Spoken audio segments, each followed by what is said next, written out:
Hello everyone and welcome back to Old Man Stories. I'm aware that many of you use these videos to fall asleep, so before you doze off, I thought it would be a fun idea if each of you could leave a comment letting me know which part of the world you're listening from. Also, give a like and subscribe to the channel if you're enjoying the episodes, okay? Let's get comfortable, relax, and begin.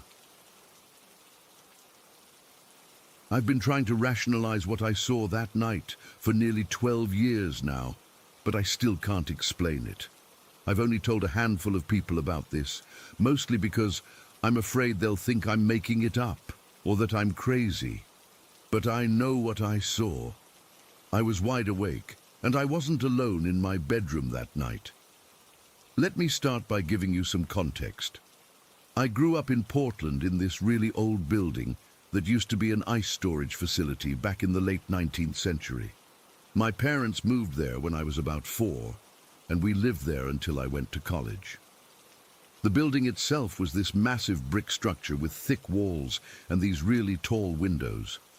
The developers had converted it into apartments in the 80s, but they kept a lot of the original features: exposed brick, wooden beams on the ceiling, that kind of stuff.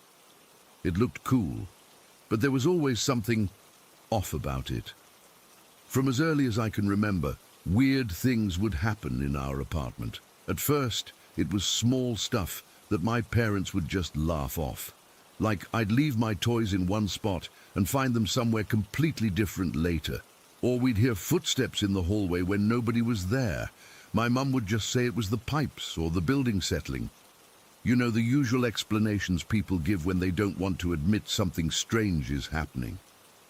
But as I got older, the incidents got harder to ignore. I was maybe 11 when I first saw something fly across the room with no explanation. I was doing homework at the kitchen table when a coffee mug just launched itself off the counter and smashed against the wall. My mom was in the room and saw the whole thing. She tried to convince herself that it had been placed too close to the edge, but I could tell she was spooked. Then there were the cold spots. Certain areas of our apartment would suddenly become freezing cold, even in the middle of summer, with the heat from outside pouring in through the windows. The worst spot was right in front of our bathroom. I'd literally have to run through it to avoid the bone-chilling cold that would envelop me. I also started feeling like I was being watched all the time. I'd be alone in my bedroom and suddenly feel fingers brushing against the back of my neck or a hand on my shoulder. I'd spin around, but no one would be there. Just empty space and this lingering sensation that something had touched me. My parents didn't experience these things as much as I did, though my mum admitted to hearing whispers sometimes when she was alone in the apartment. My dad was the skeptic, always finding some logical explanation. But even he couldn't explain the time all the kitchen cabinets opened simultaneously while we were eating dinner. But none of that compares to what happened when I was 15.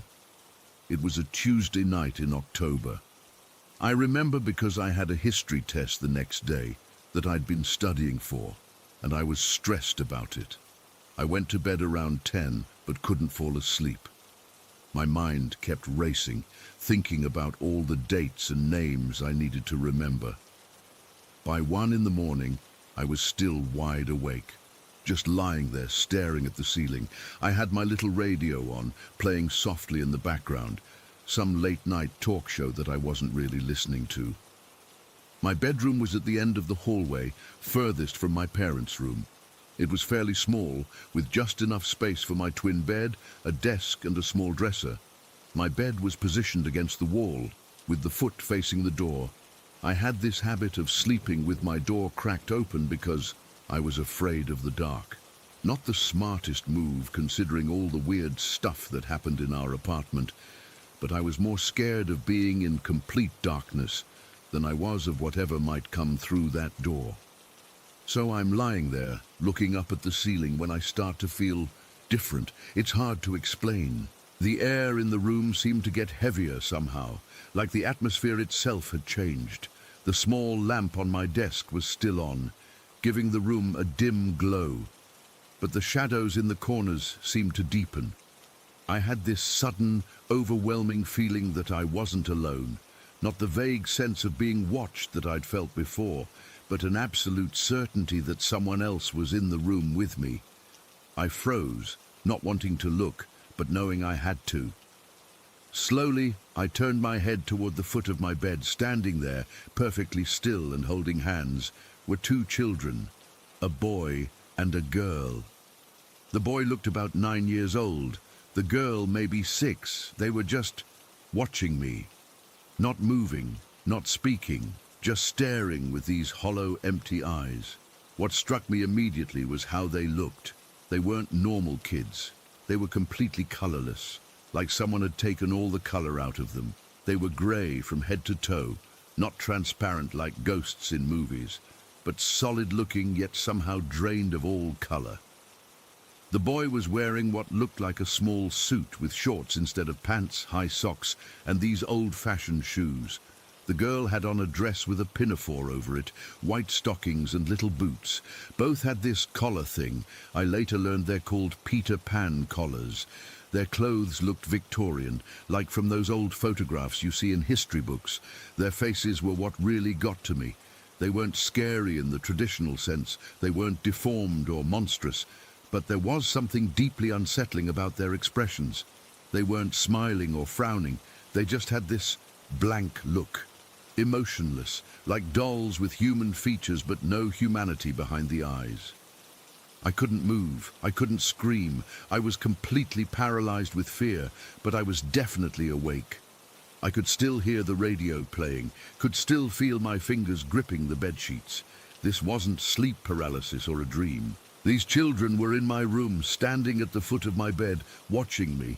After what felt like forever, but was probably only a few seconds, I managed to find my voice. I don't know what possessed me to speak to them, but I did. I just said, "Hello?" My voice came out as a whisper, shaky and uncertain. The moment I spoke, both children turned their heads slightly to look at each other, still holding hands. Then they looked back at me, and without a word, they began to fade. Not like they were walking away or leaving the room, but literally fading from existence, like someone was turning down their opacity until they were gone. The whole encounter lasted maybe 20 seconds total, but it felt like an eternity. After they disappeared, I sat up in bed, heart pounding so hard, I thought it might burst out of my chest. I was shaking uncontrollably, my palms sweaty, tears streaming down my face. I wanted to run to my parents' room, but I was terrified of what might be waiting for me in the hallway, so I stayed put, turned on every light in my room, and sat awake until morning, jumping at every creak and groan the old building made. When I told my parents the next day, my dad suggested I'd fallen asleep without realizing it and had a vivid dream. My mom seemed more concerned, but even she tried to rationalize it away. But I know what I saw. I was completely awake, and those children were as real as anything I've ever seen. The strange thing is, after that night, I never saw the Victorian children again. The other paranormal activity continued, the cold spots, objects moving, the feeling of being touched, but the children never returned. It's like they just wanted to be seen, to be acknowledged, and once I did that, they were satisfied.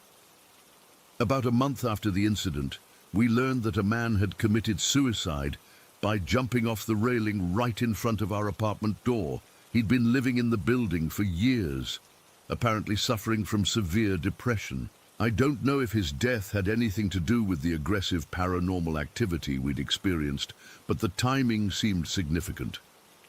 After we found out about the suicide, the more violent phenomena, objects flying, doors slamming, seemed to increase for a while before gradually tapering off, but the Victorian children remained a mystery.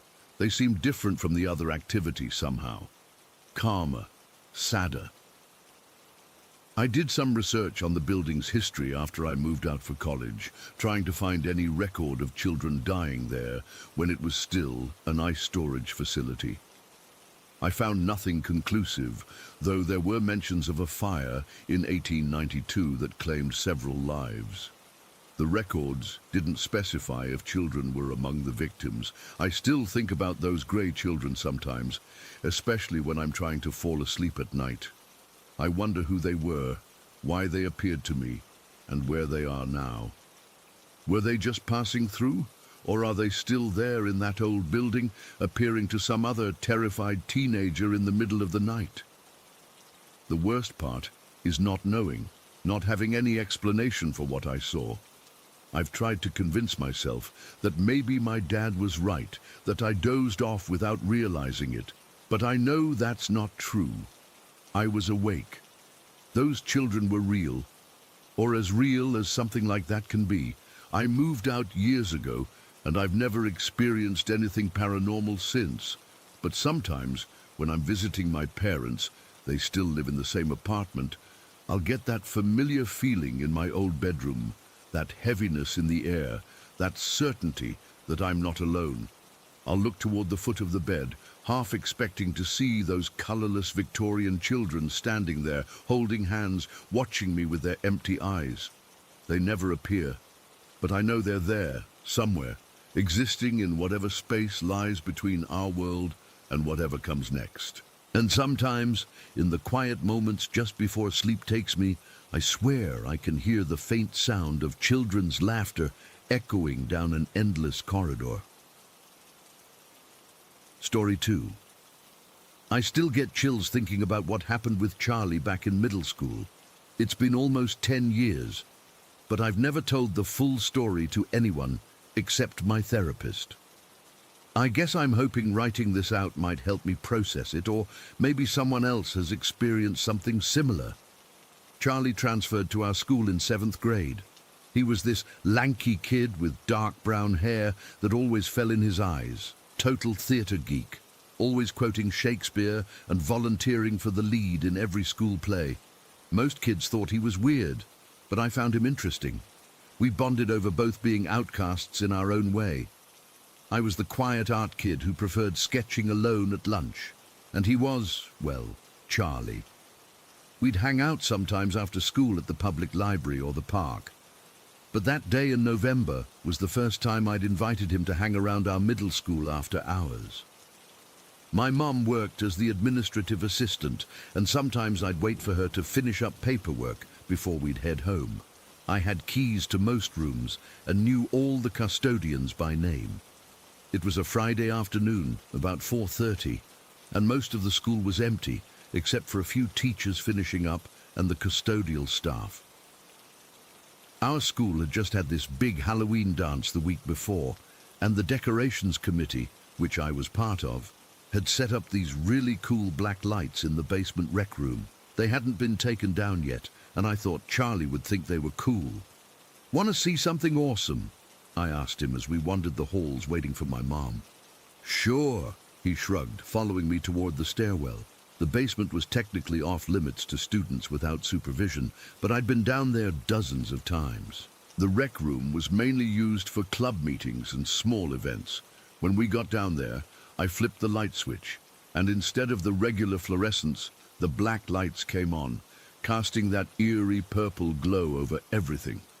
"Whoa," Charlie said, his teeth glowing bright white against the darkness. "This is pretty sick." We messed around for a bit, seeing what items would glow under the light. My white shoelaces looked radioactive, and Charlie's watch had some luminescent parts that lit up like tiny stars. We sat on the floor against the wall, just talking about random stuff. Homework, the latest superhero movie, normal 13-year-old conversations. But then Charlie got quiet, which wasn't like him. He usually couldn't shut up once he got going about something he was interested in. "You ever feel like—" He paused, looking up at the ceiling where several of the black lights were mounted. "Like there's something inside you that isn't you?" I laughed nervously. "What, like stomach problems?" He didn't laugh back. "No, like something else. Something darker." The way he said it made the hair on my arm stand up. I remember feeling suddenly cold despite wearing a hoodie. "What do you mean?" I asked, trying to keep my voice casual. Charlie looked at me with this intensity I'd never seen before. "I think I'm possessed by something." Now, I was raised pretty secular. My parents weren't religious, and I'd only been to church for weddings and funerals. I didn't really believe in demons or possession or any of that stuff. I figured Charlie was just being dramatic. He was a theater kid after all. Come on, man. You've been watching too many horror movies, I said, trying to lighten the mood. I'm serious, he insisted. It started about a year ago. Sometimes I black out, and when I come to, things have happened, things I don't remember doing. Like what? He shook his head. Small stuff at first, moving objects, writing things I don't remember. But lately, he trailed off, looking at his hands like they belonged to someone else. Lately what? I was getting genuinely concerned now, not because I believed him, but because he seemed to genuinely believe it himself. Lately it can do things, show me things, give me abilities. I remember rolling my eyes. Right, so what? You can predict the future now? Charlie didn't smile. Instead, he pointed to one of the black lights on the ceiling, the one furthest from us in the corner. That light is going to go out. What? Just watch. We both stared at the light. I was already formulating jokes about his failed prediction when the seconds stretched on. 10 seconds, 20 seconds. I opened my mouth to say something sarcastic when there was a loud pop and the light went out. Not just out. It exploded, sending tiny shards of glass tinkling to the floor below. I jumped and let out an embarrassing yelp. What the fuck?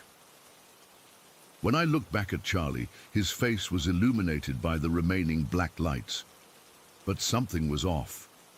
His eyes, normally dark brown, looked completely black in the dim purple light.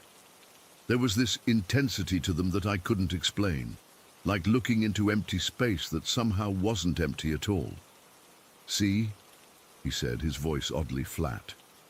It likes to show off sometimes. I scrambled to my feet. How did you do that? I told you, it's not me. There was something wrong with how calm he was. Bullshit! You rigged it somehow. Charlie just shrugged.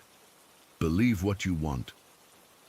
I made some excuse about needing to check if my mom was ready to leave, and we went back upstairs. The whole ride home, I couldn't stop thinking about what had happened. I tried to convince myself there was a logical explanation. Maybe the light was old, maybe it was just coincidence.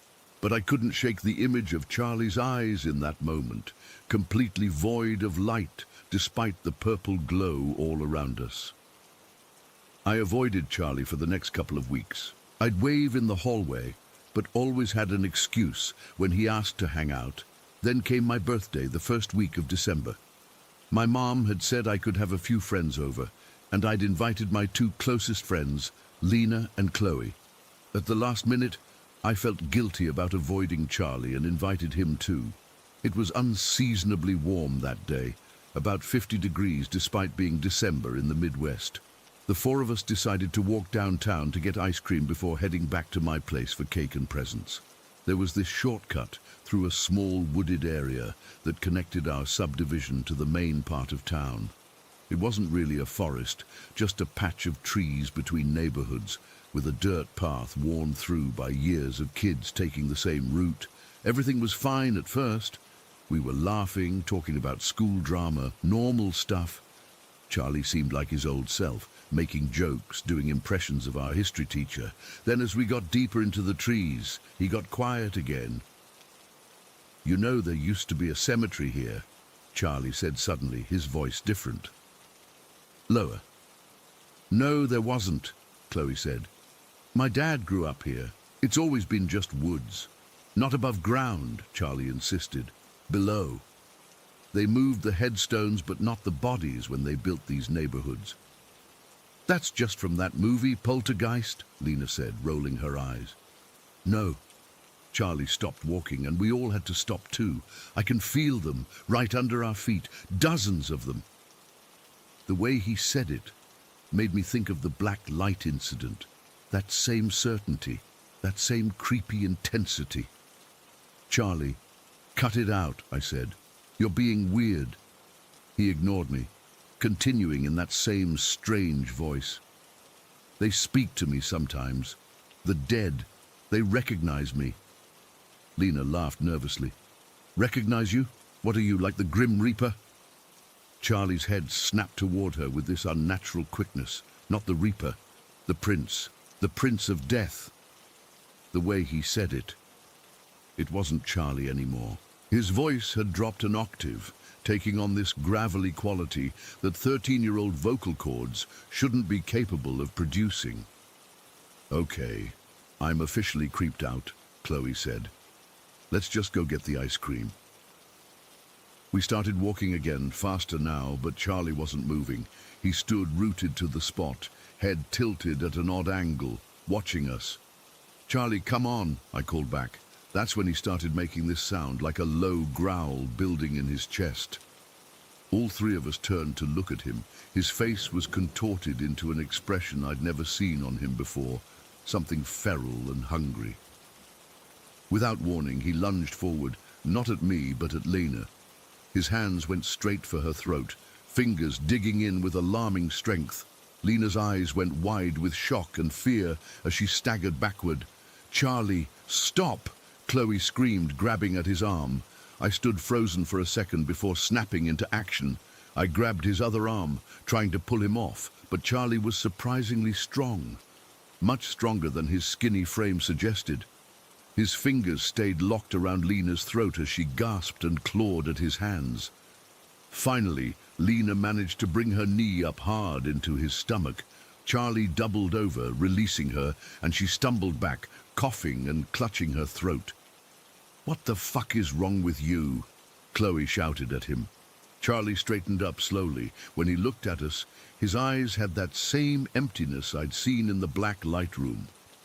"You should run," he said in that deep, wrong voice. "He's hungry today." We didn't need to be told twice. The three of us took off, running through the woods, not looking back. I could hear branches snapping behind us, but I didn't turn to see if Charlie was following. We burst out of the trees into the neighborhood, sprinting down the street. "Split up!" Lena gasped, her voice raspy from being choked. "My house is closest."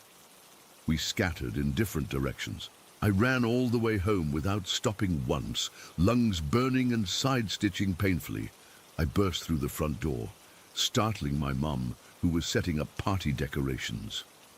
"What happened?" she asked, alarmed by my state. I couldn't tell her the truth. That my friend had just tried to strangle another friend and spoke in a voice that couldn't possibly be his own. So I lied, saying we'd seen a coyote in the woods and gotten scared. About an hour later, while my mum was on the phone with Lena's mom trying to figure out what really happened, the doorbell rang. 2 police officers stood on our porch. They explained that Charlie had been found wandering on the main road, disoriented and confused. He was missing his shirt, his phone, and 1 shoe. They'd already spoken to Lena and Chloe, who had told them about the attack. They wanted my version of events. I told them everything, except the part about the black light and his eyes. I just said Charlie had been acting strange lately and had suddenly attacked Lena for no reason. One of the officers, a woman with kind eyes, sat with me at the kitchen table while my mom hovered nearby. "Charlie's been in and out of psychiatric wards since he was 9, she explained gently. "He was recently put on a new medication. His parents think he might have had a bad reaction to it. That explains some of it, I guess. The mood swings, the strange behavior, but it didn't explain how he made that light explode just by looking at it. It didn't explain the inhuman strength he displayed when attacking Lena. And it certainly didn't explain that voice, that deep, growling voice that couldn't possibly have come from a 13-year-old boy. Charlie never came back to our school. I heard his parents moved him to some specialized facility a few states away. Lena had bruises on her neck for weeks afterward, and none of us ever took that shortcut through the woods again. I've tried to rationalize what happened over the years. Maybe the light was just coincidence. Maybe the voice was just Charlie being a good actor. Maybe the strength was just adrenaline. But late at night, when I'm alone with my thoughts, I can still see those black, empty eyes staring at me in the purple glow of the black lights. And I know deep down that whatever was looking out through Charlie's eyes that day wasn't Charlie at all. Story 3. So I've been living in this tiny condo in Riverside for about 3 years now. It's super small, only about 450 square feet, but it's mine, and I've made it cozy. I've never really believed in ghosts or anything supernatural, but something happened 2 weeks ago that I literally cannot explain, and it's been driving me absolutely crazy. I live alone, no roommates, no pets, nothing. My building is pretty secure. You need a key fob to get in the main entrance, another one for the elevator, and then a third scan to access my floor, plus my actual door key, obviously. I don't have many visitors. My parents come by maybe once a month, and occasionally a friend will stop by, but that's it. I'm pretty private and like my space. That Tuesday started like any other day. I woke up, had coffee, worked from home, I'm a graphic designer, and around 3 in the afternoon decided to do some laundry. My washing machine is this front-loading Bosch that I splurged on when I moved in. It's tucked into this little alcove in my kitchen area. Literally, everything is in one room in this place except the bathroom. I sorted my clothes, loaded the machine with darks, added detergent, and pressed the power button. It's this chunky physical button that you have to press in until it clicks to turn on, and then press again to release and turn off. Not a touch sensor or anything digital. The display lit up. I selected the normal cycle, 45 minutes, and hit start. The machine whirred to life. I heard the water filling, and I went back to my desk to continue working. About 25 minutes later, I got up to grab some water and noticed something odd. The washing machine was completely silent. At first, I thought maybe it was just between cycles or something, but when I walked over, I saw the display was completely dark. My first thought was, great, power outage or blown fuse. But then I realized everything else in my condo was working fine. Lights, computer, refrigerator, all normal. When I looked closer at the washing machine, I felt this weird chill run down my spine. The power button was in the off position, physically pushed out, exactly how it looks when you manually turn it off.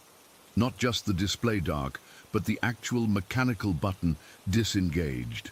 I stood there staring at it for what felt like forever, trying to process what I was seeing. This made absolutely no sense. The button doesn't just pop out on its own, you have to physically press it. It's not like an old-school button that could possibly wiggle loose with vibration. It's a deliberate mechanical action. I pressed the power button again, and the machine came back to life. The display showed 38 minutes remaining in the cycle, confirming that it had been running for about 7 minutes before someone or something physically turned it off. Someone or something.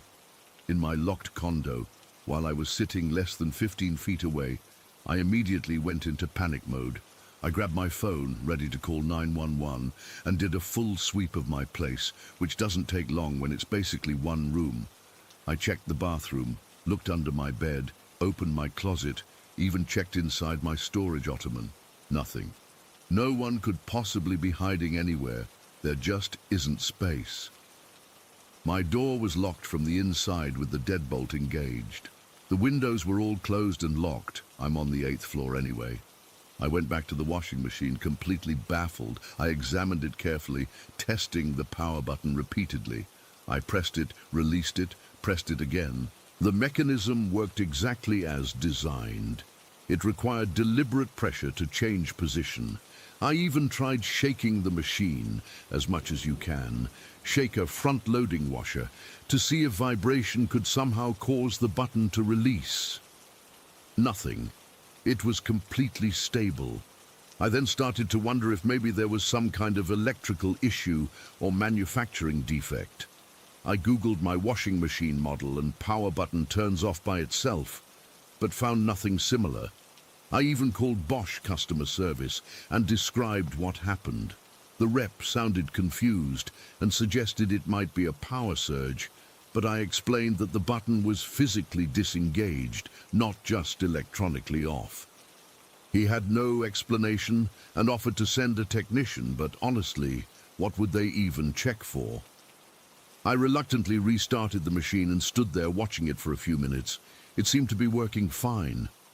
I went back to my desk, but kept glancing over at it every minute or so. It completed the cycle without any further issues. Still feeling unsettled, I decided to test it again. I loaded the machine with my whites, turned it on, and started another cycle. This time, it ran perfectly from start to finish. No interruptions, no unexplained shutoffs. That night, I couldn't sleep. I kept replaying the incident in my head, trying to find some logical explanation. Could I have somehow turned it off myself and forgotten? Absolutely not. I hadn't gone near it until I noticed it was off. Could someone have a key to my place? Again, no. The deadbolt was engaged from the inside, and there were no signs of forced entry. Plus, the idea that someone would break in just to turn off my washing machine and nothing else is ridiculous. I started thinking about other strange things that might have happened recently that I'd brushed off. Had objects moved slightly from where I left them? Had lights turned on or off unexpectedly? But I couldn't recall anything unusual. This washing machine incident seemed completely isolated. The next morning, I checked the machine again in daylight. Everything looked normal. I ran my hand along the top and sides, feeling for anything unusual. Nothing. I pressed the power button again, watching carefully as it clicked into place and the display lit up. Then I pressed it again to turn it off, feeling the distinct mechanical feedback as it disengaged. There was simply no way this button could change position without someone or something physically pressing it, and that's when I started considering the impossible. What if something supernatural had happened? I've never believed in ghosts, but what other explanation could there be? The thought of some invisible presence in my tiny home made my skin crawl. But then I started thinking, if there is some kind of ghost or entity in my condo, why would it manifest by turning off my laundry? It's such a mundane, pointless action, not moving furniture or writing creepy messages on mirrors or any of the typical ghost story stuff. Just stopping my washing machine mid-cycle. It almost seemed domestic, like a roommate annoyed by the noise or a parent concerned about wasting water.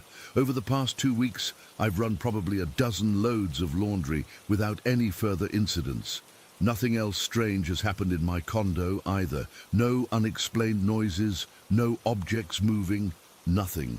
Just that one isolated incident with the washing machine. I've thought about mentioning it to my neighbors, but what would I even say? Hey, did your washing machine ever turn itself off? Do you think our building is haunted? They'd think I was losing it. I've tried to convince myself it was just some bizarre mechanical glitch, but deep down, I know that's not possible. That button cannot physically change position without someone pressing it. It's not a digital malfunction or power issue. Someone, or something, turned off my washing machine that day. What freaks me out the most isn't just the idea that something supernatural might have occurred, it's the mundane nature of it. If there is some presence in my home, why show itself in such a trivial way? And more importantly, what else might it be capable of affecting? My coffee maker, my laptop, my thermostat. I've found myself becoming hyper-aware of every electronic device in my condo. I notice every beep, every flashing light, every hum. I've started taking pictures of how I leave things before I go out, just to make sure nothing moves while I'm gone. I check the washing machine's power button obsessively before and after each use. Last night I woke up around 3 in the morning and just stared at the dark outline of the washing machine across the room, half expecting to see the display suddenly light up or hear the button click. Nothing happened, but I couldn't fall back asleep until dawn. I'm not sure what to do next. Move out seems extreme for one weird incident. Get the place blessed? I'm not even religious. Set up cameras? Maybe, but would they even capture whatever this is? For now, I'm just living with this unsettling knowledge that for a brief moment something impossible happened in my home, something I cannot explain, and the most terrifying part is wondering, will it happen again? And if it does, will it still be something as harmless as turning off my laundry? I keep telling myself it was nothing, just a fluke, a one-time mechanical failure that coincidentally looked like something supernatural. But late at night, when I'm alone in my tiny condo, I can't shake the feeling that I'm not really alone at all, that something is here with me, something that, for whatever reason, didn't want me finishing that load of laundry on that particular Tuesday afternoon, and I still have no idea why. Story 4. I'm a security guard at Castle Augustus II in Dresden, Germany. Been working here for 3 years now, and honestly, most nights are so boring I could fall asleep standing up. But what happened last December still makes my skin crawl whenever I think about it. It was mid-December 2021, right before Christmas. The castle was closed to the public for renovations, just maintenance crews fixing chandeliers and lighting throughout the building. Winter in Dresden gets dark early, around 4 in the afternoon, so by my evening shift, the castle was already pitch black outside. The castle itself is enormous. If you've never been, it's this massive royal residence with these ridiculously ornate rooms. The most impressive are Augustus II's antechambers and throne room. All gold, everything, red carpets, the works. The restoration teams did an incredible job recreating everything after World War II basically destroyed the place. Sometimes I'd just stand there during my rounds and try to imagine what it was like back then, with kings and nobles walking around. That night started like any other. I clocked in at 6, chatted with Marcus, who was finishing his shift, grabbed my flashlight and radio and started my rounds. We were a skeleton crew during the renovation, just me and 2 other guards spread throughout this massive building. With no visitors, our job was mainly watching the maintenance workers and making sure everything was locked up properly. Around 8, most of the workers had left. The head electrician signed out, saying they'd finished working on the chandeliers in the east wing and would be back tomorrow to start on the west. After they left, it was just me, Klaus, downstairs at the main entrance, and Stefan on the 3rd floor. By 9, I was doing my rounds on the 2nd floor of the west wing. This part of the castle contains Augustus II's personal chambers, his bedroom, antechambers, the throne room, and what they called the royal garderobe, which was basically his massive walk-in closet. These rooms are connected in sequence with these heavy oak doors between them. I was closing doors and checking windows when I first heard it. Footsteps. Not the creaky floor kind, but deliberate footsteps, like someone in hard-soled shoes walking slowly across the marble floor. They were coming from across the hall, near the royal garderobe. I immediately radioed Klaus. "Anyone else up here on 2 West?" "Negative," he replied. "Maintenance signed out an hour ago. Just you 3 in the building. I'm hearing footsteps near the garderobe. Probably Stefan doing a walkthrough," Klaus suggested. "I'll check it out." I headed toward the garderobe, my footsteps echoing against the marble. The hallway was dimly lit with security lighting, casting long shadows across the walls. As I approached, the footsteps stopped. The door to the garderobe was open, as it should be.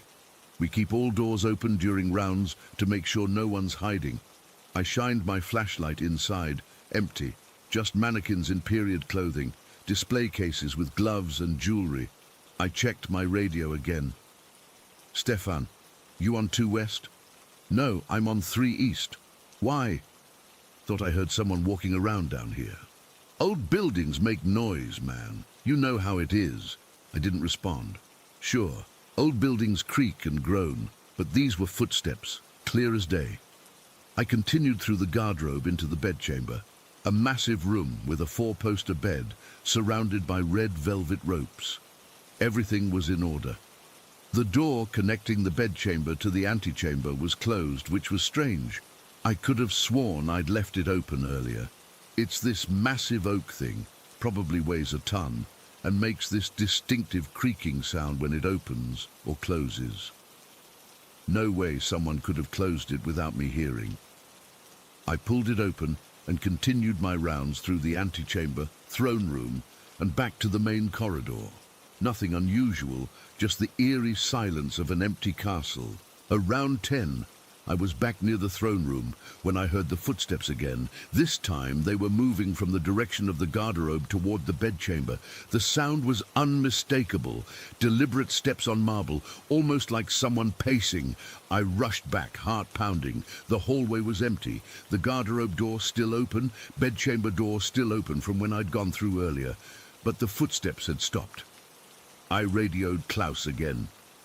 "Are you sure no one else is in the building?" "Positive alarm system shows all entrances secure, no motion in restricted areas." "I swear I'm hearing footsteps up here." There was a pause before Klaus responded. "Which section exactly?" "Augustus's chambers, near the garderobe and bedroom." Another pause. "Finish your rounds and come down. I'll make coffee." Something in his tone made me uneasy. He knew something. I finished checking the second floor, constantly glancing over my shoulder. The whole time I couldn't shake the feeling of being watched. The portraits on the walls seemed to follow me with their eyes, and the shadows in the corners appeared deeper than usual. When I got back downstairs, Klaus was waiting with 2 cups of coffee in the security office.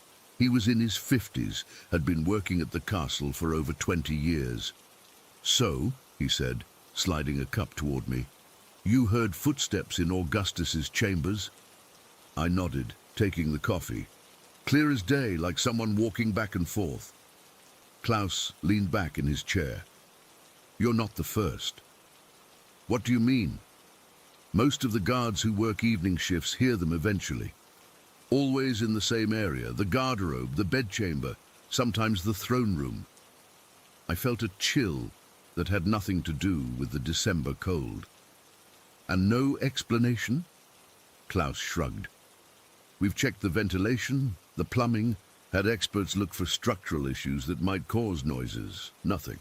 "So what is it?" He smiled slightly. "The old-timers have a theory. They say it's Augustus II himself, still walking through his golden chambers, checking that we're taking proper care of his residence." I laughed nervously. "You don't actually believe that?" Klaus didn't laugh back. "I've worked here for 23 years. I've heard those footsteps more times than I can count. Sometimes I've heard doors open and close when I know no one else is there. Once I saw a shadow move across the throne room, tall, regal, wearing what looked like a crown. I stared at him, trying to gauge if he was messing with me. His expression was deadly serious. The thing is," he continued, "it never feels threatening. More like someone checking their property, making sure everything's as it should be. Has anyone else seen anything? Besides footsteps and shadows, I mean." Klaus nodded slowly. "Mariah, who worked here in the 90s, swore she saw a full apparition once. A tall man in 18th century clothing standing by the window in the bedchamber, looking out over Dresden. When she approached, he turned, nodded at her, and vanished." I took a long sip of coffee, trying to process this. I'd never believed in ghosts or anything supernatural, but the footsteps I'd heard were real. I couldn't explain them. "So what do we do about it?" I asked. "Nothing," Klaus said simply. "We do our job. The castle has stood for centuries. If Augustus still walks these halls, he has more right to be here than we do." The rest of that shift was uneventful, but I couldn't stop thinking about what Klaus had told me. When I went back up to the second floor for my final rounds at midnight, I found myself moving more carefully, more respectfully through the royal chambers. As I was checking the throne room, I stopped before the massive golden throne. On impulse, I gave a slight bow, feeling ridiculous even as I did it. That's when I felt it. A sudden drop in temperature, like someone had opened a window to the winter night. But all windows were sealed shut. The cold spot moved past me, a distinct chill that seemed to have shape and presence. Then came the footsteps again, moving from the throne toward the antechamber, unhurried and deliberate. I didn't chase them this time. Instead, I stood rooted to the spot, watching as the massive door to the antechamber, which I knew I had left open, slowly swung closed with that distinctive creak. No draft could have moved that heavy oak door. No ventilation issue could create footsteps that clear, that purposeful. "Good evening, Your Majesty," I whispered, surprising myself. The footsteps stopped. For a moment, the silence was absolute. Then, just as I was convincing myself I'd imagined the whole thing, I heard what sounded like a single footstep turning, and then, I swear this happened, a throat clearing, as if someone was about to speak. I didn't wait to hear more. I walked, didn't run, but walked very quickly, out of the throne room and back to the security office, where I spent the rest of my shift watching the monitors. Nothing unusual appeared on camera. When my replacement arrived at 6 the next morning, I didn't mention what had happened. It felt too personal somehow, like a secret between me and whoever walks those halls at night. I still work at Castle Augustus II. I still do my rounds through the royal chambers, and sometimes I still hear those footsteps. But now, when I enter the throne room, I give a small bow, and when I leave, I say, "Good night, Your Majesty." I don't know if Augustus II still walks his castle at night. I don't know if I believe in ghosts or spirits or whatever you want to call them, but I do know what I heard and felt that December night, and in a place with as much history as this, where the veil between past and present seems tissue thin. Who's to say what's possible? All I know is that in the former royal residence of Dresden, history isn't just something in books or behind glass cases. Sometimes, when the visitors have gone and darkness falls, history walks the halls alongside us, checking that we're taking proper care of what was once, and perhaps still is, his domain. Story 5. I've been debating whether or not to share this for months now. I'm 16 now, but everything I'm about to tell you happened when I was 13. We'd just moved into this renovated barn house my parents fell in love with. It was this weird mix of rustic and modern, exposed wooden beams, but with all these fancy light fixtures and stuff. My room was in what used to be the hayloft, which sounded cool until weird shit started happening. I've never told the full story to anyone, except my best friend, who said I should write it down. So here goes. It was a Friday night in October, around 3 years ago. My parents had gone to bed early because my dad had some work thing the next morning. I was doing what I always did, staying up way too late. My bed was this elevated platform thing with my desk underneath where I had my PS4 set up. I'd been playing for a few hours but had switched to watching YouTube on my iPad in bed. It must have been around midnight. I remember because I had just finished watching this countdown of scariest videos on the internet. Yeah, stupid choice looking back.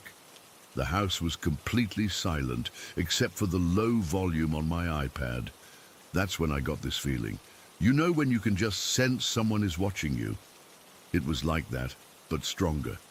Our house had these weird little windows above the doors.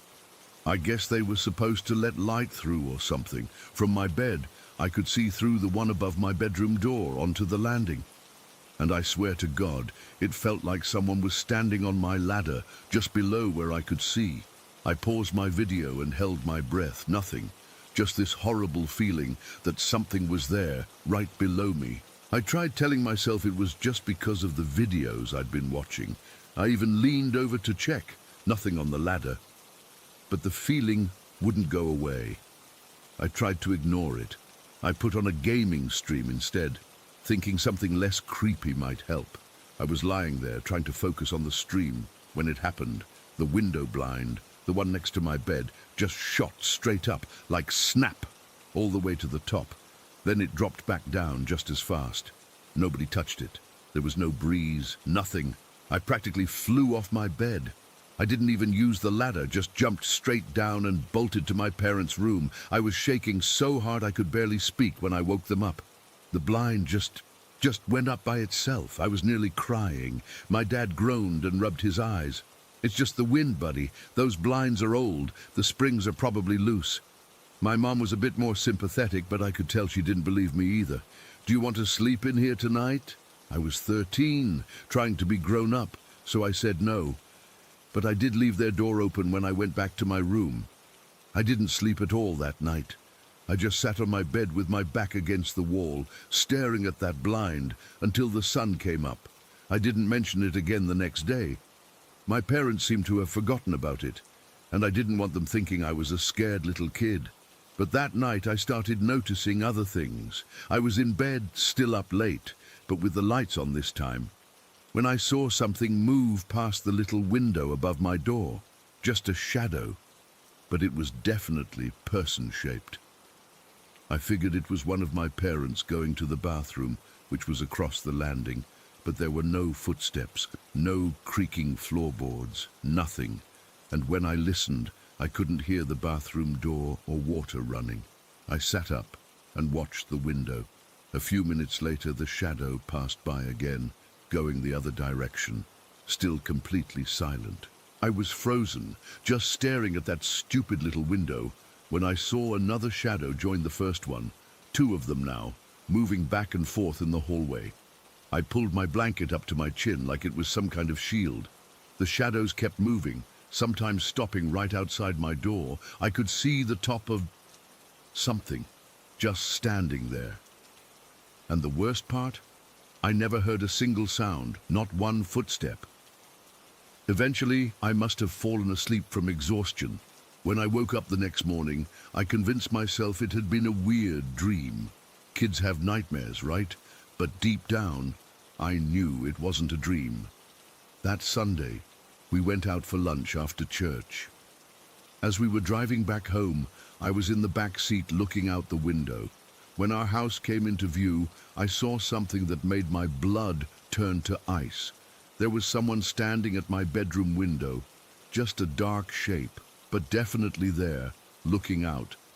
"Dad," I said, trying to keep my voice steady, "is someone in the house?" He glanced over. "What? No, of course not." "There's someone in my window." My mom turned around. "Honey, I don't see anyone." But I did. And when we pulled into the driveway, I watched that shape move away from the window. My dad must have seen something in my face because he went through the house room by room when we got inside. "See? No one here. You probably just saw a shadow from the trees." But there aren't any trees that close to my window. That night, it got worse. I was trying to fall asleep with my light on when I heard my closet door creak. It was one of those sliding doors, and it was moving, just an inch or two, then stopping, then another inch. I couldn't move. I couldn't even breathe. When it was open about halfway, it stopped. I don't know where I found the courage, but I jumped out of bed, slammed the closet door shut, and wedged my desk chair under the handle. Then I grabbed my iPad and ran downstairs to sleep on the couch. I told my parents there was a spider in my room. Over the next few weeks, it became a regular thing. Every night around midnight, the shadows would start moving in the hallway. Sometimes 1, sometimes 3 or 4, always silent. Always just visible enough through that window for me to see them. I started keeping a log in the Notes app on my iPad. Friday, 2 shadows, blind moved twice. Saturday, 3 shadows, closet door opened. Sunday, something standing at the foot of my ladder for an hour. I tried to tell my parents about it again, but they just said it was my imagination. My dad even gave me this whole lecture about how the mind plays tricks when you're tired or scared. He said the house was old and made noises as it settled. He explained away everything, but how do you explain shadows that move with purpose? How do you explain the fact that I could see these things through the window but never hear them? About a month after it all started, my mum's sister came to visit with my little cousin. They were staying in the guest room across from mine. That night, my cousin, who was only 7, came running into my room around 1 in the morning. "There are people in the hallway," he whispered, his eyes wide with fear. I felt sick. What do they look like? I can't see their faces, they're just dark. He ended up sleeping in my parents' room that night. The next morning, my aunt decided they needed to leave early because my cousin was having nightmares. I wanted to tell him it wasn't just a nightmare, but what could I say? I was the weird kid who was scared of his own house. The thing that really freaks me out, though, it wasn't just inside the house. We'd be out running errands, and as we'd drive past our house, I'd see something in my window, always my window, standing there watching. Sometimes my mum would see it too, but she'd always find some explanation, a reflection, a shadow from the clouds, never what it actually was. One afternoon, I was walking home from the bus stop with a friend. As we got closer to my house, I saw it again, that shape in my window. I stopped walking. "Do you see that?" I asked, pointing. My friend squinted. "In your window? Yeah, looks like someone's there. Is your mom home?" I felt this weird mix of relief and terror. Someone else could see it too. I wasn't crazy, but also, what the hell was in my house?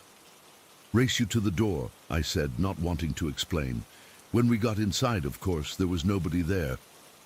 My friend thought it was weird, but didn't say much about it. I never invited him over again. Things escalated about 6 months after we moved in. I was in bed, pretending to sleep while actually scrolling through Reddit, when my bedroom door opened.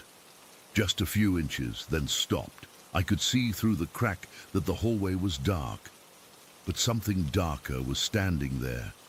The door closed again, silently. A few minutes later, my blind shot up again, but this time it stayed up.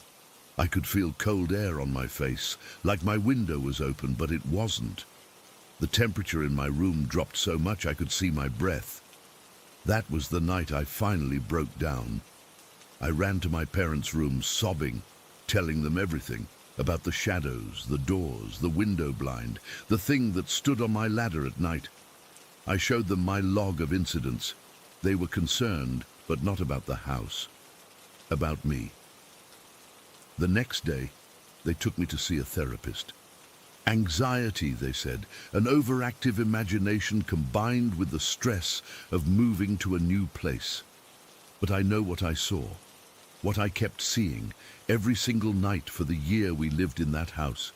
We only moved because my dad got transferred to another state. I wonder if the new owners see them too. I wonder if they stand at the window and watch people drive by. I have my own room in our new house. It's on the ground floor, no elevated bed, no little windows above the doors, no shadows in the hallway, but sometimes when I'm up late, I still get that feeling. Like something is standing just out of sight, watching me, and I never ever look at the windows after dark. Story 6. I've debated posting this for years. I'm not sure why tonight feels like the right time, but I need to get this off my chest. What happened to me at Misawa Air Base in Japan still haunts me, even though I've been out of the Air Force for almost 6 years now. I enlisted right out of high school in 2009, partly because I wanted to see the world, and partly because the economy was in the toilet. After basic and tech school, I got orders to Misawa in northern Japan. I was excited. Japan seemed like an adventure, and I'd heard good things about the base. When I arrived in early 2010, it was freezing. Misawa gets these brutal winters with snow piled higher than cars. I remember the first night, exhausted from the flight, just wanting to crash somewhere. The airman who picked me up from the terminal drove me to my new dorm, and as we pulled up, I noticed the building number illuminated in the headlights, 666. I'm not superstitious, never have been. I actually laughed about it, made some joke to the driver about getting the special accommodations. He didn't laugh back. Instead, he just said, "Yeah, nobody really likes this building. Hope you sleep okay." The first week was fine. The dorm was standard military. Nothing special, just a small room with a bed, desk, mini fridge, and shared bathroom with my suite mate, who worked opposite shifts. I was working 12-hour shifts in aircraft maintenance, so I was tired enough to fall asleep instantly most nights. It was around my second week when the first episode happened. I woke up in the middle of the night, completely paralyzed. I could see my room, the dim light from my alarm clock casting shadows, but I couldn't move a muscle. There was this overwhelming sense of dread, like something terrible was about to happen. I felt pressure on my chest, making it hard to breathe. The worst part was feeling like something was watching me from the corner of my room, but I couldn't turn my head to look. I'd experienced sleep paralysis once before, when I was 17, so I recognized what was happening. I tried to focus on wiggling my toes or fingers, which eventually helped me break out of it. When I finally could move, I sat up gasping, drenched in sweat. I chalked it up to stress, new environment, jet lag, whatever explanation made sense, but it happened again 2 nights later. And then again, within a month, I was having sleep paralysis 3 or 4 times a week. It was always the same feeling, being watched, pressure on my chest, absolute terror. I didn't tell anyone at first. Military culture doesn't exactly encourage admitting weakness, especially for something that seemed like just bad dreams. But one morning in the shop, I overheard 2 other airmen talking about having trouble sleeping. One of them lived in my building. "Dude, I keep having these fucked up nightmares in that building," he was saying. "Like, I can't move, and something's in my room." I joined their conversation, and it turned out both of them lived in building 6662. The 3 of us compared notes, and the similarities were disturbing. We all experienced the feeling of being watched, the pressure, the terror. One guy, Rodriguez, said he'd actually seen something during his episodes, a dark figure at the foot of his bed. Over the next few weeks, I started asking around more. Out of the roughly 60 airmen in that building, at least 20 reported regular sleep paralysis or nightmares. That's way above the normal rate. Some had never experienced anything like it until moving into building 666. My episodes kept getting worse. The feeling of a presence got stronger, more defined. I started keeping my TV on all night, hoping the noise and light would help. It didn't. About 4 months into my stay, something changed. The paralysis episodes had become almost routine, terrifying but expected. But this night was different. I fell asleep around midnight after a long shift. In my dream, I was in this incredible mansion.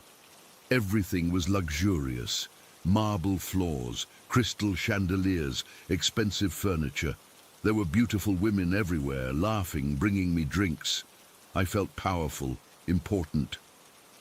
In the dream, someone was showing me around, pointing out all the things that could be mine. Sports cars in the garage, a private jet visible through floor-to-ceiling windows, stacks of cash on tables. Then a voice, deep and smooth, said directly into my ear, "All of this can be yours if 666. The sentence didn't even make sense, but in the dream, it sent ice through my veins. I jolted awake, or thought I did. I was in my dorm room, but I couldn't move. Classic sleep paralysis, except this time, I kept my eyes firmly shut. I'd read somewhere that if you keep your eyes closed during sleep paralysis, you won't see anything frightening. But that's when I realized something that still makes my skin crawl when I think about it. I could see my room with my eyes closed, not like a dream, like I was actually seeing through my eyelids. The dim outline of my desk, my closed door, the window with the blinds drawn, and there, at the foot of my bed, was something tall and black. It wasn't shaped like a person exactly. It had a vaguely humanoid form, but parts of it seemed to be moving, like tentacles or limbs convulsing independently. It was darker than the darkness around it, like a hole in reality. As I watched, unable to move or scream, it leaned toward me. I couldn't see a face, but I felt it looking at me. Then it spoke, in the same voice from my dream. "I'll get you next time." I've never been so terrified in my life.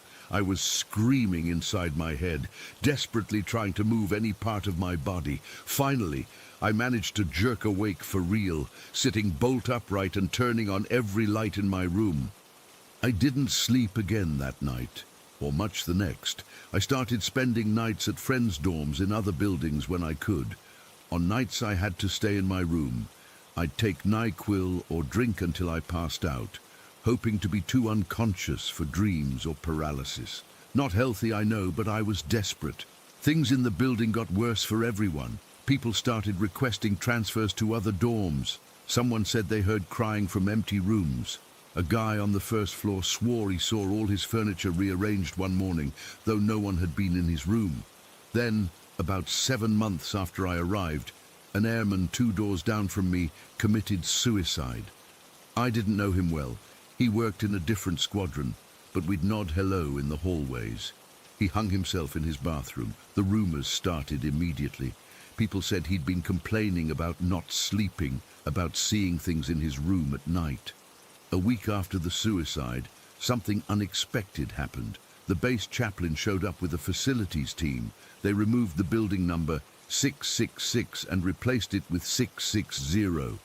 Just like that. No announcement, no explanation. I asked my supervisor about it later. He'd been at Misawa for years and knew all the gossip. According to him, the chaplain had been pushing for the number change for a long time, arguing that it upset religious airmen. The suicide apparently gave him the leverage he needed with base leadership. Did changing the number help? It's hard to say. Some people reported feeling better, sleeping easier. Others said nothing changed. For me, I still had episodes, but they became less frequent, less intense. The presence felt diluted somehow. 3 months later, I moved out of the dorms altogether, getting an apartment off base with 2 other guys from my squadron.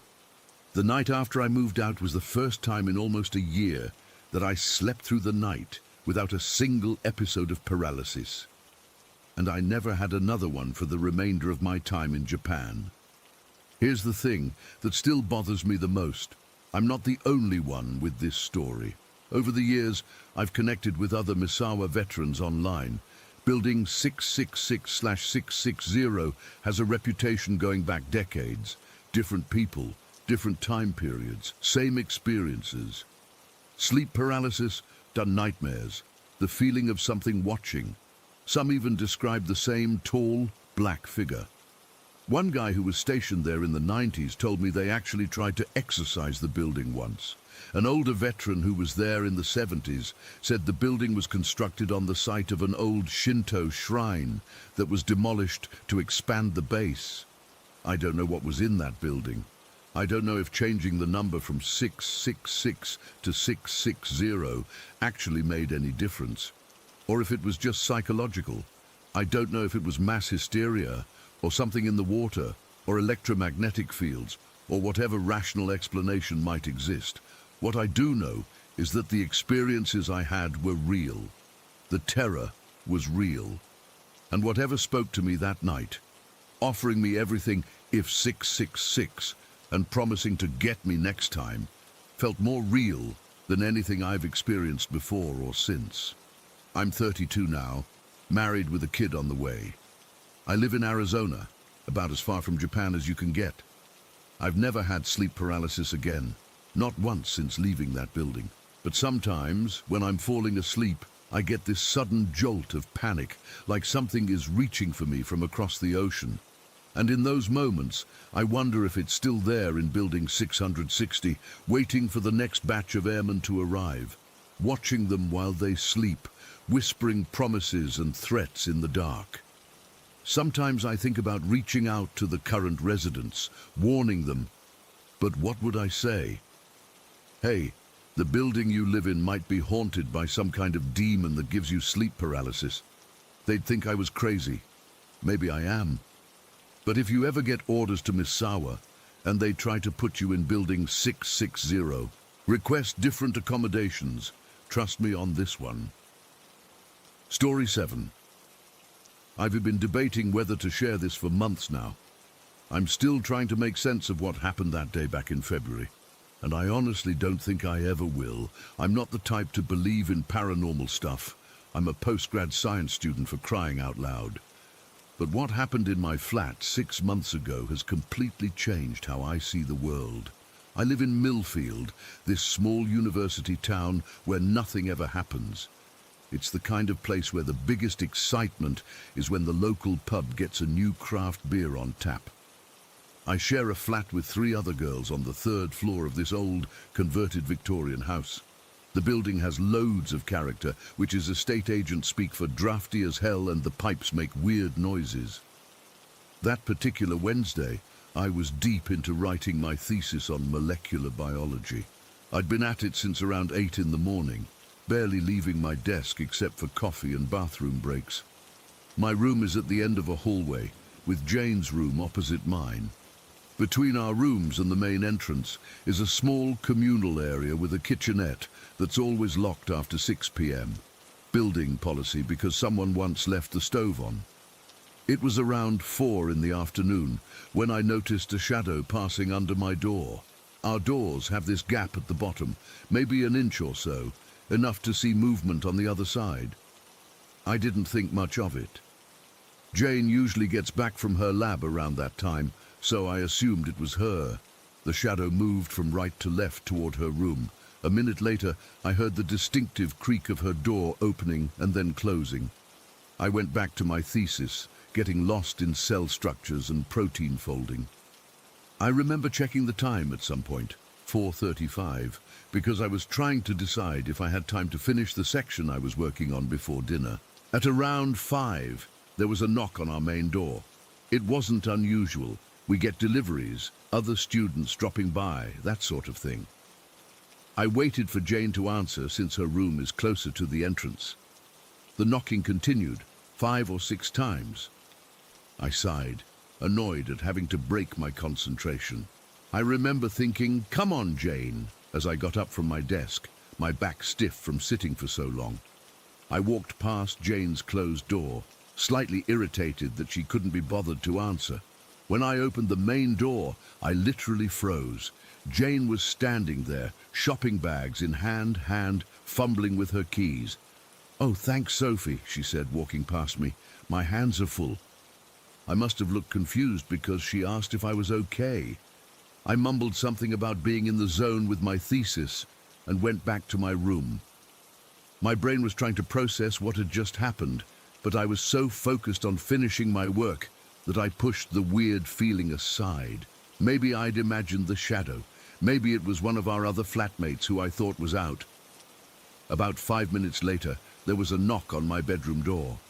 It was Jane. "Hey, Soph," she said, leaning against my doorframe. "Did you drink some water from my copper jug?" I looked up from my laptop. "No.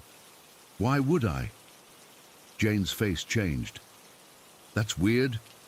I filled it all the way up before I left this morning, and now it's half empty." "Maybe Ellie or Mia took some," I suggested, referring to our other flatmates. "They've both been gone since yesterday, remember? Visiting Ellie's parents in Edinburgh."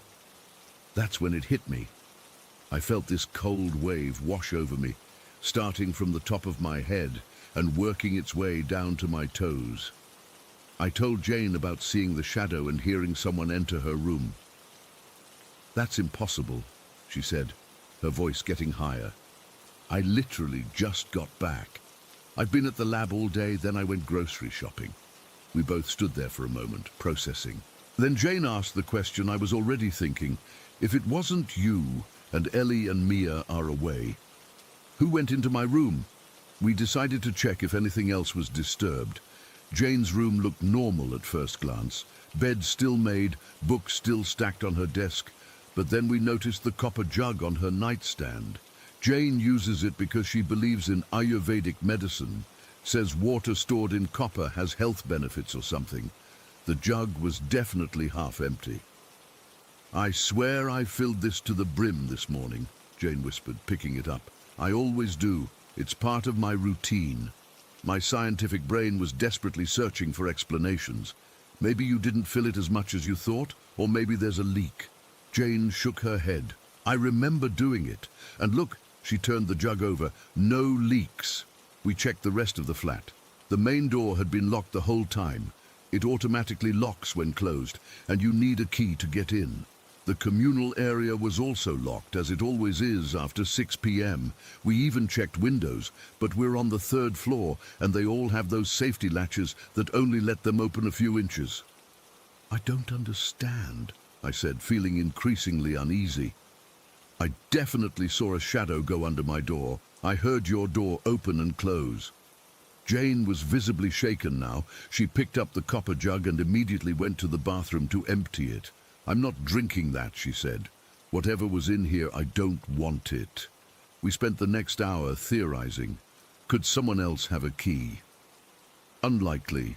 The building manager is super strict about that.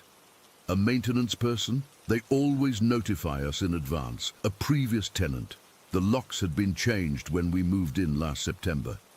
None of the explanations made sense, and that's what freaked me out the most.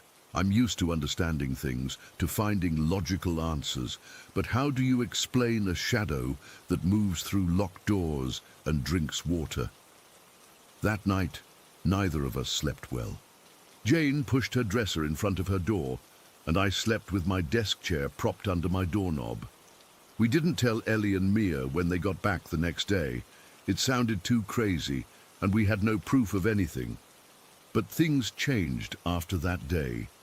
We became hyper-aware of every sound in the flat. I'd catch myself staring at the gap under my door, waiting for that shadow to reappear. Jane bought a new water jug and never left it unattended. We started texting each other when we were coming home, so there would be no confusion. The thing that still bothers me most is how ordinary it all was. If it had been some dramatic, ghostly apparition or objects flying around the room, at least that would match what you see in horror movies. But this was just someone coming home, going to their room and drinking some water. Except that someone wasn't a person. I've tried to rationalize it countless times. Could I have been so deep in my work that I lost track of time? Maybe I dozed off and dreamed it, but that doesn't explain the water. Jane is certain she filled that jug, and I know what I saw and heard.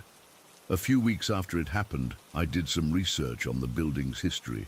It's over 100 years old, but there are no records of deaths or anything sinister happening here. I even asked our landlord if there had been complaints from previous tenants about strange occurrences. He looked at me like I was crazy. Sometimes I wonder if whatever it was is still here, moving around when we're not looking, leaving traces so subtle we don't notice them. Maybe it's watching us right now. The thought makes my skin crawl. I still live in the same flat. My scholarship doesn't exactly give me the luxury of moving out on a whim. Jane and I have a silent agreement not to talk about what happened. Occasionally, when I'm studying late and hear a noise in the hallway, our eyes meet across the common room, and I know we're thinking the same thing. What was it that came into our flat that day? How did it get past locked doors? Why did it only drink water? And most importantly, will it come back? I don't have answers to any of these questions. All I know is that I now check under my door constantly for passing shadows, and I never assume I know who's in the flat with me. Because for about 30 minutes, on an ordinary Wednesday in February, something that wasn't human shared our space, and we had no idea until it was already gone. Story 8. I'm still not sure what happened to us that night. I've gone over it so many times in my head that I'm starting to question my own memory. But Emma remembers it too, and we have the video. That's the part that still gives me chills. This happened last summer when I was living in Whispering Pines, this tiny mountain town in British Columbia. If you've never been there, it's basically the definition of middle of nowhere. Population of maybe 3,000, surrounded by dense forest and mountains on all sides. Beautiful place, but isolated. I'd moved there about a year earlier for work. I do remote graphic design because I wanted somewhere quiet and cheap. The town has this reputation for being a great stargazing spot because there's almost no light pollution. That's actually what led to whatever happened that night. My friend Emma was visiting for the weekend. She's super into photography and had brought all her camera gear to take some night sky shots. We'd spent the day hiking, and after dinner, I suggested we drive out to this spot. I knew about where you could get an amazing view of the stars. It was a warm night in July, around 10:30 when we finally headed out. I drove my old SUV about 9 miles outside of town, down this dirt access road I'd found a few months earlier. There aren't many streetlights once you leave Whispering Pines, but this was different. Absolute darkness except for my headlights cutting through it. The kind of dark that feels heavy, you know? I remember Emma saying something like, "Holy shit, I can't see anything out there," as we bumped along the dirt road. She was right. The forest on either side was just a wall of black. We finally got to this little clearing I knew about. It was basically just a wider section of the dirt road where you could pull over. I killed the engine and turned off the lights, and for a minute we just sat there, waiting for our eyes to adjust. It was so dark I could barely see Emma sitting next to me, let alone anything outside. "This is perfect," Emma whispered, and her voice sounded too loud in the silence. "The Milky Way should be visible tonight." I popped the back of my SUV and started setting it up for us. Threw down some blankets and pillows so we could lie back and look up at the stars comfortably. Emma was already outside, setting up her camera on a tripod. The stars were incredible that night. I'm not exaggerating when I say you could see millions of them stretching across the sky in this massive arc. I was lying in the back of the SUV, just staring up at them, while Emma was taking her photos. We'd brought some sparklers with us. Childish, I know, but we thought it would be fun to take some long exposure shots with them. And I was just about to light one when I heard it. At first, I thought it was Emma. She likes to hum when she's concentrating, and I figured she was just doing that while adjusting her camera settings. But then I realized the sound was different.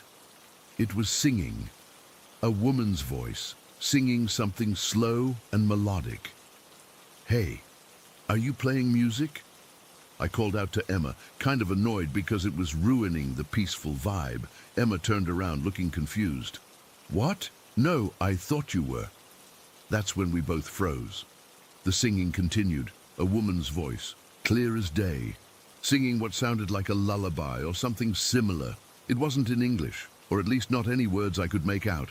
Just this gentle, melodic singing that seemed to be coming from everywhere and nowhere at the same time. It's hard to explain the fear that hit me in that moment.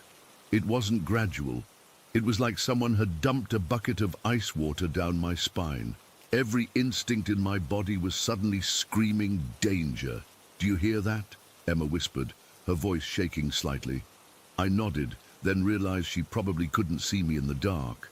"Yes," I managed to say. My mouth had gone completely dry. The worst part was how clear the voice was. It sounded like whoever was singing was standing just beyond the reach of where we could see, maybe 20 or 30 feet away, in the trees. But there were no other sounds. No footsteps, no rustling of leaves, nothing that would indicate an actual person moving around out there. Emma, always braver than me, took a few steps toward the tree line, pointing her phone flashlight into the darkness. "Hello?" she called out. "Is someone there?" The singing continued, uninterrupted. It didn't get louder or softer, didn't seem to react to Emma's voice at all. It just kept going, this eerie, beautiful melody floating through the darkness. I was already in the driver's seat by then, heart pounding so hard I could feel it in my throat. "Emma, get in the car," I said, trying to keep my voice steady. "Now." Emma hesitated, still peering into the darkness. "I don't see anyone. It's weird. It sounds so close, but get in the fucking car." I didn't mean to scream, but that's what came out. The fear had completely taken over by then. She must have heard the panic in my voice, because she quickly grabbed her tripod and camera and jumped into the passenger seat. I started the engine immediately, but before driving off, I swung the car around so the headlights illuminated the area where we thought the singing was coming from. There was nothing there, just trees and underbrush, completely still in the headlights. The singing stopped the moment the lights hit the trees. I didn't wait around to investigate further. I threw the car into drive and got us out of there as fast as I could on that bumpy dirt road. Neither of us spoke until we were back on the paved road heading toward town. "What the hell was that?" Emma finally asked, her voice small and tight. "I don't know," I said, gripping the steering wheel so hard my knuckles were white. "Maybe someone was messing with us, hikers or something." But even as I said it, I knew it didn't make sense. Who would be 9 miles outside of town, deep in the forest, at nearly 11 at night, just standing in the pitch darkness singing? And why didn't they say anything when Emma called out? Why couldn't we see them when the headlights hit the trees? We tried to rationalize it on the drive back. Maybe it was an animal making a weird sound that just happened to sound like singing. Maybe it was the wind through the trees playing tricks on our ears. Maybe it was someone camping nearby, and sound carries strangely in the mountains. None of the explanations felt right. When we got back to my place, Emma wanted to check the footage she'd taken. She'd been recording a time-lapse of the stars when the singing started, and she was curious if the camera had picked up any sound. It hadn't. The video was silent, except for our own voices. Me asking if she was playing music, her confused response. Then me yelling at her to get in the car. No singing at all, but there was something else. Emma noticed it first. "Wait, what's that?" she said, pointing to the bottom corner of the frame. We rewound and played it again, leaning in close to my laptop screen. In the very bottom right corner of the video, barely visible, something moved. It was just a shadow at first, but as we watched, it seemed to... I don't even know how to describe it. It seemed to rise up, just slightly, into the frame. Just enough that we could make out what looked like the top of a head and maybe shoulders. We both jumped back from the screen at the same time. "That wasn't there," Emma whispered. "I was out there the whole time. I would have seen someone standing that close to my camera." We watched it 3 more times. Each time, the same thing. About 30 seconds into the clip, this dark shape rises slightly into the frame, stays there for maybe 10 seconds, then sinks back down out of view. It's blurry and dark, but definitely there. The weird thing is, when we watch that part of the video, there's still no singing on the audio, just silence, and then my voice asking Emma about music. I haven't been back to that spot since. Emma left the next day, cutting her visit short.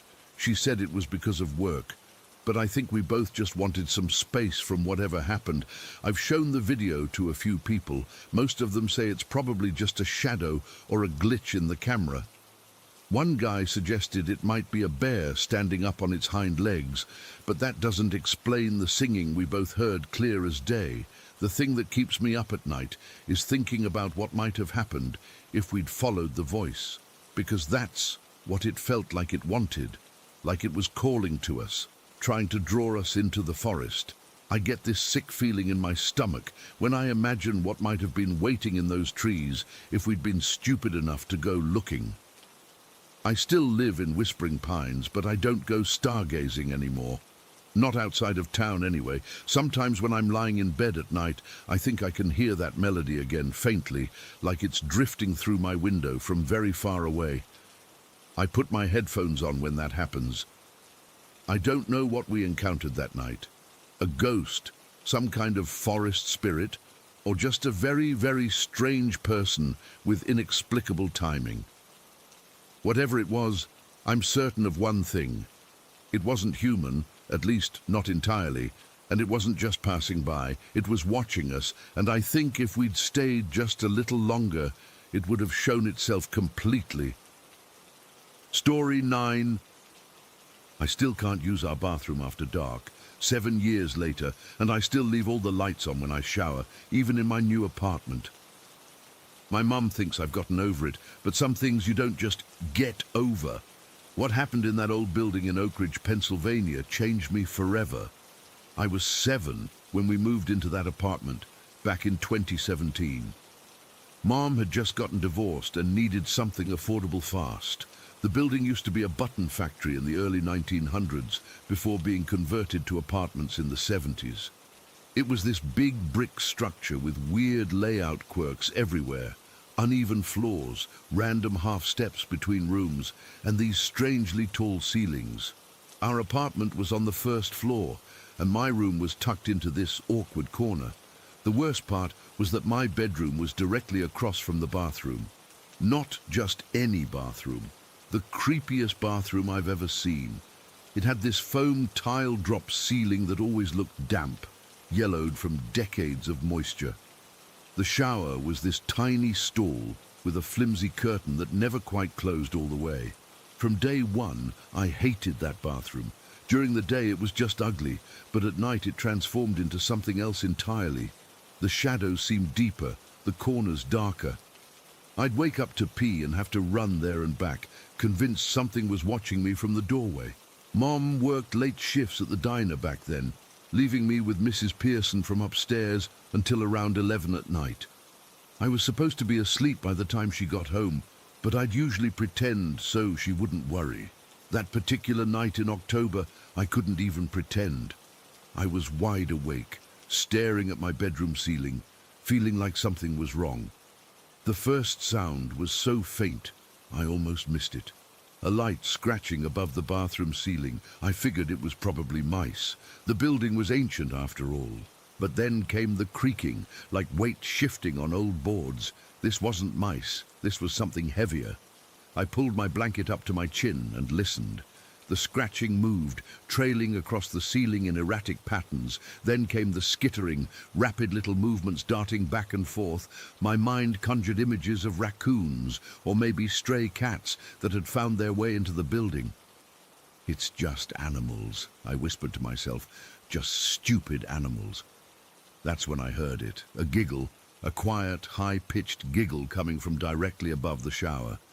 It was brief, just a second or two, but unmistakably the laugh of a young boy, not a full-out laugh, but that mocking kind of snicker kids make when they're being mean. My blood turned to ice. There was no mistaking what I'd heard. It wasn't an animal, it wasn't pipes or the building settling, it was a child's laugh. I wanted to run to Mrs. Pearson upstairs, but that would mean passing the bathroom door. I couldn't do it. I couldn't even scream. My voice was trapped somewhere deep in my chest. The skittering continued, sometimes stopping abruptly, then starting again in a different spot. Occasionally there'd be a soft thud, like something being dropped or placed down carefully. All of it centered around the bathroom ceiling. I sat there frozen for what felt like forever. The red numbers on my alarm clock ticked from 10:45 to 11:30. The sounds never stopped. Sometimes they'd grow quieter, as if whatever was making them had moved farther away, but they always came back to the area above the shower. The giggle came 2 more times. Each laugh was short but distinct. The second one sounded closer somehow, like whatever was making it had found a better spot to project its voice. When Mom finally came home, she found me sitting up in bed, crying silently. I was so terrified, I could barely explain what happened. She checked the bathroom thoroughly, telling me it was just the old building making noise. She even stood on the edge of the tub and pressed against the ceiling tiles, showing me how solid they were. "See? Nothing can get through here," she said. "The neighbors upstairs have solid floors, and we have these tiles. Nothing to worry about." I didn't sleep that night. Not really. I dozed off sometime near dawn, but jerked awake every time the heat kicked on or the refrigerator hummed. The next morning was a Saturday. Mom had the day off, and we were eating breakfast when I realized I needed to use the bathroom. In daylight, with Mom nearby, I finally gathered the courage to go in there. That's when I saw it. One of the foam ceiling tiles above the shower was pushed aside. Not completely removed, just shifted a few inches, creating a dark gap between it and the neighboring tile. The gap revealed nothing but blackness beyond, a space between our ceiling and the upstairs neighbor's floor. I screamed for Mum. She came running and saw it too. Her face went pale. It was probably just loose, she said, but I could tell she didn't believe it. These old buildings settle all the time. She got the step stool from the kitchen, and carefully pushed the tile back into place. While she was up there, she peered into the darkness beyond. "There's a crawl space up here," she said, her voice tight. "Probably for maintenance to access pipes and wiring." The tile was about 3 feet square, and the hole it revealed seemed to go up about 3 feet before hitting what I assumed was the underside of the upstairs floor. More than enough space for something, or someone, to move around in. Mum called our landlord immediately. He came by that afternoon, a grumpy old man named Mr. Wicker, who always smelled like cigarettes and coffee. "Probably just mice," he said after examining the ceiling. "They get in the walls sometimes. I'll put some traps up there." He climbed up with a flashlight and stuck his head into the opening. "Nothing up here but dust and pipes," he announced. "No signs of animals." "What about the laughing?" I asked. "I heard a boy laughing." Mr. Wicker gave me that look adults give kids when they think you're making things up. "Pipes can make all kinds of sounds, kiddo. Water hammering, air in the lines. Probably just that." He replaced the tile, wedged it in tighter than before, and left some mouse traps along the baseboards, just in case. That night, Mum let me sleep in her room. I was exhausted from the night before and fell asleep quickly. When I woke up the next morning and went to brush my teeth, the tile was moved again. Not as much as before, just slightly askew, like someone had carefully pushed it up and then tried to put it back. Mom called Mr. Wicker again. He came back, more annoyed this time, and checked the crawl space more thoroughly. He even went upstairs to talk to the neighbors, the Pearsons. They swore they hadn't heard anything unusual, and certainly hadn't been in any crawl spaces. This pattern continued for weeks. Every morning, that same tile would be moved, despite being replaced, and even taped down the day before. The scratching and skittering continued every night. Sometimes I'd hear it while lying in bed. Other times, it would start while I was watching TV or doing homework. The worst was shower time. Mom insisted I keep up with regular bathing, but standing in that tiny shower stall, naked and vulnerable, knowing that something could be right above me, watching through the gap in the tiles, it was unbearable. I'd rush through my showers in record time, never closing my eyes even to rinse my hair, always staring up at that ceiling tile, terrified it would move while I was standing there. One particularly bad night in November, about a month after it all started, I was trying to fall asleep when the noises began earlier than usual. The scratching was more intense, more deliberate. It sounded like something was trying to dig through. Then came the giggle again, but this time followed by words, faint but clear enough that I could make them out. "I see you." 3 simple words, whispered in a child's voice, that sent me screaming from my room. Mom came running, and I refused to go back to my bedroom. I slept on the couch that night and for many nights after. The next day, Mom demanded that Mr. Wicker do a proper inspection of the entire crawl space. He finally relented and brought a maintenance worker with him. They spent hours up there crawling around with flashlights and tools. "There's nothing up there," the maintenance guy reported when they finally emerged, covered in dust. "Just old wiring, pipes and decades of dust. No footprints, no disturbances in the dust, except where we just crawled through." "What about entry points?" Mom pressed. "Could someone be getting in from somewhere else?" They checked every possible access point to the crawl space and found nothing. According to them, the only way in was through our bathroom ceiling or similar access panels in other apartments, all of which were accounted for and undisturbed. Mom started to look at me differently after that, concerned in a way that suggested she thought I might be making it all up, but I wasn't. And she knew I wasn't when she witnessed it herself. It happened one evening while she was helping me with bath time. We both heard it, clear as day, the skittering followed by that same mocking giggle. Mom's face went white. She grabbed me out of the tub, barely taking time to wrap a towel around me, and marched up to the Pearsons' apartment. Mrs. Pearson answered, confused by Mom's panic. She invited us in, and Mom demanded to know if they had a child staying with them, or if their grandson was visiting. They didn't. It was just the elderly couple, and they'd been watching TV all evening. To prove it wasn't coming from their apartment, Mrs. Pearson let Mom inspect their floors. There were no access panels, no loose floorboards, nothing that could explain the sounds or the moving tile. 2 weeks later, Mom gave notice on our apartment. We couldn't afford to break the lease entirely, but Mr. Wicker agreed to move us to a different unit in the building when one opened up in December. Those final weeks were the longest of my life. The phenomena never stopped. The scratching, the skittering, the occasional laughter, and that ceiling tile that refused to stay in place. I slept in Mom's room every night, but even there I could hear it, more distant but still present. The day we moved to our new apartment on the second floor was the happiest day of my life. The noises stopped immediately. Whatever had been in that crawl space, whether real or imaginary, stayed behind. Years later, Mom finally told me she'd done some research on the building's history. Apparently, in the 1950s, when it was still transitioning from factory to residential, a young boy had gone missing during a tour of the building. They suspected he'd wandered off and gotten lost in the unfamiliar structure.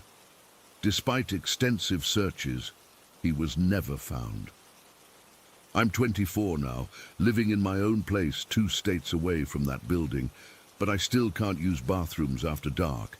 I still check ceiling tiles for signs of movement.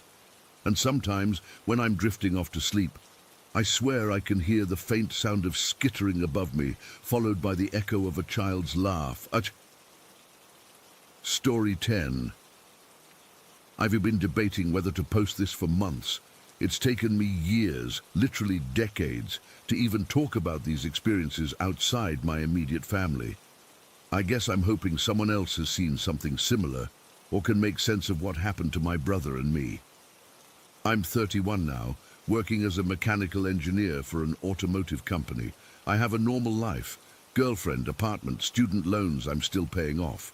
Nothing about my day-to-day would suggest I've spent a good chunk of my life terrified of something I can't explain. My brother Nathan is 2 years younger, also an engineer, electrical. And until about 7 months ago, I had no idea we'd been seeing the same thing our entire lives. It started when I was around 9. We lived in this 3-story house in Massachusetts, kind of old, but not ancient, built in the 70s, I think. I was coming downstairs from my bedroom on the 3rd floor one night to use the bathroom. Our parents' room was on the 2nd floor, and Nathan's room was across from theirs. The stairs creaked like crazy, so I always tried to step carefully, especially at night. I remember freezing halfway down the stairs when I saw it. Standing at the bottom was this figure. Tall, way taller than my dad, who's 6'1". It was completely black, like a shadow, but solid. No features at all, no face, no clothes, just this dark silhouette of a person. The weird thing was, it didn't feel like I was looking at a person wearing black. It felt like I was looking at something that was absorbing all the light around it. I couldn't move, couldn't scream. It was just standing there, completely still, looking up at me. At least I think it was looking at me. Hard to tell when something doesn't have eyes. After what felt like forever, but was probably only seconds, I bolted back up the stairs and hid under my covers until morning. I told my parents the next day. Mom thought it was a nightmare, but Dad seemed concerned. He checked all the doors and windows, made sure everything was locked up tight. I remember him saying it was probably just shadows from the streetlight playing tricks on you. But the way he said it, I could tell he wasn't convinced. About a year later, we moved to Connecticut. New house, new school, new start. I figured whatever I'd seen was tied to the old house, and I'd be free of it. I was wrong. The first time I saw it at the new house, I was 12. Our house was at the end of this cul-de-sac with woods behind it. I was up late one summer night, reading with my window open because it was hot. I happened to look outside, and there it was, standing in the middle of the cul-de-sac. Same featureless shadow figure, same impossible height, just standing there completely still. This time I ran straight to my parents' room. Dad grabbed his baseball bat and went outside while Mom stayed with me. I watched from the window as Dad walked around the cul-de-sac, checking behind trees and cars, but by then whatever I'd seen was gone. After that, Dad installed motion sensor lights all around the house. It didn't help. The thing kept coming back. Not often, maybe once or twice a year. Sometimes I'd wake up and it would be standing in the corner of my room, perfectly still. Other times I'd see it outside, always at night, always alone, always just watching. One night when I was 15, I woke up around 3 in the morning with that feeling of being watched. The shadow was in my room, standing at the foot of my bed. I shut my eyes tight, counted to 10, and looked again. Still there. I reached for the lamp on my nightstand, but as soon as I moved, the thing was gone. Not like it walked away, but like it just ceased to exist. I told Dad about these incidents, and each time he'd grab his bat, or later the gun he bought for home protection, and search the house and yard. Never found anything, of course. Mom started suggesting I see someone, a therapist or something. She thought I was having some kind of episodes, maybe stress or an overactive imagination.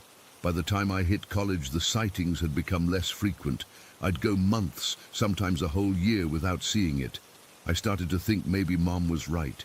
Maybe it had been in my head all along. Then last December, Nathan and I were back at our parents' place for Christmas. Everyone else had gone to bed, and we were having a few beers in the living room, just catching up.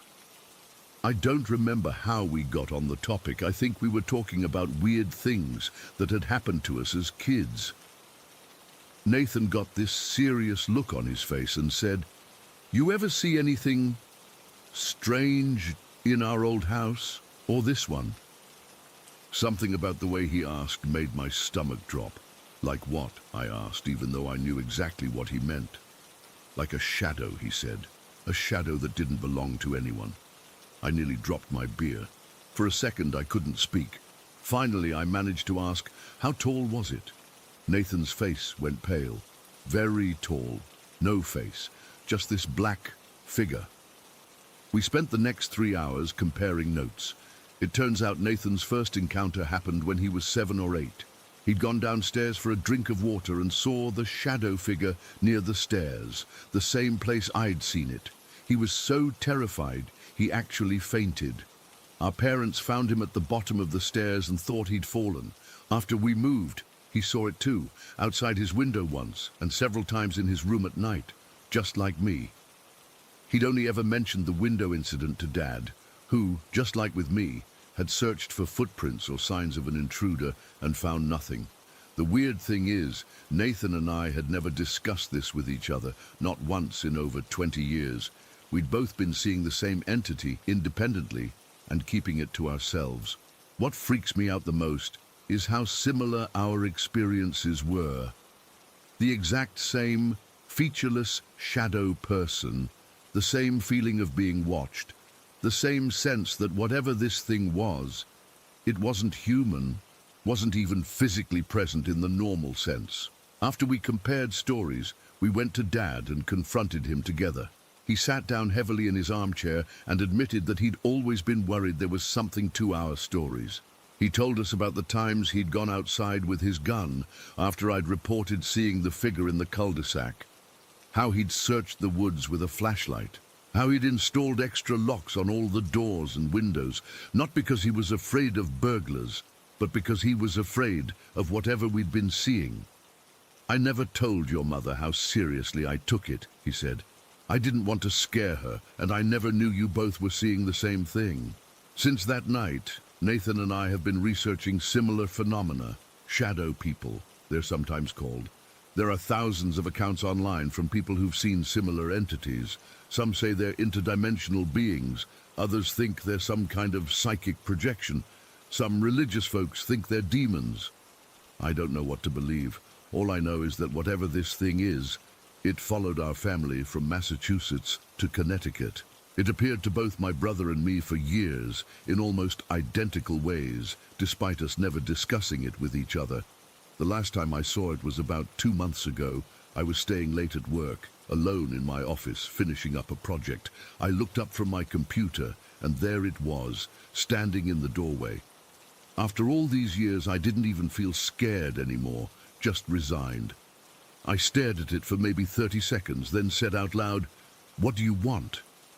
It didn't respond, of course, it never does, but for the first time I got the distinct impression it was curious, like it was studying me. Then, as always, it was gone. Nathan saw it again last week, in his apartment parking lot at 2 in the morning. He called me right after, voice shaking.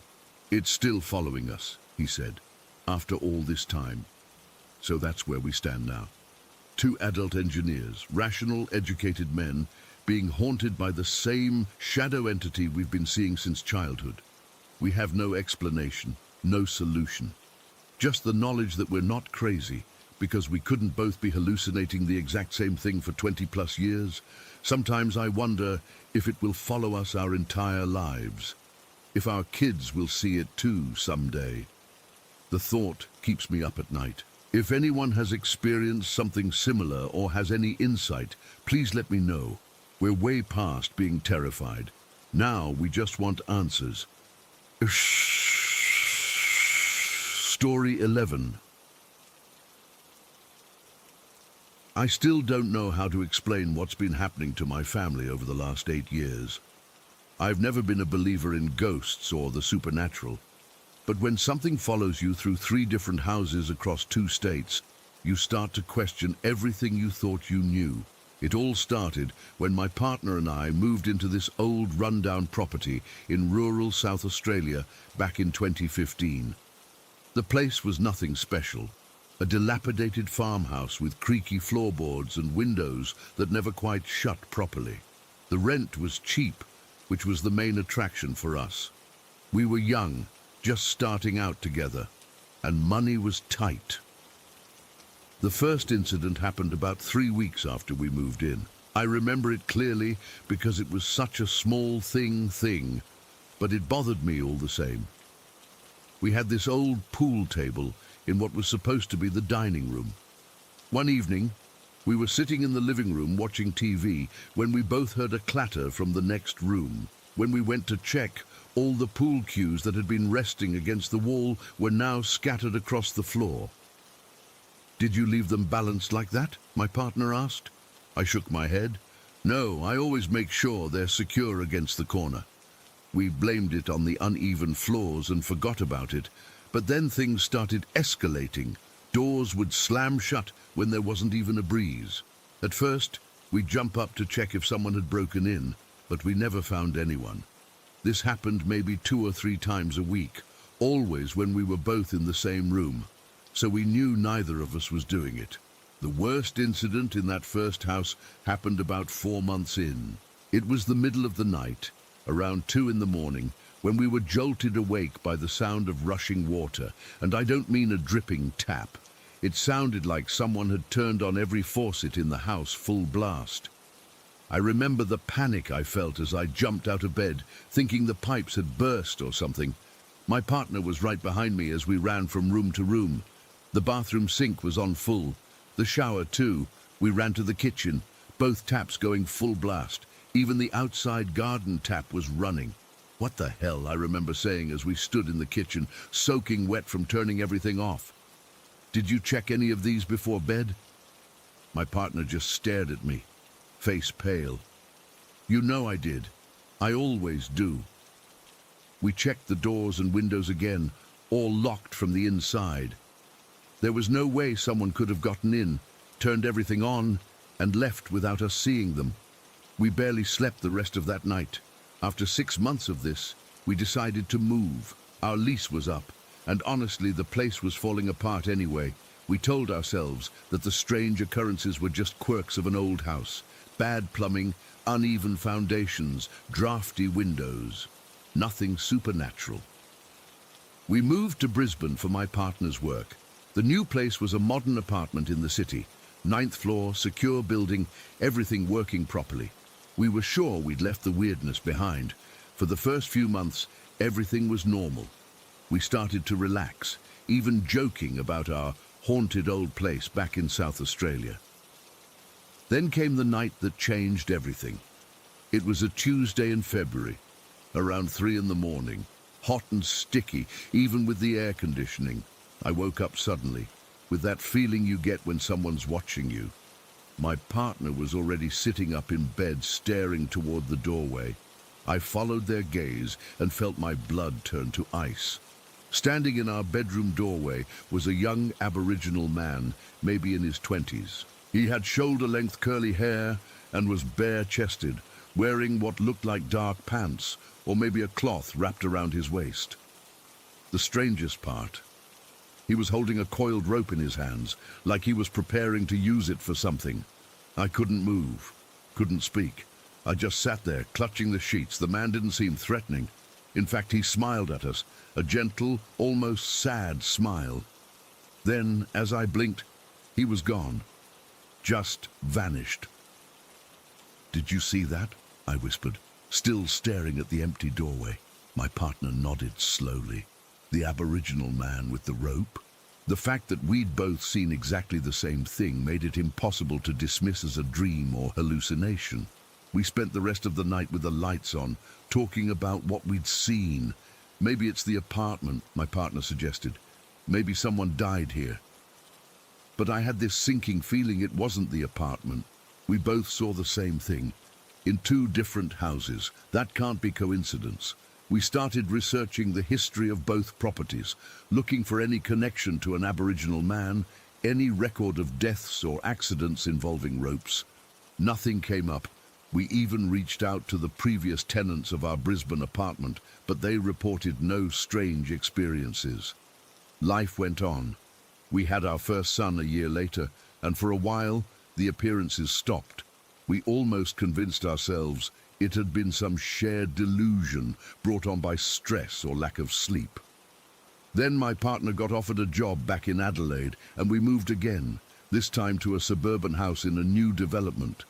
Our son was about 2 years old when he started having night terrors. He'd wake up screaming about the man in his room. Kids have nightmares, we told ourselves. It's normal. But then one night, I went in to comfort him, and he pointed to the corner of his ceiling. "Man up there," he said, his little face streaked with tears. "Watching me." I looked, of course, but saw nothing. "There's nobody there, sweetie. Just shadows."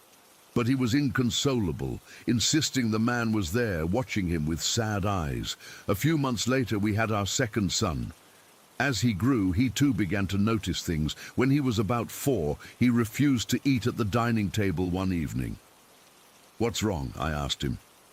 "The man under the table," he said matter-of-factly. "The man with the black face and green jacket. He's staring at me." My blood ran cold. My partner and I exchanged looks across the table. Neither of us had ever mentioned our experiences to the kids. They were too young to understand, and we didn't want to frighten them. "Can you tell me more about this man?" my partner asked gently. "He's sad," our son said, pushing his plate away. "He wants to show us something with his rope." Rope? He'd said rope. We'd never mentioned a rope to anyone. Even our dog seemed to sense something. He'd sometimes stand in the middle of a room, hackles raised, growling at empty corners of the ceiling. He'd bark furiously at nothing we could see, then whimper and hide under the furniture. One evening, after the kids were in bed, my partner finally told me something they'd been keeping secret for years. "I think I know why this is happening," they said quietly. "I think it's been following me since I was a kid." They explained that their mother had dabbled in white magic back in the 90s. Nothing extreme, just crystals, tarot cards, that sort of thing. But once, when my partner was about 12, their mother had attempted to contact spirits during a full moon ritual. I remember her saying she felt something attached to our family that night, my partner said.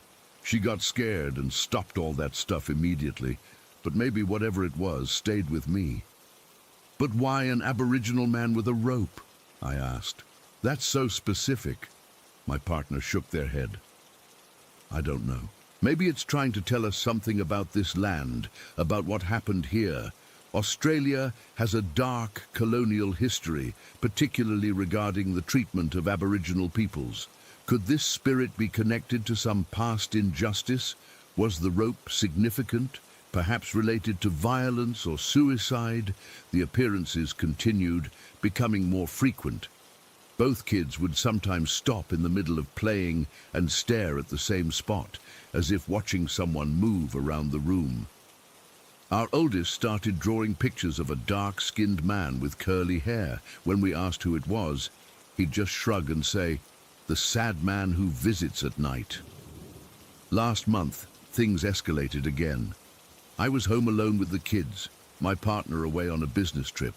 I was in the kitchen making dinner when I felt that familiar sensation of being watched. I turned around slowly, and there he was, the same Aboriginal man with the rope, standing by our refrigerator. He looked exactly as he had that night in Brisbane, young, sad eyes, bare-chested, holding that coiled rope. But this time, he didn't just smile and disappear. He lifted the rope slightly, as if showing it to me, then pointed toward the backyard. I couldn't move. My heart was hammering so hard I could feel it in my throat. The man's lips moved, but I couldn't hear anything. Then, my 4-year-old walked into the kitchen. "Hello," he said casually, to the empty space by the fridge. Then to me, "Daddy, the rope man wants to show us something in the garden." When I looked back, the man was gone. I grabbed both kids and drove straight to my in-laws' house. I couldn't stay there alone. When my partner returned the next day, we did a thorough search of the backyard, half expecting to find something buried there. But there was nothing unusual. We've considered moving again, but what's the point? This thing has followed us across 2 states and 3 homes. It's not the houses that are haunted, it's us. We've consulted a local Aboriginal elder who suggested the spirit might be a guardian rather than something malevolent. He explained that in some Aboriginal beliefs, spirits can attach themselves to families to protect them or to right a past wrong. The rope could be symbolic of connection rather than harm, but that doesn't explain why it's focused on us or what it wants. Sometimes I wonder if it's trying to lead us somewhere, show us something important. Other times I think maybe it's just lost, caught between worlds and confused. My partner's mother passed away last year without ever explaining more about what happened during that ritual. So we're left with our haunting, this silent Aboriginal man with his rope, who appears and disappears, who our children can see clearly, but we only glimpse occasionally. Last night, I woke up around 2 in the morning. My partner was fast asleep beside me. I had that feeling again, the heaviness in the air that always comes before he appears. I opened my eyes slowly, and there he was, standing at the foot of our bed. This time, he'd uncoiled the rope and was holding it stretched between his hands. As if measuring something, he looked directly at me, and for the first time I wasn't afraid. I felt like I should understand what he was trying to tell me. But I don't. I still don't know what he wants or why he's chosen our family. All I know is that he's been with us through 3 homes now, and I don't think he's going anywhere. Sometimes I wonder if we'll ever understand what the rope means, or if we'll spend the rest of our lives being watched by this silent visitor from another time. Story 12. I still don't know what to make of what happened to me 4 months ago. I've told a few close friends, but most people would just think I'm making this up, or that I was half asleep and imagining things. I know what I saw, though. I know what I felt. I travel for work. I'm in construction management, and last summer I got assigned to a big commercial project in Denver that was going to take several months to complete. Rather than constantly flying back and forth from my home in Oregon, the company put me up in one of those extended stay hotels, you know, the kind with the little kitchenette and slightly bigger rooms, since people often stay for weeks or months at a time. It wasn't fancy by any means, but it was comfortable enough. Room 314 on the 3rd floor became my home away from home starting in August. It was your typical layout. When you walk in, there's a small kitchenette area to the right, with a mini fridge, microwave and small countertop. The bathroom was immediately to the left of the entrance, and then the rest opened up into the bedroom area with a desk, TV and king-sized bed. I'd been there for nearly 3 months without anything strange happening, just normal hotel stuff, occasionally hearing other guests in the hallway, the cleaning staff knocking in the mornings, the usual. I'm not someone who believes in ghosts or anything supernatural. I've always been pretty skeptical about that kind of thing. That all changed on November 12th. I remember the date clearly because we'd just hit a major milestone on the project, and I'd gone out with some of the guys from the site to celebrate. Nothing crazy, just a few beers at a bar near the hotel. I got back to my room around 11, took a shower and crashed out pretty hard. I woke up suddenly at what my phone said was 3:42 in the morning. At first I couldn't figure out what had woken me. I wasn't dreaming, at least not that I could remember. Then I heard it. Footsteps. But not normal footsteps. They sounded wet, like someone was walking in soaking wet boots on a hard surface. Squish, squish, squish, with that distinctive sound of water being pressed out with each step, and they were loud. The kind of sound you'd hear if someone was walking across tile or linoleum in soaked footwear. My first disoriented thought was that someone was in the hallway, but that didn't make sense. The hallway was carpeted.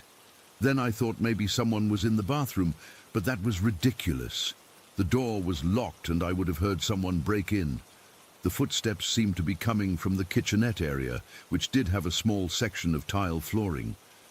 But I was alone in the room. At least I was supposed to be alone. I froze, not even breathing, straining to listen. The wet footsteps stopped. I lay there for what felt like minutes, but was probably only seconds. My heart hammering so hard I could feel it in my throat.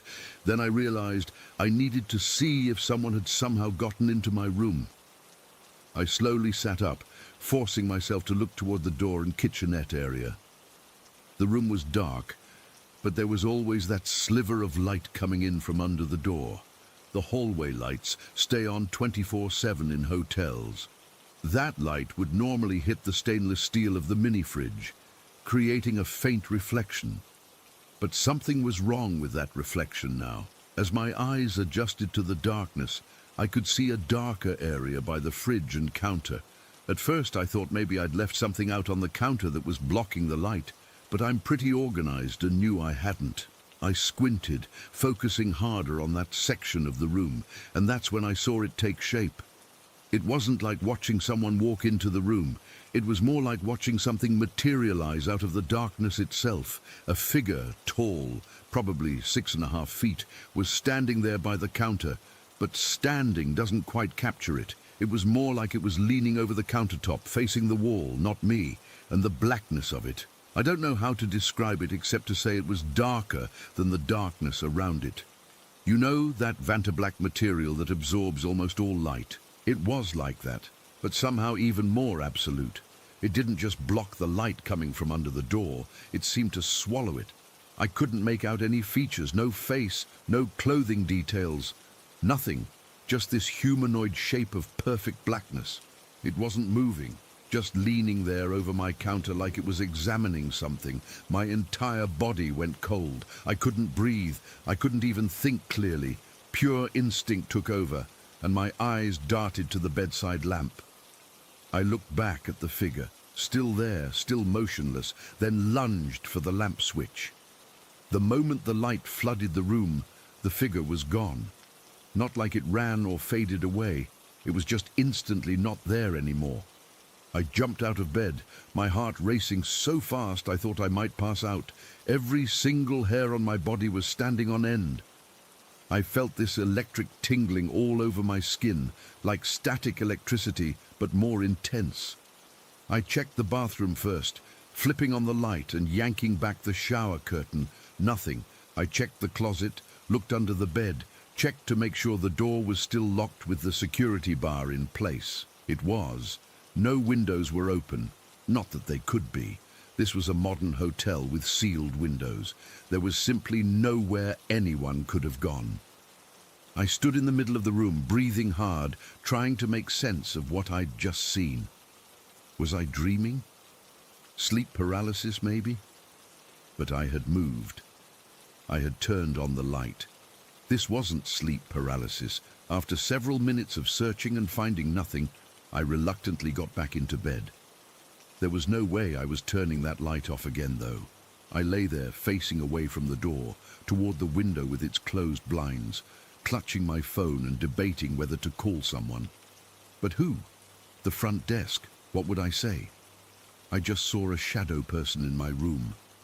They'd think I was drunk or crazy. That's when I felt it, a pressure on my hip and leg. Not like someone touching me, more like an electrical charge or a heavy static feeling concentrated in one area. It wasn't painful, just deeply unsettling. Like when your foot falls asleep but without the pins and needles, just the heavy pressure and wrongness of it. The sensation moved slowly from my hip up toward my stomach. It wasn't touching the surface of my skin. It felt like it was happening inside me, like my insides were being gently electrified. I couldn't take it anymore. I rolled over and sat bolt upright, my entire body shaking. The feeling immediately stopped. There was nothing visible in the room, but the air felt thick, charged somehow, like the heaviness in the atmosphere right before a massive thunderstorm. I could feel something was still there with me, watching, even though I couldn't see it. I turned on the TV, the desk lamp, the bathroom light, every light source in the room. I pulled the desk chair to the corner farthest from the kitchenette and sat there, knees pulled to my chest, until sunlight started filtering through the edges of the blinds around 6:30. I never went back to sleep. I couldn't. Every tiny sound, the ice maker in the fridge, the heating system clicking on, the occasional distant elevator ding, made me flinch. I felt like my nerves had been peeled and exposed. When morning finally came, I went straight to the front desk and asked if I could change rooms. I made up some excuse about a noisy neighbor. They were nice about it and moved me to the 5th floor. I never experienced anything like that again in the new room. But I couldn't shake the feeling of being watched whenever I was in the hotel. I started spending as little time there as possible, working late and leaving early, eating all my meals out. I finished up the project in December and flew home the day after it wrapped. I've never been so relieved to leave a place. I've gone over that night in my head hundreds of times. Was it a waking dream? A hallucination from stress? Carbon monoxide? I checked. The hotel had detectors in every room. I've researched everything from sleep disorders to haunted hotels in Denver. Nothing explains what I saw and felt. That figure was there. Those wet footsteps were real. And sometimes, when I'm falling asleep at night, I catch myself listening for that squish, squish, squish sound, terrified that whatever visited me in Denver might have followed me home. I still don't have any explanation for what happened. All I know is that I'm never staying in room 314 of any hotel ever again. And if you're ever in a hotel and wake up to the sound of wet footsteps when there shouldn't be any, turn on the light. Turn on every light you can reach. Story 13. I've never been the type to believe in the supernatural. I'm a researcher by profession. I analyze data, conduct experiments, and trust in science. At least that's who I was before it all started 6 months ago. I still can't explain what happened in that apartment, and part of me doesn't want to try anymore. I moved into what seemed like a perfectly normal 2-bedroom apartment last year. Nothing fancy, just a modern building with decent security in a quiet neighborhood. I live alone, except for my dog, Luna, a 3-year-old husky mix, and my cat, Oliver. The first few weeks were completely normal, settling in, arranging furniture, establishing routines with the pets. Luna loved exploring the new space, and Oliver claimed his favorite windowsill within hours. Then, about 2 months after moving in, I started getting this feeling whenever I came home. It's hard to describe precisely, but it was like walking into a room where someone had just been arguing. You know that heaviness in the air? That tension you can almost touch? Except there was no one else there, just me unlocking the door after work. At first, I brushed it off as stress from my job. The research project I was working on had tight deadlines, and I figured I was just bringing that anxiety home with me. But the feeling kept getting stronger. I'd stand in my living room and feel watched. I'd turn around quickly, expecting to catch someone staring at me, but there was never anyone there. Luna noticed it before I fully admitted something was wrong. She'd been the most playful, happy dog, always greeting me with a wagging tail and bringing me toys. Then suddenly, she stopped. She'd stay in corners, watching the hallway leading to the bedrooms and stairs. At night, she'd wake up and bark at the stairwell, her hackles raised. Oliver started spending most of his time under the couch, only coming out for food. I tried to rationalize their behavior. New environment, strange noises from neighbors, maybe even mice in the walls, anything logical. But then the door incident started. I've always been obsessive about locking up. Growing up, my parents drilled it into me, and it became second nature. Every night before bed, I'd check the front door, making sure both the doorknob lock and deadbolt were secured. But one morning, I came downstairs to find the door completely unlocked, both locks disengaged. I figured I must have forgotten, even though that seemed impossible. So the next night, I double-checked, even taking a picture on my phone of the locked door before going to bed. The next morning, unlocked again. This happened 5 nights in a row. On the 6th night, I set up my laptop to record the door all night. The footage showed nothing. No one approached the door, no movement at all. But in the morning, the door was unlocked again. The recording showed the locks somehow disengaging on their own around 3:15 in the morning. No visible cause. They just turned. That's when I started seriously freaking out. I called my landlord asking if anyone else had keys, if maintenance ever entered without notice, anything. He assured me only I had keys, and any maintenance was scheduled with tenants in advance. Then things escalated beyond the door. I went to sleep one night wearing my favorite grey sweatpants. I remember specifically because I'd just washed them and they were still warm from the dryer. When I woke up the next morning, I wasn't wearing them. I thought maybe I got hot and took them off in my sleep, but they weren't on the bed or floor. I found them later, perfectly folded in my dresser drawer. I started questioning my memory, my sanity even. Was I sleepwalking? Having episodes I couldn't remember. I've never had any history of mental health issues, but I was genuinely scared I was losing my mind. The water was the next thing. I'd come home from work to find puddles on the kitchen floor. Not huge floods, just enough water to soak your socks if you stepped in it. Always in the same spot near the refrigerator. I checked for leaks everywhere. Pipes under the sink, the refrigerator water line, the ceiling for drips from the apartment above. Nothing. I even put towels down before leaving for work, only to return to find them soaked through, perfectly centered in those same spots. My pets were getting worse too. Luna started sleeping in the bathtub, something she'd never done before.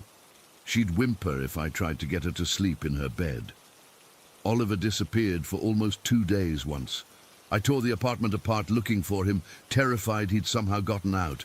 I finally found him wedged behind the washing machine, trembling. He wouldn't eat for hours after I coaxed him out.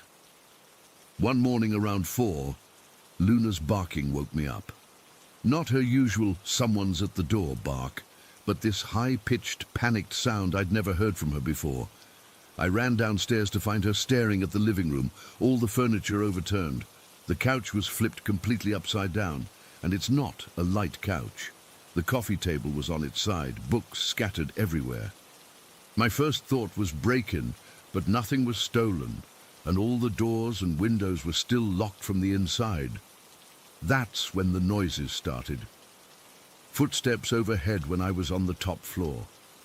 The sound of a chair dragging across the kitchen floor when I was alone in the bedroom, knocking inside the walls, 3 knocks, pause, 3 more knocks, over and over, sometimes for hours. I couldn't take it anymore. I packed an overnight bag and went to my friend Mike's place. I didn't tell him everything, just that I thought someone might be breaking into my apartment and I needed a place to crash for a night while I figured things out. He was cool about it. Let me take his couch. That night I slept better than I had in weeks. The next morning, I went back to my apartment to check on my pets and grab more clothes. What I found still gives me nightmares. The entire place had been ransacked, and I don't mean like burglars looking for valuables. I mean destroyed. Pictures ripped off walls, their frames smashed, every cabinet in the kitchen open, dishes broken on the floor, the shower curtain torn down, my clothes from the closet thrown everywhere. But the worst part, written in what looked like dirt on my bedroom wall, were 3 vertical lines. Not words, just lines, like something had dragged 3 fingers through grime. And beneath those marks was a pile of all my framed photos, the glass broken out of each one. Luna and Oliver were hiding in the bathtub together, Luna's body curled protectively around the cat. Neither would come out when I called them. I called Mike immediately, asked if he could come over and see this because I honestly thought I was losing my mind. He sounded confused, asked who I was. When I reminded him I'd stayed at his place the night before, he said I must be mistaken, that he hadn't seen me in weeks. I thought he was joking at first, but he was dead serious. According to Mike, I had never been to his apartment the previous night. I don't know how to explain that. I remember every detail of being at his place. The movie we watched, the beer we drank, the uncomfortable spring in his couch that kept me half awake. But Mike insists none of it happened. I couldn't stay in that apartment another night. I gathered Luna and Oliver, threw some essentials in a bag, and went to a hotel. I called in sick to work for 2 days while I tried to figure out what to do. When I finally went back to check on things, the apartment looked normal. Everything was back in place. No broken dishes, no torn photos, no writing on the wall. For a split second, I thought maybe I had imagined it all. Then I noticed Luna cowering behind my legs, refusing to enter past the doorway. That night at the hotel, I woke up with burning pain across my rib cage. When I turned on the light and looked in the mirror, I had 3 long scratches from my armpit down to my hip, like someone had dragged their nails across my skin with force. They were bleeding enough that I had to press towels against them. I decided to try one more night in the apartment. I know that sounds insane, but I needed to know if I was really experiencing these things or having some kind of breakdown. I set up cameras in every room, including a body camera I would wear all night. I was determined to document whatever was happening. That was the worst night of my life.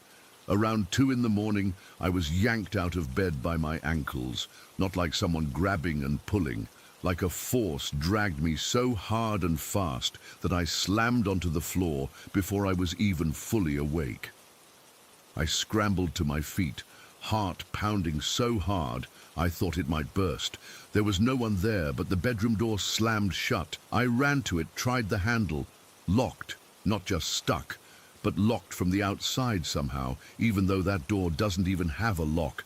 I pounded on it, screaming for help even though I knew no one would hear me. After what felt like hours but was probably only minutes, the door suddenly swung open. As I rushed through it, something shoved me from behind, hard enough that I stumbled forward and crashed into the hallway mirror. The glass shattered, cutting my forehead and hands as I tried to protect my face.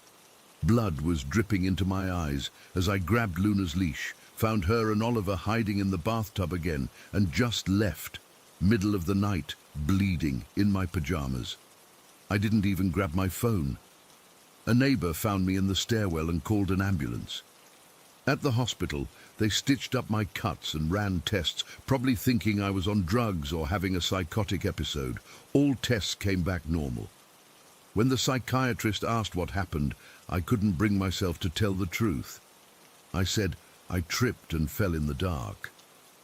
While I was in the hospital, my neighbor from the apartment next door called. She wanted to know if I was okay, but also asked if I could stop doing construction at night. Apparently, she'd been hearing what sounded like hammering on our shared wall for several nights, always between 2 and 4 in the morning, when I was either not home or asleep. The building manager went into my apartment to check for the source of the noise. He found small, hand-sized holes punched into the drywall of our shared wall. Dozens of them, all recently made, all at about the height of my head. I never went back except to move my things out, and I didn't go alone. I broke my lease, lost my security deposit, and moved to a much smaller place across town. The bizarre thing is that from the moment I left that apartment, everything stopped. No more unexplained phenomena, no more scratches, no more fear. Luna started wagging her tail again within days. Oliver came out from hiding. I still don't know what was in that apartment with me. I've spent months researching, trying to find scientific explanations, gas leaks, carbon monoxide, infrasound from faulty pipes, but nothing fits all the events. The security footage from that last night, corrupted files, every single camera. I'm not the same person I was before. I keep all the lights on at night now. I check the locks obsessively. And sometimes when I'm alone in a quiet room, I swear I can still hear those 3 knocks on the wall, waiting for me to answer. Story 14. I've never really shared this experience with anyone outside my immediate family. I'm still not sure what happened that night, and I honestly don't know if I want an explanation.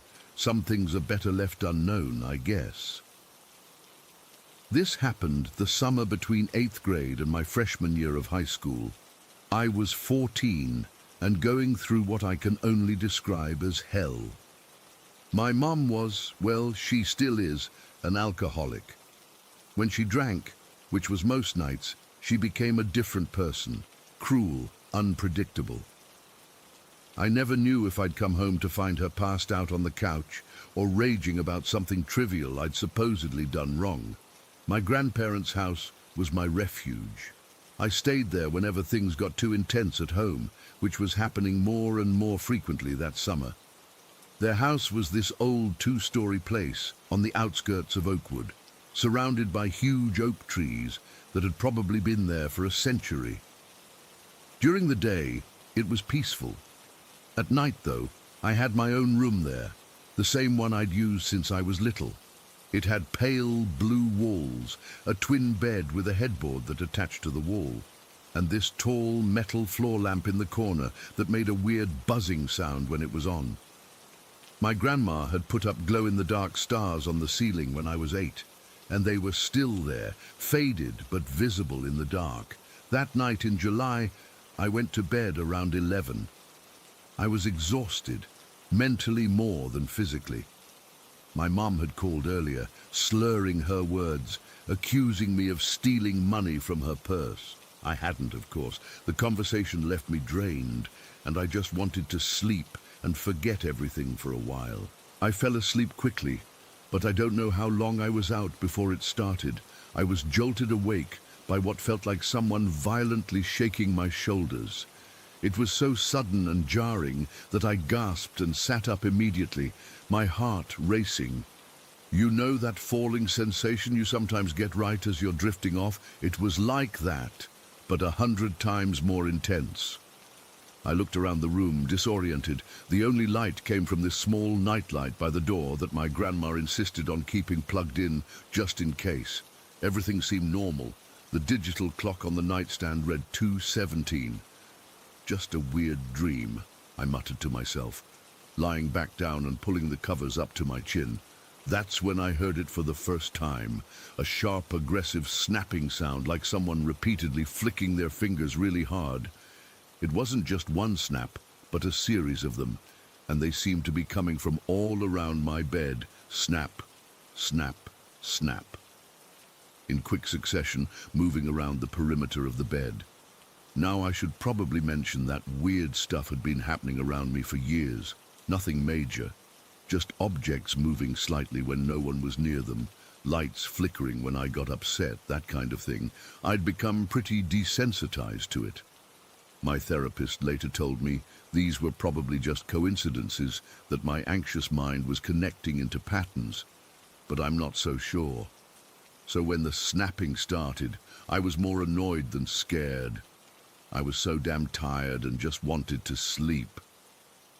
"Stop it," I mumbled into my pillow and tried to go back to sleep. I must have dozed off because the next thing I knew I was being shaken awake again. But this time, it wasn't just my body that was shaking. The entire bed was moving, like someone had grabbed the frame and was rocking it from side to side. It wasn't subtle either. It was violent enough that my head was bobbing against the pillow. I sat up, genuinely pissed off now. "What the hell?" I hissed into the darkness. The bed stopped moving the instant I sat up, but the snapping sounds returned, louder this time. They were faster too, almost frantic, and they seemed to be closing in around me. I remember feeling the hair on my arms stand up, but I was still more angry than afraid. "Seriously, knock it off," I said, louder this time. "I'm trying to sleep." I lay back down, pulling the blanket over my head like I did when I was little. The snapping continued for another minute or so, then gradually faded away. I started to drift off again, my exhaustion winning out over my irritation. The third time I woke up, it was different. The bed was shaking so violently that I was practically bouncing on the mattress. It wasn't like an earthquake. It was too targeted, too deliberate. It felt like someone was standing at the foot of my bed, gripping the frame with both hands and shaking it with all their might. The strangest part? The shaking didn't stop when I woke up. Usually, in dreams or night terrors, the scary part ends when you wake up. Not this time. I was fully awake, sitting up in bed, and the entire frame was still rattling beneath me.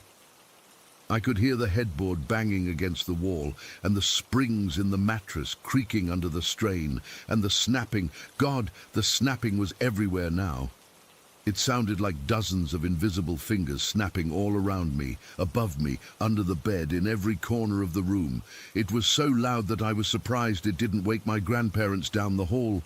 "Stop!" I shouted, beyond caring if I woke the whole house. "Just stop it!" The bed kept shaking. The snapping kept getting louder, and then I saw it. Something, I don't know what, whizzed past the foot of my bed. It moved so fast I couldn't make out what it was, just a dark blur in the already dim room. Whatever it was, it hit the metal lamp in the corner with a loud clang that reverberated through the quiet house. That was it. I completely lost it. "Fuck you!" I screamed at whatever invisible force was tormenting me. "I deal with enough shit at home. I don't need this here too." I remember the words that came out of my mouth next, and they still make me cringe when I think about them. I was just so angry, so tired of everything. "If you don't leave me alone right now, I swear I'll find a way to make you regret it. I don't care what you are. Ghost, demon, whatever. Leave me alone." Then I yanked the blanket over my head again, curled into a ball, and just lay there, shaking with rage and, yes, finally, fear. Because in that moment, as the adrenaline started to wear off, I realized how bizarre and terrifying the situation actually was. Under the blanket, I squeezed my eyes shut and started counting slowly, a technique my school counselor had taught me for managing anxiety. 1, 2, 3. By the time I reached 30, the shaking had stopped. By 50, the snapping sounds had faded away. At 100, the room was completely silent, except for the sound of my own ragged breathing. I don't know how long I stayed under that blanket. It could have been minutes or hours. Eventually, exhaustion won out, and I fell into a deep, dreamless sleep. When I woke up the next morning, sunlight was streaming through the curtains, and for a moment, I convinced myself it had all been a nightmare. But then I noticed the lamp in the corner. It was slightly askew, not in the same position it had been in when I went to bed. And there was a small dent in the metal pole, about halfway up, that I was certain hadn't been there before. I got out of bed and searched the entire room, looking for whatever had hit the lamp. Given the metallic sound it had made, I expected to find a coin or maybe a small metal toy. I looked under the bed, behind the nightstand, in every corner of the room. Nothing. I went down to breakfast trying to act normal, but my grandma noticed something was off. "You look like you've seen a ghost," she said, and I nearly choked on my orange juice. If she only knew. "Just didn't sleep well," I mumbled, and she didn't push it. Later that day, when my grandparents were busy in the garden, I went back to the room and examined the lamp more closely. The dent was definitely real, about the size of a quarter, and it looked fresh. The metal was shinier there than on the rest of the pole. I've tried to rationalize what happened that night many times since then. I've been diagnosed with PTSD, anxiety, depression, and borderline personality disorder in the years since, and I know all of these can cause hallucinations or distort perception. But this felt different. The sensation of being physically shaken awake wasn't like any hallucination I've ever experienced, and the fact that the bed continued to shake even after I was fully conscious doesn't align with how my episodes usually manifest. Then there's the dent in the lamp. Something physical caused that damage, something with enough mass and velocity to leave a mark on metal. What was it? Where did it go? I searched that room thoroughly and found nothing that could have caused it. I stayed at my grandparents' house many times after that night, but nothing like that ever happened again. The room remained peaceful, a sanctuary from my troubled home life. Sometimes I wonder if whatever was there that night sensed my absolute breaking point and backed off, or if it was something that was just passing through, a random supernatural encounter that could have happened to anyone. Or maybe it was all in my head, a perfect storm of stress, exhaustion, and mental health issues manifesting in a way that felt impossibly real. But then I remember the dent in the lamp, and I'm not so sure. My grandparents sold that house 3 years later, after my grandfather's heart attack. They moved to a smaller place, closer to my aunt. I never told them about what happened that night. What would I have said? That their house was haunted? That something invisible tried to terrorize their already troubled grandson?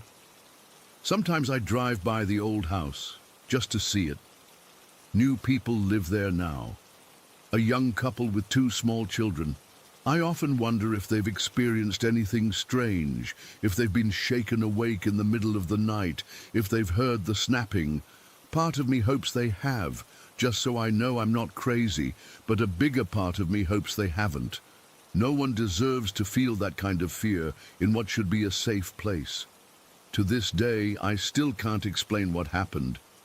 All I know is that it was real, at least to me. And it's a night I'll never forget, no matter how much I might want to. NASA, story 15. I still get goosebumps thinking about what happened. It's been almost 3 years since the first time I saw it, but I can still picture every detail as clearly as if it happened yesterday. Sometimes I try to convince myself that maybe I was just tired, that my mind was playing tricks on me. But then my wife saw it too. How do you explain that? I grew up in our family home in Barangay Maligaya, a small rural community about an hour outside Manila.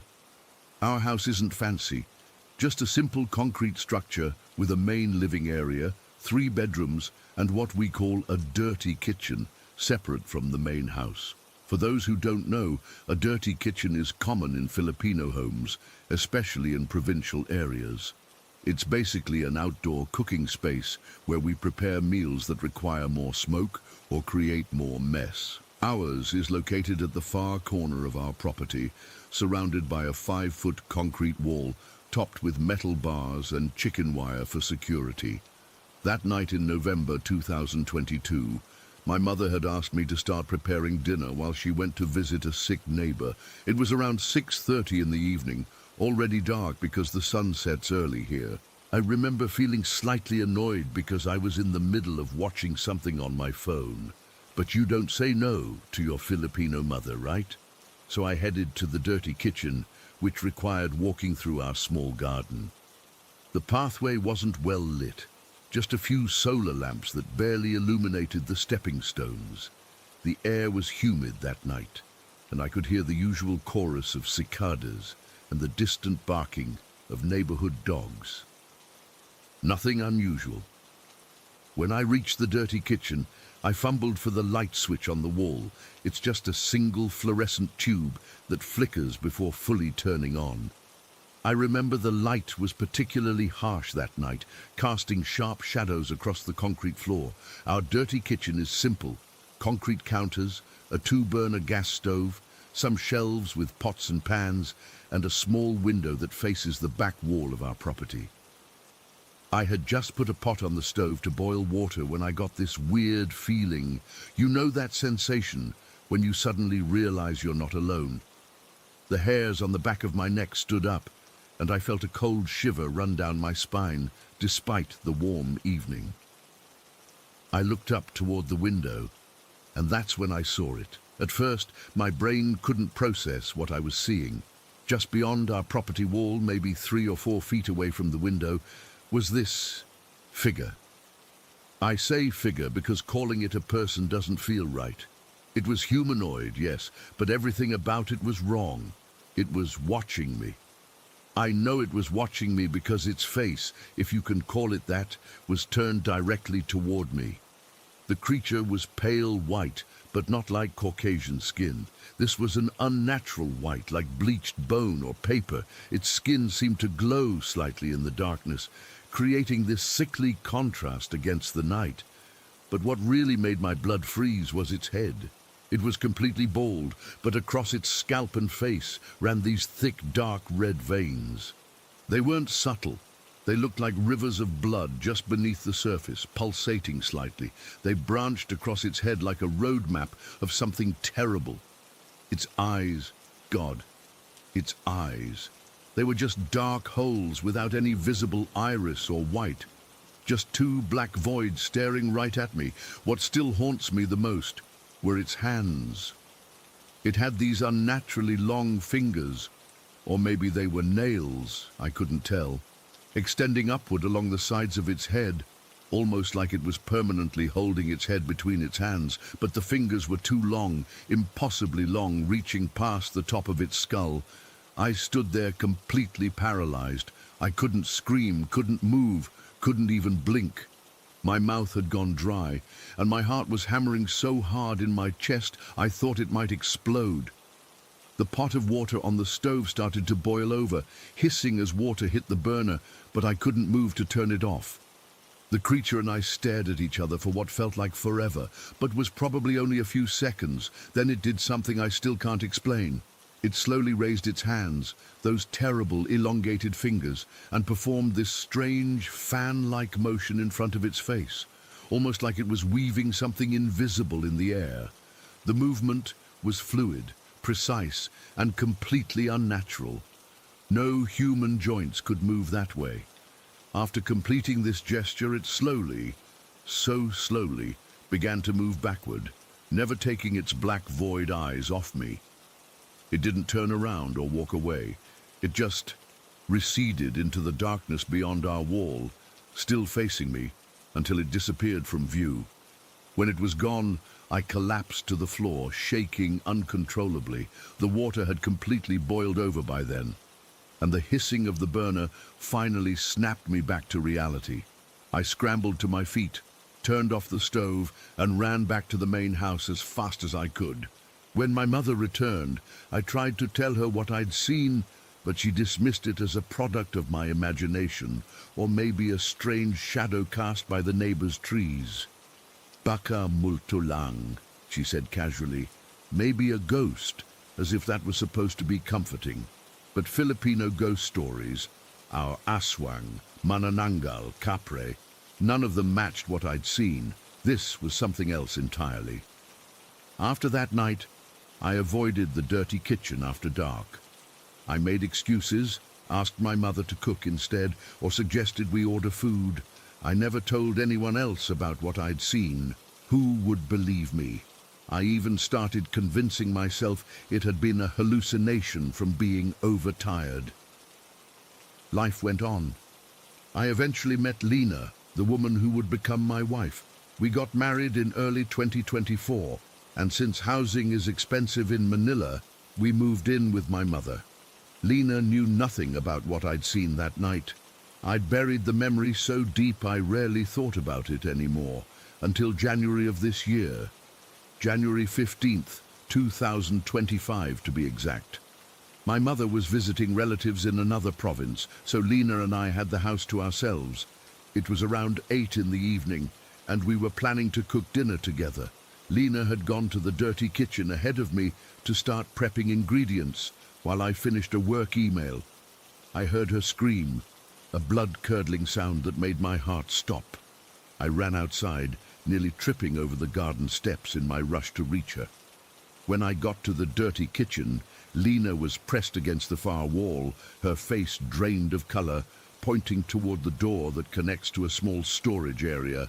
There was something, she stammered, her voice shaking. An arm, a white arm. It was doing this strange movement by the door. She mimicked a fan-like motion with her hand. My blood turned to ice. I hadn't told her. I had never described what I'd seen or the bizarre hand gesture it had made. There was no way she could have known. What did it look like? I asked, already knowing the answer. It was unnaturally white, she whispered, like nothing I've ever seen before, and there were these thick red veins visible through the skin. The fingers were so long. She started crying. Marco, it wasn't human. Whatever it wasn't human. The door she was pointing to led to a small storage area where we keep extra pots, garden tools, and other miscellaneous items. It doesn't connect to anything else, just a concrete room with a small window too high to climb through and too small for a person to fit through. Holding a kitchen knife in one hand and my phone flashlight in the other, I slowly approached the door. My hand was shaking so badly I could barely turn the knob.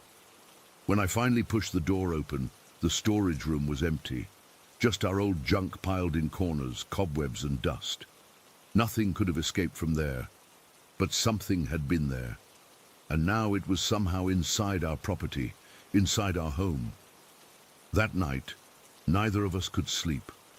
We sat in the living room with all the lights on, talking in hushed voices about what we'd both seen. I finally told Lena about my encounter 3 years earlier. As I described the creature, she kept nodding, her eyes wide with recognition. "But what is it?" she asked. "What does it want?" I had no answers. This wasn't something from Filipino folklore that I recognized. It wasn't an aswang hunting for pregnant women or unbaptized children. It wasn't a capre smoking in a tree or a tianak crying in the night. This was something else, something that had been watching our family for years. The next morning, we confronted my mother when she returned. At first, she tried to dismiss our fears as usual, but when she realized both of us had seen the same entity, performing the same strange hand gesture, her expression changed. She grew serious in a way I'd rarely seen before. "My grandmother once spoke of pale visitors," she finally said, her voice low as if afraid of being overheard. "Beings that were neither human nor spirit. She called them watchers or sentinels. They appear at the boundaries of properties, watching, always watching." "But what do they want?" Lena asked, echoing her question from the night before. My mother shook her head. "No one knows. They don't seem to harm people directly, but their presence, it's never a good sign." Despite her reluctance, we convinced my mother to burn incense throughout the property, focusing especially on the dirty kitchen and storage area. She muttered prayers I didn't recognize as she moved from room to room, the sweet-smelling smoke trailing behind her. It's been 2 months since Lena's encounter. We haven't seen the pale sentinel again, but sometimes at night I wake up feeling watched. There's a heaviness in the air, like the moment before a storm breaks. We've asked around the barangay carefully about similar sightings. Most people just cross themselves and change the subject. One old man suggested we leave offerings of salt at the property boundaries, but wouldn't explain why. Yesterday, I found something that chilled me to my core. While cleaning out some old boxes in the storage room, I discovered a faded photograph of our property from the 1980s, before our house was built. In the background, barely visible at the edge of the frame, stands a pale figure with its hands raised in that same fan-like gesture. Whatever this sentinel is, it's been watching our family land for decades, and I have a terrible feeling it's not just watching anymore. It's waiting for something. Story 16. I still get chills thinking about what happened in that bathroom ceiling. It's been 6 years, but I don't think I'll ever shake the feeling of being watched in that place. This all went down back in 2017. I was 7 years old, living with my mom in this ancient apartment building in a small Pennsylvania town. The building used to be a button factory like 100 years ago, before they converted it into apartments. It wasn't anything fancy. Just 2 floors with a long staircase in the middle and 2 apartments on each side. We moved around that building a lot during the 7 years we lived there. Money was tight, and whenever a cheaper unit opened up, we'd take it. But nothing compares to what happened in that first apartment on the ground floor. My room was tiny, tucked away in the corner of the apartment. Right across from it was the bathroom, probably the creepiest room in the whole place. It had this foam ceiling like you'd see in a school classroom, with those removable square tiles. There was this small shower crammed in the corner that barely fit one person. I hated that bathroom with every fiber of my being, especially at night when it was pitch black inside. My mum worked late shifts at the diner in town, so I spent a lot of nights alone in that apartment. She'd tuck me in before leaving, but I never could fall asleep easily. The building was so old that the foundation in that corner of the house constantly creaked and groaned. I'd lie awake for hours, staring at my ceiling, listening to all the weird noises the building made. One night in April, I remember staying up way past my bedtime. Mom had the night off but had fallen asleep early on the couch watching TV. I was playing with my action figures in bed when I got this sudden, overwhelming feeling that someone was watching me. It wasn't just my imagination playing tricks. It was this heavy, suffocating feeling of another presence.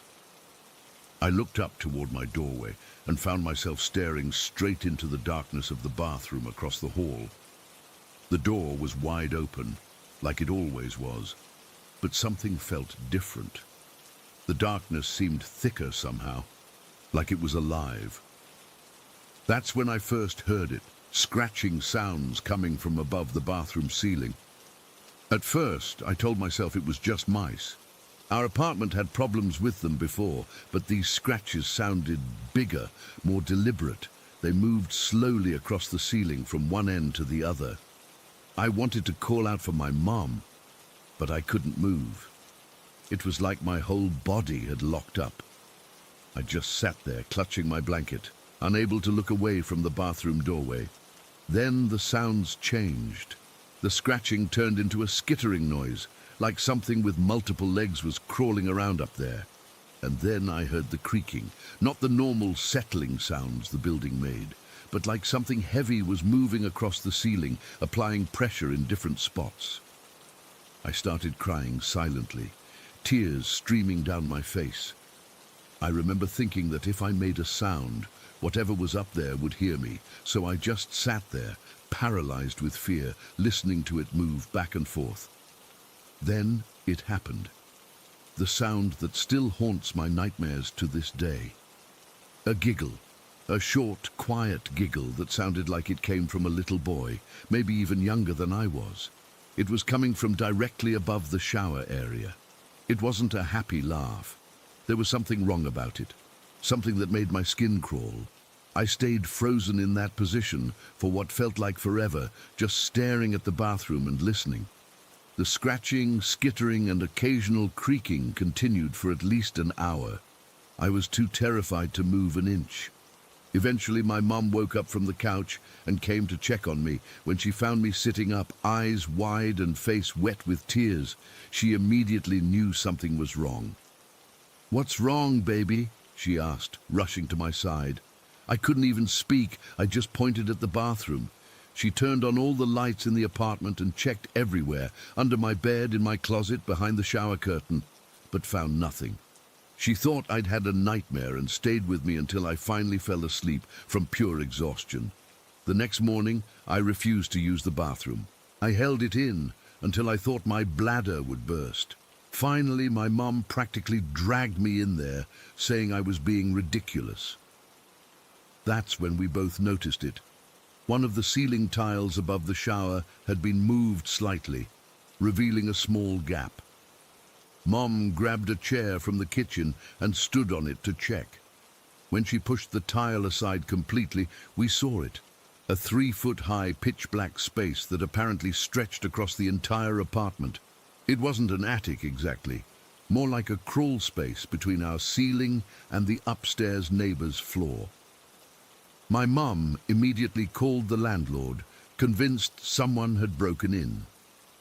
Mr. Peterson came over that afternoon, bringing a ladder and a flashlight. I remember standing in the doorway, refusing to come any closer while he investigated. He climbed up, shined his flashlight all around the space, and claimed he saw nothing, no animals, no signs of anyone being up there. He said it was probably just the wind that moved the tile. Even at 7, I knew that made no sense. The bathroom was in the corner of the building with barely any ventilation. There were no windows, just a small fan that barely worked, and wind doesn't move ceiling tiles from inside the ceiling. My mum seemed to accept his explanation, though. I think she wanted to believe it was nothing because we couldn't afford to move right then. She pushed the tile back in place, and that was supposed to be the end of it, except it wasn't. The very next morning, the tile was moved again, in exactly the same way, just a few inches to the side, creating that same small gap. I freaked out, pointing and screaming. Mom called the landlord again, who came back and did the same check with the same results. Nothing up there, must be the wind. Stop worrying about it. This time, my mum used some tape to secure the tile in place. "See?" she said. Problem solved. But the next morning the tape was torn and the tile moved again. This went on for weeks. Every single day, that same ceiling tile would be moved, no matter what we did to secure it. My mom tried everything, more tape, actually nailing it in place one time, even having the maintenance guy come and check if there was some kind of water damage making it slip. Nothing explained it. And every night I'd hear those sounds, the scratching, the skittering, the occasional creak. Sometimes, when the apartment was completely quiet, I'd hear that giggle again. Just once, just briefly, but enough to send me running to my mom's room. I started sleeping with my mom every night. I couldn't bear to be in my room alone anymore. The sounds seemed to be getting louder, more frequent, sometimes during the day. When my mum was at work and I was home alone after school, I'd hear the scratching start up, moving from the bathroom toward my bedroom ceiling.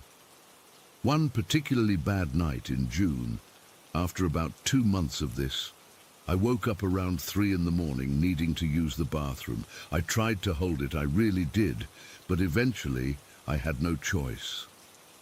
I crept across the hall, turning on every light along the way. When I reached the bathroom, I didn't look up. I couldn't. I just kept my eyes on the floor as I used the toilet, but as I was washing my hands, I heard it. A soft thump directly above me. Then another, like something was gently tapping on the ceiling. Against my better judgment, I looked up. The tile was completely removed now, not just shifted, but gone. And in its place was this pitch-black hole. I stood there, water still running over my hands, staring up at that darkness. I swear I saw something move in there, just a slight shift in the shadows that seemed deeper than the darkness around it. Then, from that hole, I heard the clearest whisper. "Wanna play?" I ran out of that bathroom so fast, I slipped on the wet floor and skinned my knee. I was screaming for my mum before I even hit the ground. She came running, and when I told her what happened, she checked the bathroom. The ceiling tile was back in place, perfectly centered, like it had never been moved at all. That was the final straw for my mom. The very next day, she told the landlord we were moving to a different unit in the building. Luckily, there was one available upstairs on the opposite side. We were moved within a week. The new apartment was better, higher ceilings, no foam tiles, more windows. But I'd sometimes catch myself staring at the floor, wondering if whatever was in our old ceiling was now beneath us, separated by just a few inches of material. We lived in that building for 6 more years, moving between different apartments as they became available. Nothing as strange ever happened again, but I never forgot. I'm 13 now and still living in the same town, though we finally moved out of that building last year. Sometimes I walk by it on my way to school and look up at the windows of our old apartment. I wonder if the family living there now has noticed anything strange about the bathroom ceiling. I never found out what was up there. Maybe it was just an animal, like a raccoon or a possum, that somehow got in. Maybe it was the pipes or the heating system making those noises. Maybe my young mind turned ordinary things into something supernatural. But none of that explains the giggle, or the whisper, or how that ceiling tile moved every single night, no matter what we did to secure it. And sometimes, even now, when I'm alone in the bathroom at our new house, I can't help but look up at the ceiling, half expecting to see it move. Story 17. I never really talked about what happened on my 8th birthday. It's just been this weird thing from my childhood that my family doesn't bring up much. But after what I saw yesterday when I went back to my old property, I can't stop thinking about it. I need to get this off my chest. I grew up in rural East Texas on this 8-acre property my parents bought when I was just a baby. It was mostly open pasture with this thick line of woods at the very back of our property. There was a creek bed that ran along our back fence line before it disappeared into those woods. As a kid, I always thought those woods were magical. They were so dense you couldn't see more than 20 feet in, and they made these weird sounds when the wind blew. My 8th birthday was in the middle of July. It was hot as hell, but my mom had set up one of those cheap blue plastic pools, and we had a water balloon fight. My cousin Max was there. He was 9, and my best friend at the time. After cake and presents, when all the adults were sitting around drinking beer and talking, Max and I decided to go explore the creek bed. It had rained earlier that week, so there was actually water running through it for once. Mom always told us not to go past the fence line. I never understood why until that day. We were just splashing around in the creek, catching little minnows with our hands when I heard it. At first, I thought it was just the wind or maybe birds, but it sounded like someone whispering my name. It was so faint, but it seemed to be coming from the woods beyond our fence. "Logan, Logan, come see." Max was still trying to catch a crawdad and didn't seem to hear anything. The whispers got louder, and I started walking toward them without even thinking about it. Our back fence was old wood with barbed wire, but there was a section that had fallen down years ago. Grandpa always said he was going to fix it, but never did. I remember stepping over that fallen fence so clearly. The whispers turned into this beautiful singing, a woman's voice, so pretty it made my chest feel warm. I just had to find out who was singing. Max says he saw something I didn't. He told my parents later that when I crossed the fence line, a woman appeared in front of me. He said she was tall and wearing something dark, but I never saw her. All I remember is following that voice. The weird part is, I don't remember Max calling after me, but he swears he was screaming my name. He tried to follow me, but somehow the fallen fence wrapped around his ankle and he fell hard. By the time he got up, I was gone. For me, it felt like I was only gone for maybe 15 minutes, but my family, the police, everyone, they all say I was missing for 4 hours. 4 whole hours that I have no memory of. What I do remember is following that singing voice deeper into the woods. The air smelled different in there, like wild berries and something sweet, like cotton candy or caramel. The trees seemed to part for me as I walked, making a clear path. I wasn't scared at all, which is weird because I was usually afraid of the dark and being alone. I came to this small clearing that I'd never seen before. The grass was super green and soft, and there were berry bushes all around. The berries were huge and dark purple, and I remember eating handfuls of them. They were the sweetest things I'd ever tasted, better than any candy. There were these animals playing in the clearing too. They looked kind of like cats, but not exactly. Their legs were longer, and their faces were different, more pointed, with bigger eyes. They let me pet them and play with them. One of them even curled up in my lap for a while. I wasn't questioning any of this at the time. It all seemed completely normal. I don't know how long I stayed there, but eventually I decided I should probably head back home. Mom would be looking for me. That's when things got scary. As I stood up to leave, I noticed there were figures standing behind the trees surrounding the clearing. At first, I only saw a couple, but then I realized there were dozens of them. They were mostly hidden, just parts of them visible from behind the trees. I couldn't see their faces clearly, but I knew they were watching me. When I started walking toward the direction I came from, they moved too. They were shifting positions, moving from tree to tree, blocking different paths. I remember my heart starting to pound really hard. The singing had stopped. The sweet smell was gone. Now the air just smelled like wet dirt and rotting leaves. I ran. I just picked a direction and ran as fast as I could. The figures moved through the trees alongside me, but they never came out into the open.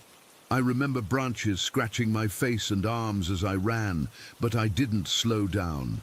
It was suddenly really dark, like it had become night in an instant. I don't remember the sun setting at all. I just kept running until I saw the fence line ahead of me. I practically dove over that fallen section and kept running all the way back to our house. When I got to the backyard, there were police cars and people everywhere. Mom was crying. Dad looked like he'd aged 10 years. Max was sitting with my grandpa, and both of them looked pale and scared. Everyone started freaking out when they saw me. Mum grabbed me so hard it hurt, checking me all over for injuries. The weird thing was, I didn't have a scratch on me. Not even from the branches I swear had cut me while I was running. My clothes weren't dirty or torn. It was like I'd just stepped away for a minute. I tried to tell them what happened, about the singing and the berries and the strange cat things, but Mom just kept crying, and Dad told me not to make up stories. The police officers looked at each other weird when I mentioned the figures behind the trees. My grandfather was the only one who didn't act like I was lying or confused. When I mentioned the woman singing and the sweet smell, his face went completely white. He didn't say anything in front of everyone, but that night before they went home, he came to my room. "Logan," he said, "I need you to promise me something. Promise me you won't ever go past that fence again. Not ever." I promised, but I asked him why. All he said was, "Some places aren't meant for us. Some things out there, they look like people, but they ain't. They trick children because children believe." The next day, Grandpa showed up with a truck full of lumber and wire. He built a brand new fence right over the fallen section. Then he planted all these herbs and vines along it. I remember helping him put the plants in, and him telling me the names of each one. Yarrow, St. John's wort, rowan. He said they were protective, but wouldn't explain what they were protecting against. For years, I avoided those woods. I'd go to the creek, but I never crossed that fence line again. As I got older, I started to think maybe I'd imagined the whole thing. Maybe I'd just wandered off and fallen asleep somewhere, and my 8-year-old brain had created this whole fantasy to explain it. That's what the child psychologist my parents made me see suggested. We moved away when I was 15, and I pretty much forgot about the whole incident. My parents sold the property to some family from Houston who wanted a weekend place. Yesterday, I was driving through the area and decided to stop by the old property. The new owners were there and recognized my last name from the mailbox that was still there. They were super nice and let me walk around. The place looked completely different. They'd cleared a lot of the brush, added a pool, built a new barn. I walked to the back of the property, curious if that fence was still there. It wasn't. They'd torn it out completely, along with all my grandfather's plants. As I stood there looking at where the fence used to be, I saw movement by the creek. A little girl, maybe 7 or 8, was playing in the water. She looked up and waved at me, then went back to whatever she was doing. I waved back, assuming she was the owner's daughter. That's when I saw her, standing at the edge of the woods, right where our fence used to be, was a woman. She was tall and wore what looked like a dark hooded cloak or dress. I couldn't see her face clearly, but I could see she was smiling. She raised her hand slowly, like she was beckoning to me. The smell hit me then. Berries and something sweet, just like when I was 8. In the trees behind her, I saw movement. Lots of movement. I turned around and practically ran back to my car, yelling to the owners as I passed that their daughter was by the creek. The husband looked confused and said, "We don't have any children." I drove away and haven't been back. I called Max last night for the first time in years. I asked him what he remembered about that day. He got real quiet, then said, "I saw her take you, Logan. No one believed me. I saw her, and then you were just gone. I don't know what happened to me when I was 8. I don't know what's in those woods. But I know my grandfather was right about that fence, and I know that whatever is out there is still waiting. And now there's nothing protecting that little girl I saw." Story 18. I still can't explain what happened in that house. It's been 4 months since I moved out, and I'm staying with my buddy in a crappy apartment downtown instead of that fancy place in Newport Beach. My parents think I'm ungrateful, but they weren't there. They didn't see what I saw. It all started last June, when my parents bought this massive house in Newport Beach as an investment property. We're not ultra wealthy or anything, but my dad's business had a good year, and they decided to upgrade from our regular suburban home. The new place was ridiculous. 5 bedrooms, 3 bathrooms, a huge kitchen with marble countertops, and this insane backyard with a Wi-Fi controlled pool that had colored lights and even a slide. The whole house had this smart system where you could control pretty much everything from your phone. Lights, temperature, even the freaking pool temperature. Since I had just graduated college and was looking for a job, my parents suggested I stay there alone for the summer while they finished up some business back home before moving in permanently. Free luxury house? Hell yeah, I was down. The first day was awesome. I invited a couple friends over. We cranked music through the built-in speaker system, ordered pizza, and hung out by the pool. It felt like I was living some kind of MTV Cribs lifestyle. That night, I crashed in the master bedroom. Sorry, Mom and Dad. After messing around with all the fancy light settings and getting everything just right. I remember specifically turning off all the lights before going to bed around midnight. I even double-checked because the electric bill would be insane otherwise. The house had this weird silence to it. Not like a peaceful silence, but an empty one.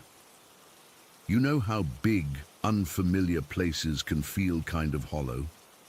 It was like that. But I was exhausted from the move and fell asleep pretty quickly. When I woke up, it was 3 in the morning according to my phone. My bedroom door was wide open. I know I closed it. I always sleep with my door closed. Always have. And the hallway light was on. So were the kitchen lights downstairs. I could see the glow from my room. I figured I must have forgotten to turn them off, even though I distinctly remembered doing it. I got up, closed my door, and went back to sleep. Too tired to go downstairs and deal with it. The next few days were normal. I spent my time applying for jobs online, swimming, and getting used to the place. The house had this fancy keypad lock system that required a 6-digit code, which made me feel pretty safe. My parents had also installed security cameras outside, but they weren't hooked up yet. They were waiting for the security company to come finish the installation the following week. On the 4th night, I fell asleep watching TV in the living room. I woke up around 2 in the morning with that weird feeling you get when someone's watching you. You know that feeling when the hair on your arm stands up and your stomach gets tight? I opened my eyes and there he was. A man was walking through the kitchen. Not rushing, not sneaking, just walking normally like he lived there. He was completely bald with this weirdly shaped head, kind of bulbous at the top, almost like a light bulb. And he was smiling, not looking at me, just smiling as he opened drawers and cabinets. I froze, completely froze. Couldn't move, couldn't scream. My heart was pounding so hard, I thought it might burst out of my chest. The guy spent maybe 10 minutes just going through the kitchen drawers. I know it sounds weird, but I just lay there on the couch, pretending to be asleep, watching through barely open eyes. I was terrified that if I moved, he'd attack me or something. Then he turned and looked directly at me. His smile got wider. He didn't say anything, didn't approach me. He just looked at me for maybe 5 seconds, still smiling, then walked toward the front door and left. The moment I heard the door close, I jumped up and ran to lock it. My hands were shaking so bad I could barely work the keypad. I checked all the windows and doors. Everything was locked. How the hell did he get in? How did he get out through a locked door? I called the police, who came about 20 minutes later. They searched the property and found nothing. No signs of forced entry, nothing missing. One officer suggested I might have been dreaming or experiencing a hypnagogic hallucination, which can happen when you're between sleep and wakefulness. The other clearly thought I was drunk or high. I couldn't sleep the rest of that night. Sat up with all the lights on, a knife next to me, checking the security app on my phone every few minutes. The next day, I called my parents and told them what happened. They were concerned, but suggested it might have been a bad dream. Dad reminded me that the security system installation would be finished in a few days. Mom asked if I wanted them to come home early. I said no. I felt stupid enough already. That night, I double-checked every lock before going to bed around 11. I even put a chair against my bedroom door. I was exhausted and fell asleep almost immediately. I woke up around 3 again. My bedroom door was wide open, the chair pushed aside. The hallway light was on, and I could hear footsteps downstairs.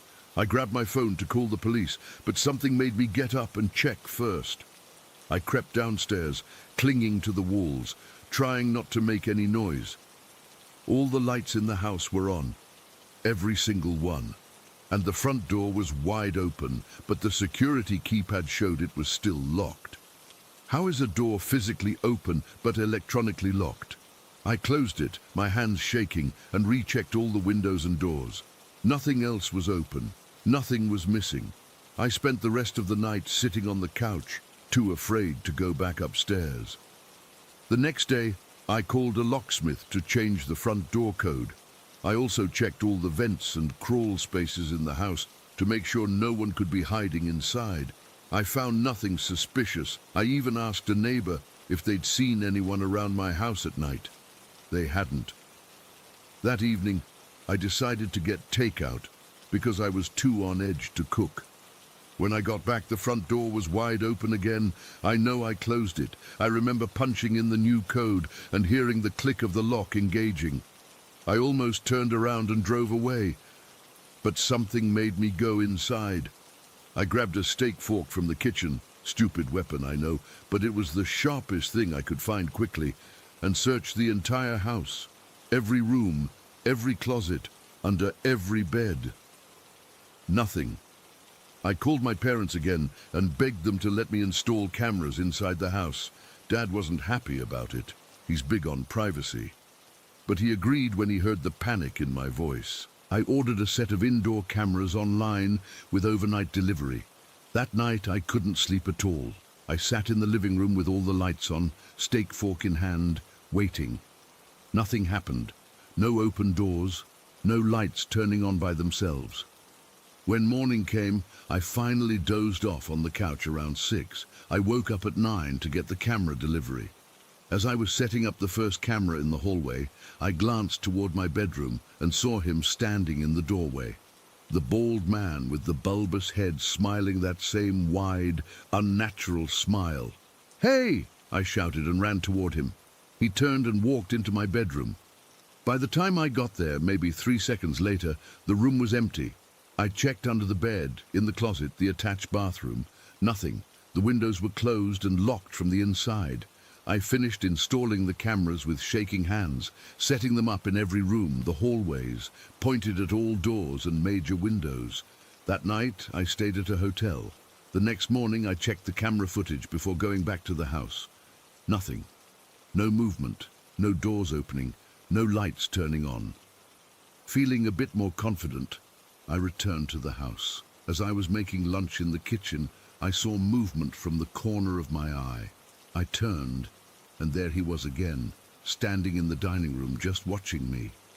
Broad daylight this time. "Who are you?" I yelled. "What do you want?" He didn't respond, just kept smiling. Then he turned and walked through the dining room toward the living room. I ran after him, but by the time I reached the living room, he was gone. I immediately checked the camera footage. Nothing. The cameras showed me yelling at an empty dining room, then running into an empty living room. That's when I really started to freak out. Was I hallucinating? Was there something wrong with me? Was the stress of being alone in a new house getting to me? I called my friend Mike and asked him to come stay with me.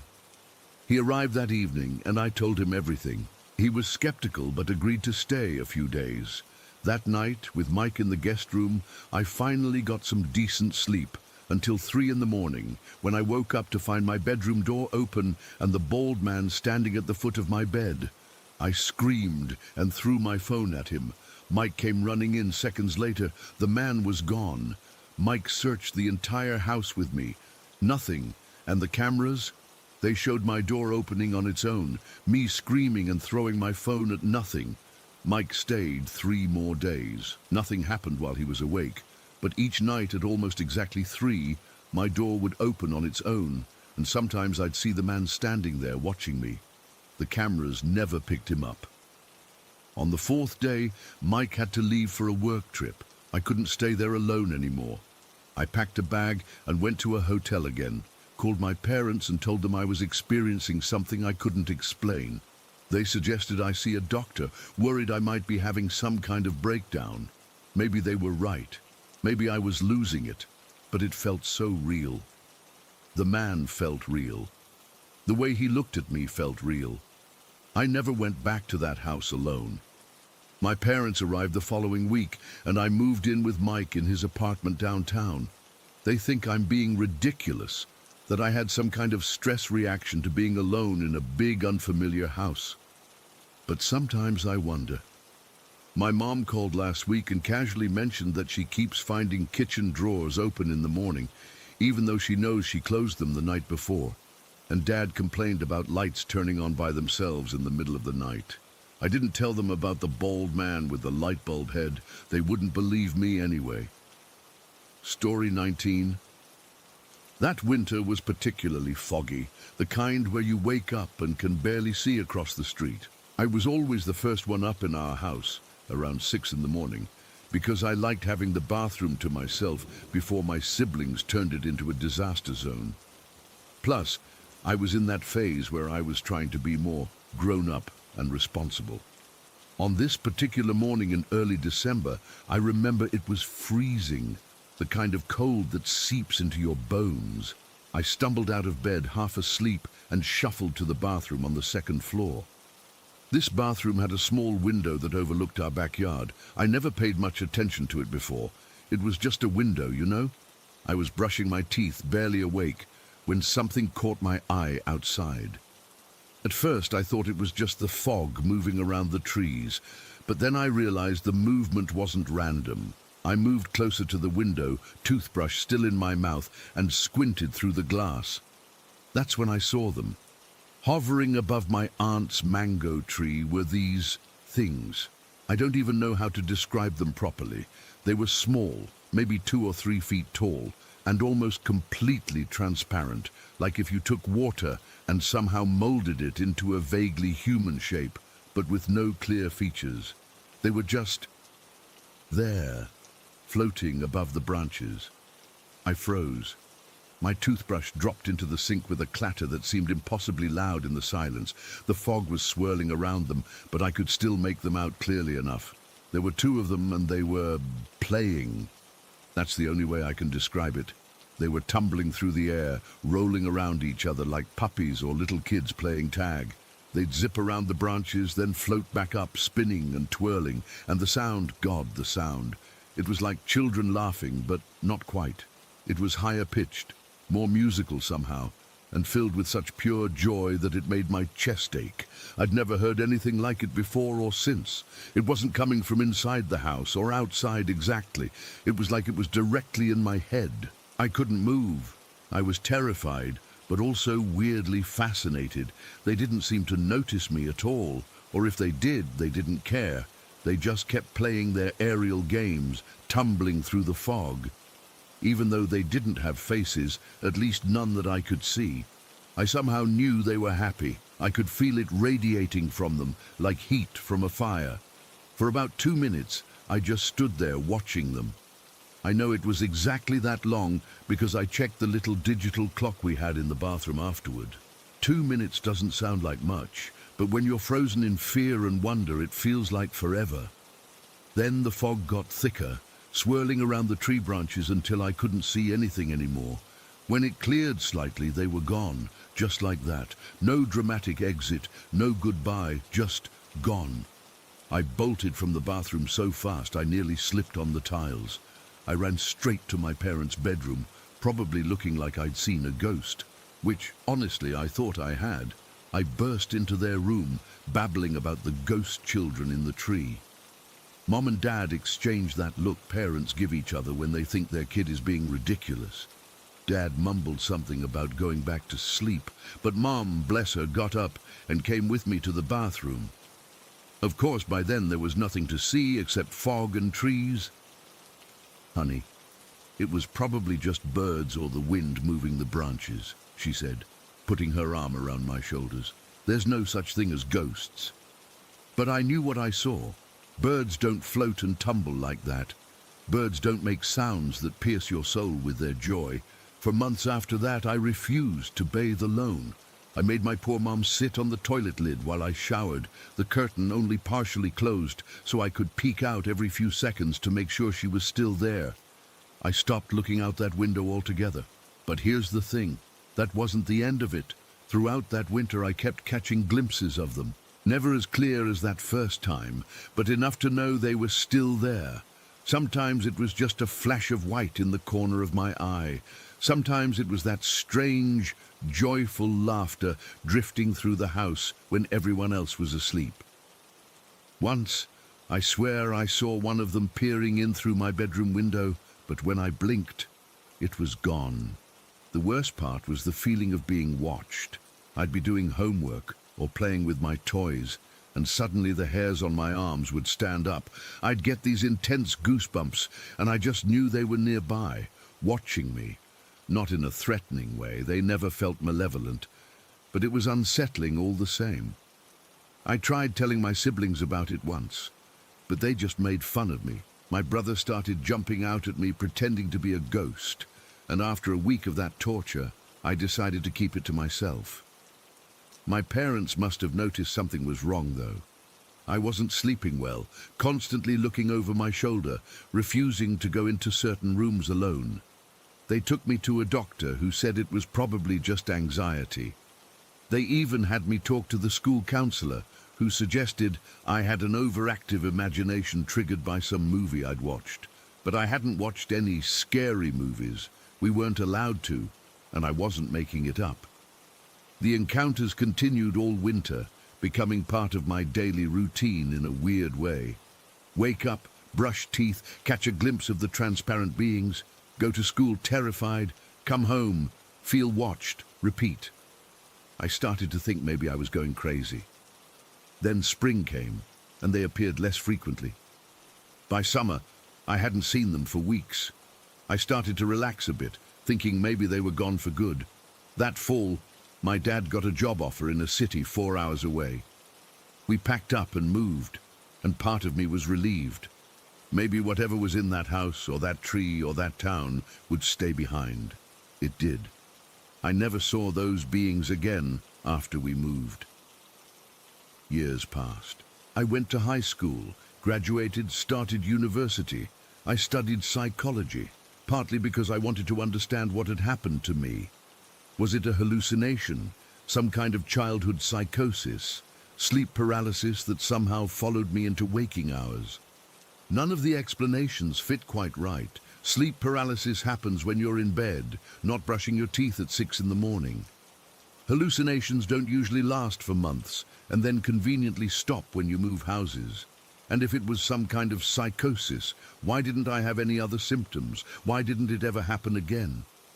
I've researched folklore from Mistwood. There are stories of fog children or mist sprites that play in the trees during winter. Most people treat these as cute local legends, but whenever I hear them, my stomach turns to ice, because I saw them. I heard them laugh. I'm 31 now. I have a degree, a job, an apartment, all the trappings of a normal adult life.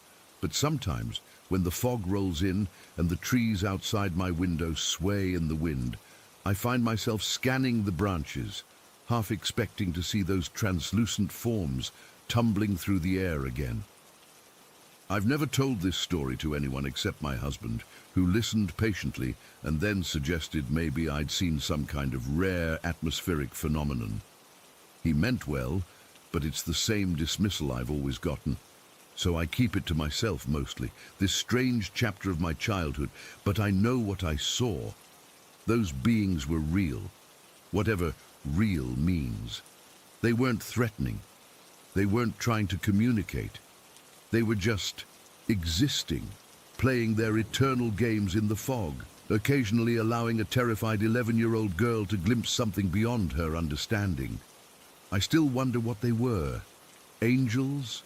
Spirits? Some form of life we don't have a classification for? I don't know. But I do know that for one winter 20 years ago, they were as real to me as the keyboard I'm typing on now, and no rational explanation has ever quite erased the memory of their joyful laughter from my mind. Sometimes I wonder if they're still there, playing in the fog around my aunt's old mango tree, waiting for another child to look out the window at just the right moment. Story 20. I never believed in ghosts. You know how people claim they've seen something, and you just think, yeah, right? That was me. I was that guy who'd roll his eyes whenever someone told a ghost story. I thought it was all just people's imagination running wild or trying to get attention. Then I started working as a correctional officer. I've been in corrections for almost 7 years now. I started in Texas before transferring to Michigan, where I currently work in one of the oldest prisons still operating in America, built in 1877.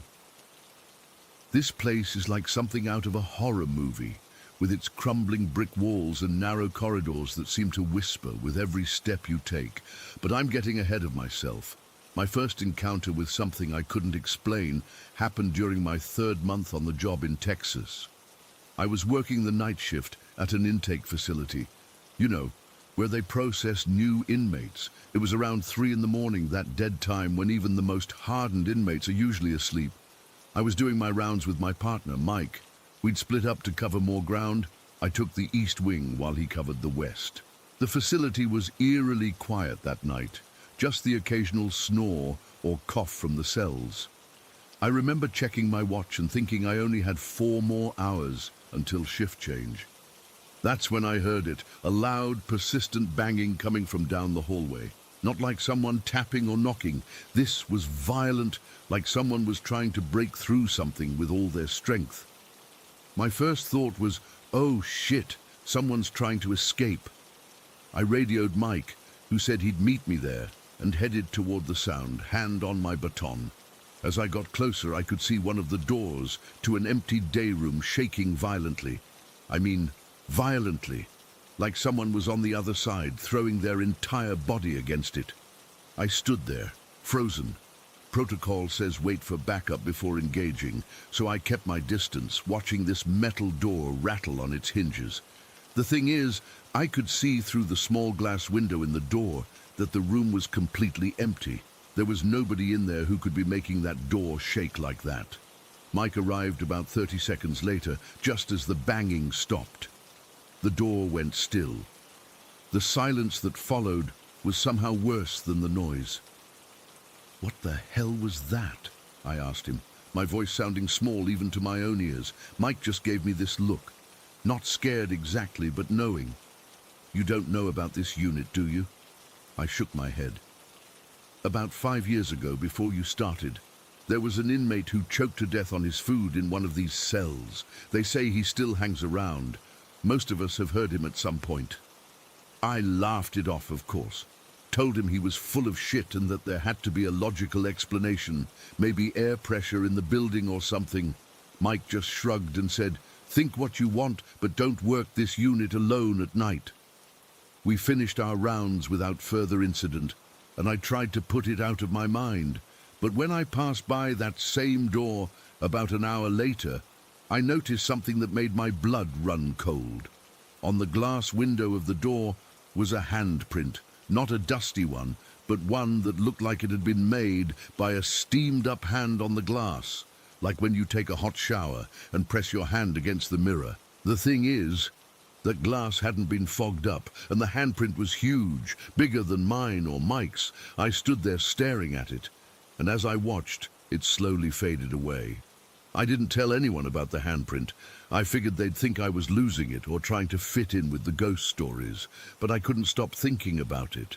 A few weeks later, I was transferred to a different unit in the same facility. This one was a bit more modern, with better camera coverage.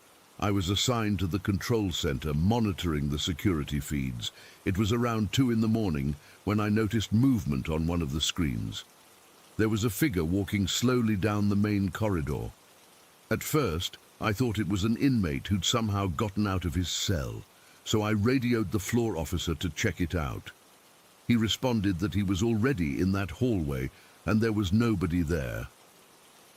I looked at the screen, then back at his radio call. The figure was clear as day on my monitor, a tall, thin man in what looked like old-style prison clothes, walking with his head down. I told the officer exactly where to look, and he kept insisting there was nobody there.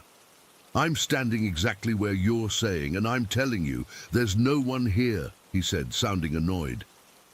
I watched as he walked right past the figure on my screen. The officer couldn't see what was right in front of him. I felt a chill run down my spine as I realized what I might be looking at. I decided to record the feed. When I played it back later, I could see the figure slowly fading away until it disappeared completely. There 1 minute, gone the next. No glitches in the video, no explanation. That same night, something else happened that I still can't explain. There was a wet floor sign in one of the hallways that kept reappearing after being put away. The floor officer, James, had placed it in the janitor's closet and locked the door. 20 minutes later, it was back in the middle of the hallway. James put it away again, making sure the closet was locked. 30 minutes later, it was back. This happened 3 times. On the 4th time, James and I both watched the closet door on the camera feed. The door never opened, but somehow that sign appeared in the hallway again. The creepiest part? As we were watching the feed, the sign suddenly tipped over on its own, then slid, not fell, slid across the floor until it was positioned directly in front of the closet door, like it was saying, "Stop putting me in there." I started to wonder if I was going crazy. These things didn't happen every night, but they happened enough that I couldn't just dismiss them anymore. Then I got transferred to the administrative segregation unit, where they keep the problematic inmates isolated. That's when things got really intense. I was doing a night shift with a partner named Rodriguez. We were making our rounds when we both saw shadows moving across the floor. Not normal shadows cast by us or the emergency lights, These were dark, human-shaped shadows that moved independently, sliding along the floor before disappearing into one of the close observation cells. The inmate in that cell was there because he'd tried to harm himself earlier that week. When we checked on him, he was wide awake, sitting in the corner of his cell, shaking. "You hear them too, don't you?" he asked us, his eyes wild with fear. "They keep telling me to join them. They won't shut up." Rodriguez and I exchanged glances but didn't say anything to him about what we'd seen. What could we say? Later that night, around 4 in the morning, that same inmate started screaming. Not normal screaming. This was different. It was like he was speaking in tongues or something, words that weren't words, in a voice that didn't sound human. When we got to his cell, he had somehow managed to hurt himself despite being on close observation. There was blood on the walls, and he was sitting in the middle of the cell, still making those horrible sounds. His eyes, I'll never forget his eyes. They were rolled back in his head, just the whites showing. It took 4 officers to restrain him. Later, the psych staff said it was just a psychotic episode, but Rodriguez and I knew better. We'd seen those shadows go into his cell. After almost 3 years in Texas, I transferred to Michigan, to this ancient prison that looks like something out of a horror movie. The main building dates back to 1877, and parts of it have been condemned and closed off for decades. That's where my worst experience happened, just 2 months ago. I'd been working there about a year when one of the other officers, Dave, suggested we check out one of the condemned sections after our shift. It wasn't exactly by the book, but I was curious, and Dave had a set of keys that would get us in. "You gotta see this place," he told me. "It's like stepping back in time." The condemned wing was separated from the rest of the prison by a heavy iron gate that used an actual skeleton key, like something from a medieval castle. Dave unlocked it, and we stepped into what felt like another world. The air was different there, heavy, damp, and cold. Our flashlight beams cut through the darkness, illuminating peeling paint and rusted cell doors. The cells in this section were tiny, barely big enough for a bed and a toilet. Some still had ancient mattresses rotting on the frames. "They used to put the worst offenders here," Dave explained as we walked. "The ones they didn't want mixing with the general population. Rapists, child killers, you name it." We made our way deeper into the wing, our footsteps echoing on the concrete floor. The deeper we went, the colder it got, until I could see my breath fogging in front of me. "How is it this cold in here?" I asked. "It's summer outside." Dave just shrugged. "It's always cold in here, no matter what time of year." We reached a hallway that was darker than the rest, where even our flashlights seemed dimmer. Dave's light flickered once, twice, then went out completely. "Shit," he muttered, banging the flashlight against his palm. "Battery must be dying." That's when we heard it, a sound from the darkness ahead of us, like footsteps, but not quite. It was more like something dragging itself along the floor, scraping against the concrete, and it was coming toward us. "Dave," I whispered, my own flashlight beam trembling as my hand shook. "I hear it," he replied, his voice tight. The dragging sound stopped. For a moment there was complete silence. Then, from the darkness, came a low, gurgling growl that didn't sound human or animal. It was something else entirely.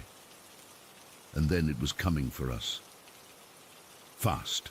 I couldn't see it, but I could hear it. Running now, not dragging. Its footsteps pounding the concrete as it charged toward us from the darkness. "Run!" Dave shouted, and we both turned and bolted back the way we'd come. I've never run so fast in my life. The sound behind us got louder, closer.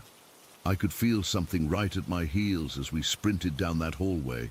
Dave was ahead of me, and I saw him reach the gate first, fumbling with the skeleton key as I caught up. "Hurry!"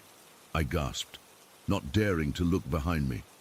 The key turned, the gate swung open, and we both tumbled through. Dave slammed it shut just as something crashed against the other side. The gate shuddered with the impact, but the lock held. We stood there, gasping for breath, staring at the darkness beyond the gate. There was nothing visible there, but I swear I could feel it watching us through the bars. What the fuck was that? I managed to ask between breaths. Dave just shook his head, his face pale. I don't know.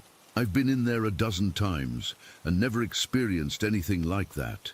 It wasn't until we were back in the staff locker room under the fluorescent lights that I noticed the marks on Dave's arms. 3 long red scratches on each forearm, like claw marks that hadn't been there before we entered that wing. Dave saw me staring and looked down at his arms. His eyes widened. I didn't feel anything, he said, his voice barely audible. How did this happen? I didn't have an answer for him. I still don't. I've worked a lot of nights since then, but I haven't gone back to that condemned section.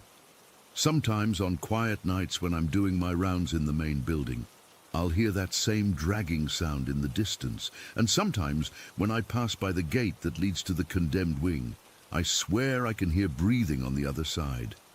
I started this job as a skeptic. I thought ghost stories were just that. Stories. Now, I'm not so sure anymore. I've seen too many things I can't explain. That handprint on the glass, the figure on the camera that wasn't really there, the shadows that moved on their own. Whatever was in that condemned wing that left its mark on Dave, all I know is that some places hold on to the past in ways we don't understand. And in a building where so many people have suffered and died over the last 140 years, well, maybe some of them never really left. Story 21. I'm still trying to process everything that went down at the Capital City Theatre. It's been over a month since I requested a transfer, and I still wake up in cold sweats thinking about that place. I figured writing it all down might help me make sense of it, but honestly, I'm not sure anything will. I joined the Salt Lake City PD back in 2006. Young, eager, thought I knew what I was signing up for. The academy prepared me for dangerous people, not whatever was in that theater. When they assigned me security detail at the capital city, I was actually happy about it. Cushy assignment, historic building, mostly quiet nights. Man, was I wrong. My training officer, Morgan Matthews, gave me the tour on my first day. Morgan had been there for about 5 years already, a no-nonsense guy who'd seen it all, or so he thought.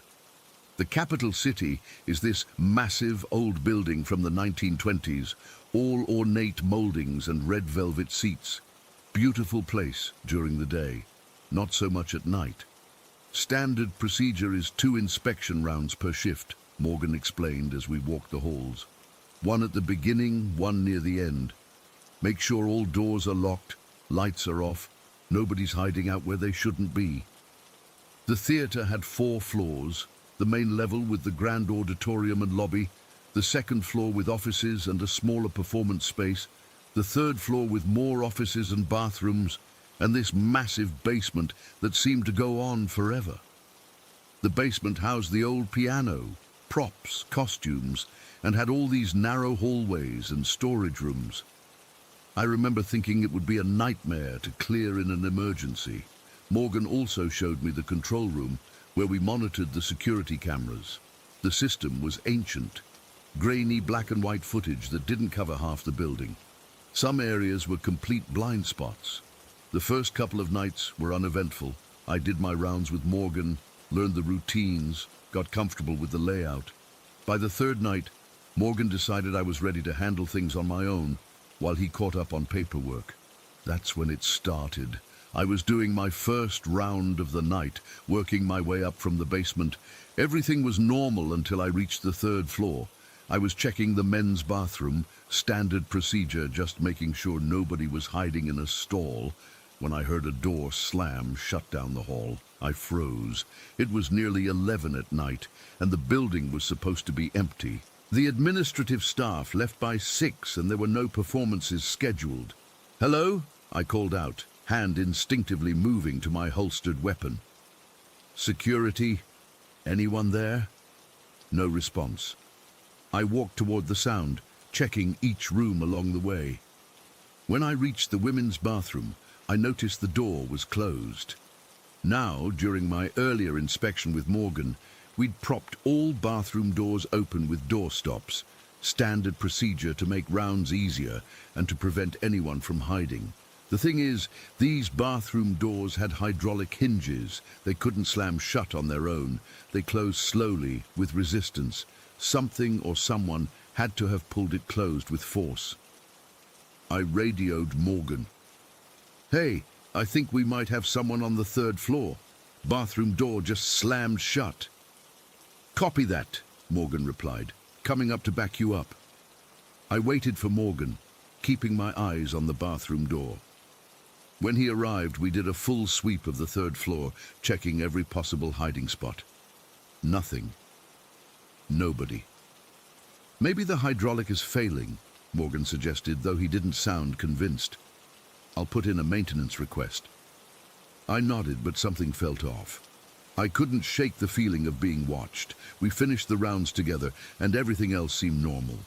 But when I did my 2nd round alone near the end of my shift, I found something that made my skin crawl.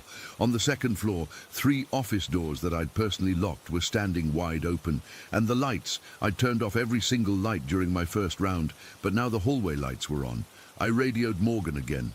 "Did anyone come in while I was doing my basement check?" "Negative. Building's been locked up tight since we started our shift." I couldn't explain it. I knew I'd locked those doors. I knew I'd turned off those lights. Either someone had a key and was messing with me, or I didn't want to consider the alternative. A few days later, Morgan had his own experience. He was doing a solo round while I monitored the cameras. Suddenly, he radioed in, his voice tense. "Dave, is there anyone else in the building tonight? Maintenance or cleaning crew?" "Negative," I replied. "Just us." "What's going on?" "I'm hearing voices, like whispers. Can't make out what they're saying, but they're coming from the basement." I checked the basement cameras, nothing but empty hallways. "I don't see anyone on the feeds. Want me to come down?" "No, stay put. I'll check it out." I watched the grainy footage as Morgan made his way through the basement. The camera coverage was spotty down there, so I lost sight of him for several minutes. When he radioed again, he sounded shaken. "There's nobody here, but there's smoke. I can smell it like something burning." I immediately went on alert. A fire. Should I hit the alarm? "No, it's weird. The smell comes and goes. It's strongest by the old piano, but there's no source, no sign of fire anywhere." When Morgan came back to the control room, he looked pale. 16 years on the force, and I've never experienced anything like that, he admitted. The next day, I ran into Tim, one of the accountants who worked on the 2nd floor. When I mentioned our strange experiences, his eyes widened. "So you've seen things too," he said quietly. I thought I was going crazy. Tim told me he'd been working late about a month before I started. He was alone in the building, or thought he was, when the elevator started moving between floors. He could hear the machinery, see the floor indicator changing, but when the doors opened, nobody was inside. "And the file cabinets in the storage room," he continued. "I've seen the drawers open and close by themselves, sometimes all at once, sometimes one after another, like someone searching for something." I tried to rationalize it. Old building, settling foundations, faulty wiring, but deep down I knew better. There was something not right about the Capital City Theatre. A week into my assignment, I invited my buddy Greg to check out the place.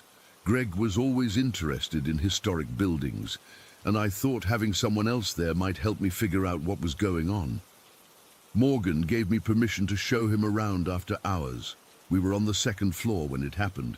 Greg and I were walking down the main hallway when a door about 20 feet ahead of us, a door that had been propped open with a doorstop, suddenly slammed shut with enough force to make both of us jump. "What the hell?" Greg whispered. Before I could respond, the door handle started rattling violently, like someone was trying to get out but couldn't turn the knob properly. I drew my weapon and approached slowly, signaling Greg to stay back. When I reached the door, the rattling stopped. I took a deep breath, turned the handle, and pushed the door open, ready for anything. The room was empty. "There's nobody in here," I called back to Greg, who was still standing frozen in the hallway. "Dave," he said, his voice barely audible. "There's someone sitting in the corner." I spun around, scanning the room again. "Where? I don't see anyone." Greg pointed to the far corner of the room. "Right there, an old man. He's staring right at us." I looked exactly where Greg was pointing and saw nothing but an empty corner. "Greg, there's nobody there." The color drained from Greg's face. "We need to leave, now." We practically ran back to the control room where Morgan was monitoring the cameras. When we told him what happened, he didn't seem surprised. "The theater got new cameras installed last month," Morgan said. "Better quality, infrared capabilities for night monitoring. I didn't want to freak you out, but..." He pulled up footage from a few nights before I started. "Watch this." The video showed the main auditorium, empty seats facing the dark stage. For several minutes, nothing happened. Then, a figure appeared in the center aisle. Not walked in, appeared. One moment there was nothing. The next, a shadowy, human shape stood there, facing the stage. The figure remained motionless for about a minute before slowly turning to face the camera directly. Even with the improved quality, its features were indistinct. Just a dark mass vaguely shaped like a person. Then, as we watched, it began to rise off the ground, floating upward until it disappeared into the ceiling. "I was watching live when this happened," Morgan said quietly. "I ran down there immediately. Nothing. No signs of entry, no explanation. After seeing that footage, I seriously considered requesting a transfer, but something kept me there. Curiosity. Stubbornness, I don't know. I needed to understand what was happening. My final night alone at the theater was what finally broke me. I was doing my last round before the end of shift, checking the basement. As I walked past the old piano, I heard it. Faint at first, then unmistakable. Piano music. Not recorded, but the actual keys being pressed, notes resonating through the empty basement. I turned slowly, my flashlight beam shaking in my hand. The piano was playing by itself. I could see the keys moving, a haunting melody I didn't recognize filling the air. I stood frozen, unable to move, unable to look away. Then, without warning, the piano's guards slammed shut with a deafening bang that echoed through the basement. The music stopped instantly. I ran. I'm not ashamed to admit it. I ran all the way back to the control room and didn't leave until my shift ended at dawn. Morgan and I both requested transfers the next day. They assigned a new officer, Josh Thomas, to replace us. Poor guy had no idea what he was walking into. On his very first day, he radioed the station in a panic, reporting unexplainable activity in the theater. The sergeant asked me to go back just for one shift to help Josh get oriented. I didn't want to, but I couldn't leave another officer to face that place alone. Josh and I were doing a round together when we both saw it at the same time. A figure at the end of the third-floor hallway, not vague or shadowy like in the video, but detailed enough to make my blood run cold.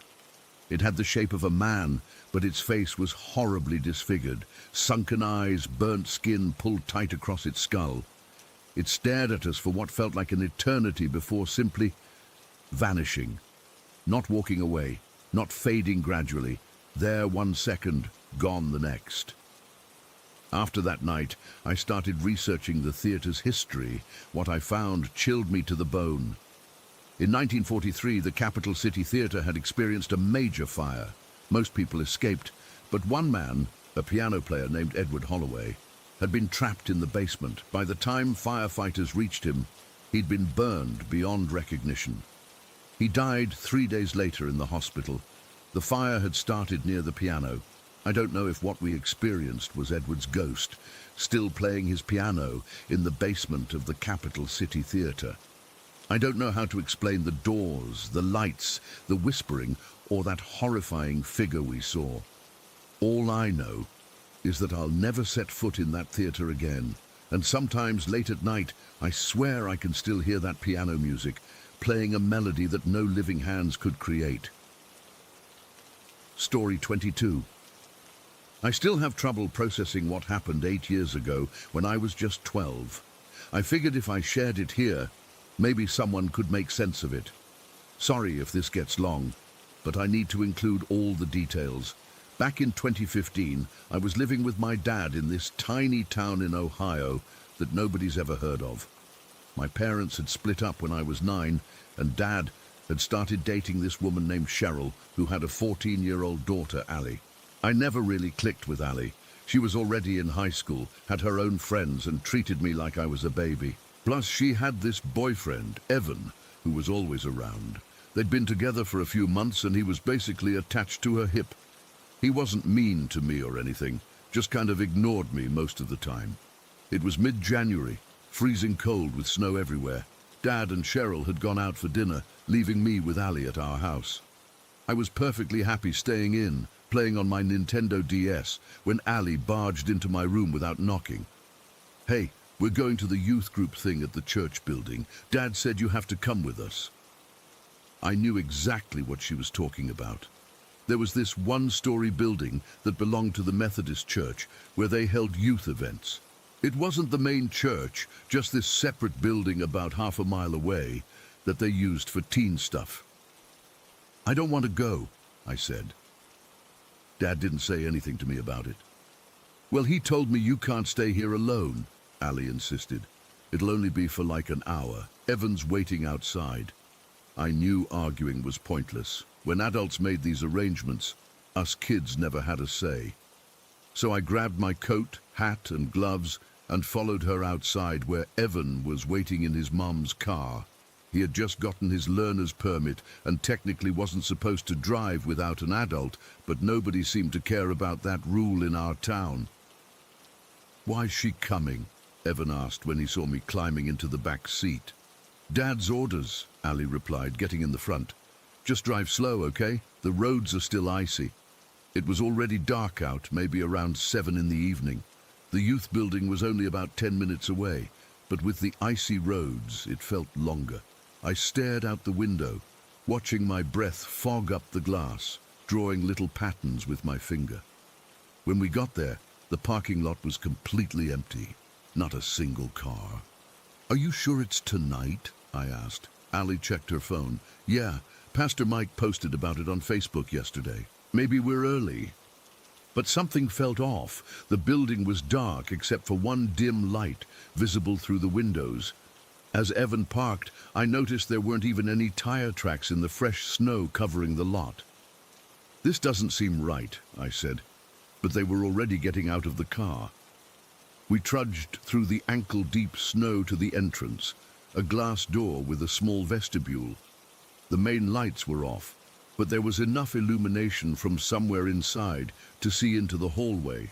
Evan tried the door, but it was locked. "Nobody's here," I said, relief washing over me. "Let's go back." But then Allie cupped her hands against the glass to see better. "Wait, I think someone's in there." I reluctantly did the same, pressing my face close to the cold glass, squinting to see down the hallway. That's when I saw it.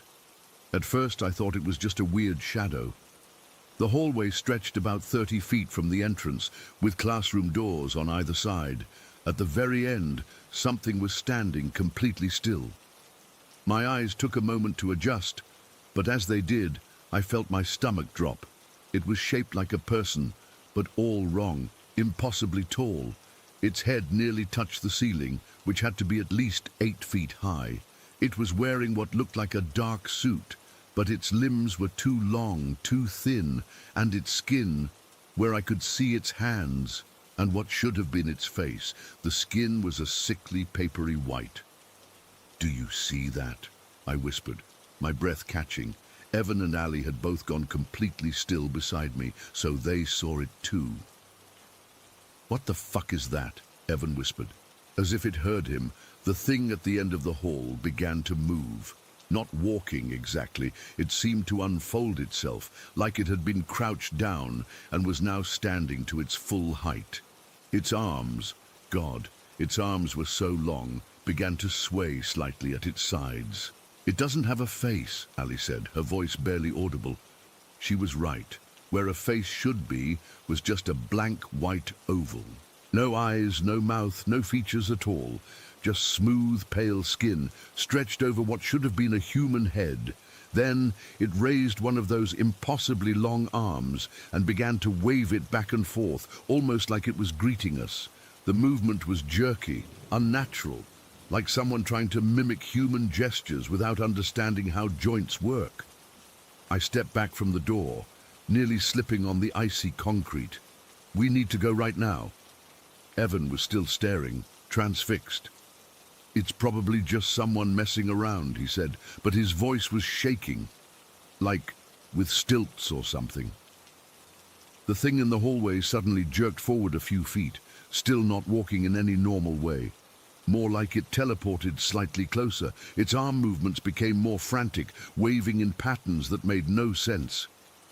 "Evan, we're leaving." Ali grabbed his arm, finally snapping out of her shock. "Now." He didn't argue. We all backed away from the door, not taking our eyes off the thing inside. When we reached the edge of the building, something even stranger happened. Evan suggested we walk around the building to see if anyone else is here. Looking back, I can't believe we did that instead of just running to the car. But fear does weird things to your brain. Maybe we were trying to rationalize what we'd seen, convince ourselves it was just some prank. We walked around the perimeter of the building, looking in windows. Most were dark, but when we reached the back, I heard it. A light tapping sound like fingernails on glass. Tap, tap, tap, tap, tap, tap. I looked up at the window where the sound was coming from, but couldn't see anything in the darkness. Then the tapping moved to the next window, then the next. Whatever was inside was following us. "Go," I said, pulling on Ali's sleeve. "It's following us." This time we didn't hesitate. We ran through the snow back to the car, slipping and sliding. Evan fumbled with the keys, dropping them in the snow. Ali screamed at him to hurry up. I kept my eyes fixed on the building, terrified that thing would come bursting through one of the windows. When we finally got in the car, Evan's hands were shaking so badly he could barely get the key in the ignition. The car sputtered once, twice, before finally starting. "What the hell was that?" Ali kept saying over and over. "What the hell was that?" "Just some asshole playing a joke," Evan said, but he was gripping the steering wheel so tightly his knuckles were white. Had to be. As we pulled away, I looked back at the building one last time. Through the glass front door, I could see the hallway was empty now, but in one of the side windows, just for a split second, I thought I saw a pale, blank face watching us leave.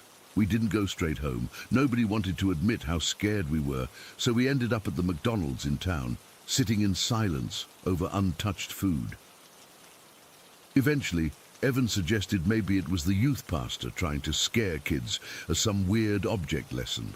Ali latched onto this explanation, and by the time we got home, they'd almost convinced themselves that's what happened. I knew better. When Dad and Cheryl came home, Ali told them the youth group thing had been cancelled, and nobody mentioned what we'd seen. I lay awake that night, staring at my ceiling, terrified that thing would somehow find me. Every time I closed my eyes, I saw that blank face and those waving two long arms. For weeks afterward, I was jumpy and had trouble sleeping. Dad thought I was coming down with something.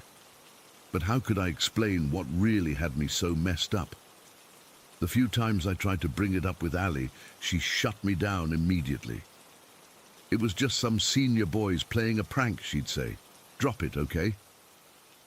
But 4 years later, when I was 16 and Ali was visiting from college, we ended up alone in the kitchen late one night. Somehow, the conversation turned to weird experiences, and I finally asked her directly. "That night at the youth building, what did you really think that was?" She froze, glass of water halfway to her mouth. For a long moment, she just stared at me. Then she set the glass down. "I've never told anyone this," she said quietly. But Evan and I went back the next day. We told Pastor Mike what we saw, and he let us look around inside. And my heart was pounding. There was nothing there that could explain it. No stilts, no costume, nothing. And the ceiling in that hallway is 9 feet high. We measured it. Whatever we saw was touching it. We sat in silence for a minute before she continued. The weirdest part? Pastor Mike said the youth event had been cancelled 2 days before because of the weather forecast. It was posted on the church website and everything, but I swear I saw a Facebook post about it the night before. When I went back to check, it wasn't there. That night, after Ali went to bed, I finally Googled what we'd seen. The images that came up made my blood run cold. The internet called it Slender Man, but this was 2019. 4 years after we saw it, and from what I could tell, the Slender Man stories didn't get really popular until after our encounter. So what did we see that night? Some weirdo in a costume who somehow made themselves unnaturally tall, a shared hallucination, or something else entirely? I'm 20 now, in college myself, and I still don't have answers. Sometimes I almost convince myself it was just kids playing a prank, or my young mind exaggerating a normal person into something monstrous. But then I remember the way it moved, that blank face, those impossible limbs, and I know what I saw wasn't human. I've never gone back to that youth building. I probably never will. But sometimes when I'm falling asleep, I still hear that tapping sound moving from window to window. Tap, tap, tap. And I wonder if somewhere in some empty building, that thing is still there, waving its arms in that jerky, unnatural way, waiting for someone else to look through the glass. Story 23. I still get goosebumps thinking about this. It happened 5 years ago, but I remember it like it was yesterday. My husband Mark and I had been married for about 3 years at that point. I never got to meet his dad, Sonny, who died from a sudden heart attack 2 years before Mark and I even met. From everything I'd heard, he was a wonderful man. Kind, funny, the type who'd give you the shirt off his back. Mark has his same laugh and mannerisms, according to his mom Sarah. That winter was brutal. We'd been having snowstorm after snowstorm, and this particular weekend in January, we got hit with another big one. I'm talking nearly 2 feet of snow overnight. We live about 20 minutes from Sarah, and she's up on this little ridge where it's always colder and snowier than in town where we are. The night before all this happened, I had this incredibly vivid dream. Now, I'm not normally one to remember my dreams, let alone be affected by them, but this one was different. In the dream, I was sitting in Sarah's living room, but it wasn't quite right. The furniture was arranged differently, and there were people I didn't recognize milling about. Everyone was passing around this ceramic bowl, looking at it and commenting on it. And there he was, Sonny. I'd seen photos of him, of course, but in the dream, he was so present, so real. He had these kind eyes and salt and pepper hair. He was sitting next to me on a floral couch that Sarah doesn't even own. He turned to me and said, "Give this to Sarah for me," and placed a small purple glass heart in my palm. Then he closed my fingers around it and patted my hand. The heart was smooth and cool, about the size of a quarter, and such a deep, rich purple it was almost blue in certain light. I woke up around 6 that morning feeling weirdly emotional. Mark was still asleep, so I made coffee and waited for him to get up. When he finally stumbled into the kitchen around 7:30, I told him about the dream. "I had the weirdest dream about your dad last night," I said, pouring him a cup of coffee. "My dad?" Mark looked surprised. We didn't talk about Sonny that often, not because it was taboo, just because, well, I never knew him. Yeah, we were at your mom's house, but it looked different. There were people I didn't know, and your dad was there. He gave me something to give to your mom, a little purple glass heart. Mark just nodded, half listening, while checking the weather on his phone. Huh, that's weird. Oh man, we got almost 2 feet last night. We should probably check on Mom today. The dream faded to the back of my mind as we got on with our morning. Around 11, Mark called Sarah to see if she needed anything. Her driveway hadn't been plowed yet, and at 72 there was no way she could shovel herself out. She mentioned needing some medications from the pharmacy, so we decided to head over. It took us almost 40 minutes to get there, with the roads being such a mess. When we pulled up, her driveway was completely buried under pristine snow. Mark had to plow through it with our SUV to even get up to the house. It was one of those bright winter days where the sun makes the snow blindingly white. The air was so cold, it hurt to breathe. We trudged up to her porch, making the first footprints in what must have been 22 inches of fresh powder. Our tracks were the only disturbance in the snow. You could tell no one else had been by that day. Sarah was so happy to see us. She made us hot chocolate while Mark went through her list of errands. I helped her sort through some mail and bills that had piled up. We spent about 2 hours there, getting her groceries put away, picking up her prescriptions, and just making sure she was set for the next few days, in case the weather got worse again. As we were getting ready to leave, I was zipping up my coat in the entryway when Sarah handed Mark a casserole dish to take home. He went out to warm up the car while I finished buttoning up my boots. I hugged Sarah goodbye and followed Mark's footprints out the door. I was halfway down the porch steps when something caught my eye. A tiny spot of color against all that white. It was right next to our footprints, about 3 feet from the bottom step. I squinted, thinking maybe it was a piece of trash that had blown there somehow, though that seemed impossible given how still the air was. I stepped off the path we'd made and sank knee-deep into the snow to reach it. When I bent down and brushed away the light dusting of snow on top of it, my heart nearly stopped. It was a small purple glass heart, exactly like the one from my dream, the exact same size, the exact same deep purple color. My hands started shaking so badly I almost dropped it back into the snow. I picked it up. It was ice cold but warmed quickly in my palm. It was perfectly smooth, like it had been tumbled and polished. The sun caught it and made it glow from within. I stood there for what felt like forever, just staring at this little heart in my hand. There was no logical explanation for it. No one had walked in that snow, except Mark and me, just minutes earlier. The heart was lying right on top of the snow, not buried under it. It hadn't been there when we arrived. We would have seen it. Sarah hadn't left the house in days because of the weather. Mark called from the car. "What are you doing? You okay?" I trudged back to the porch where he was waiting, my legs numb from more than just the cold. When I reached him, I slowly opened my palm. "Look," was all I could say.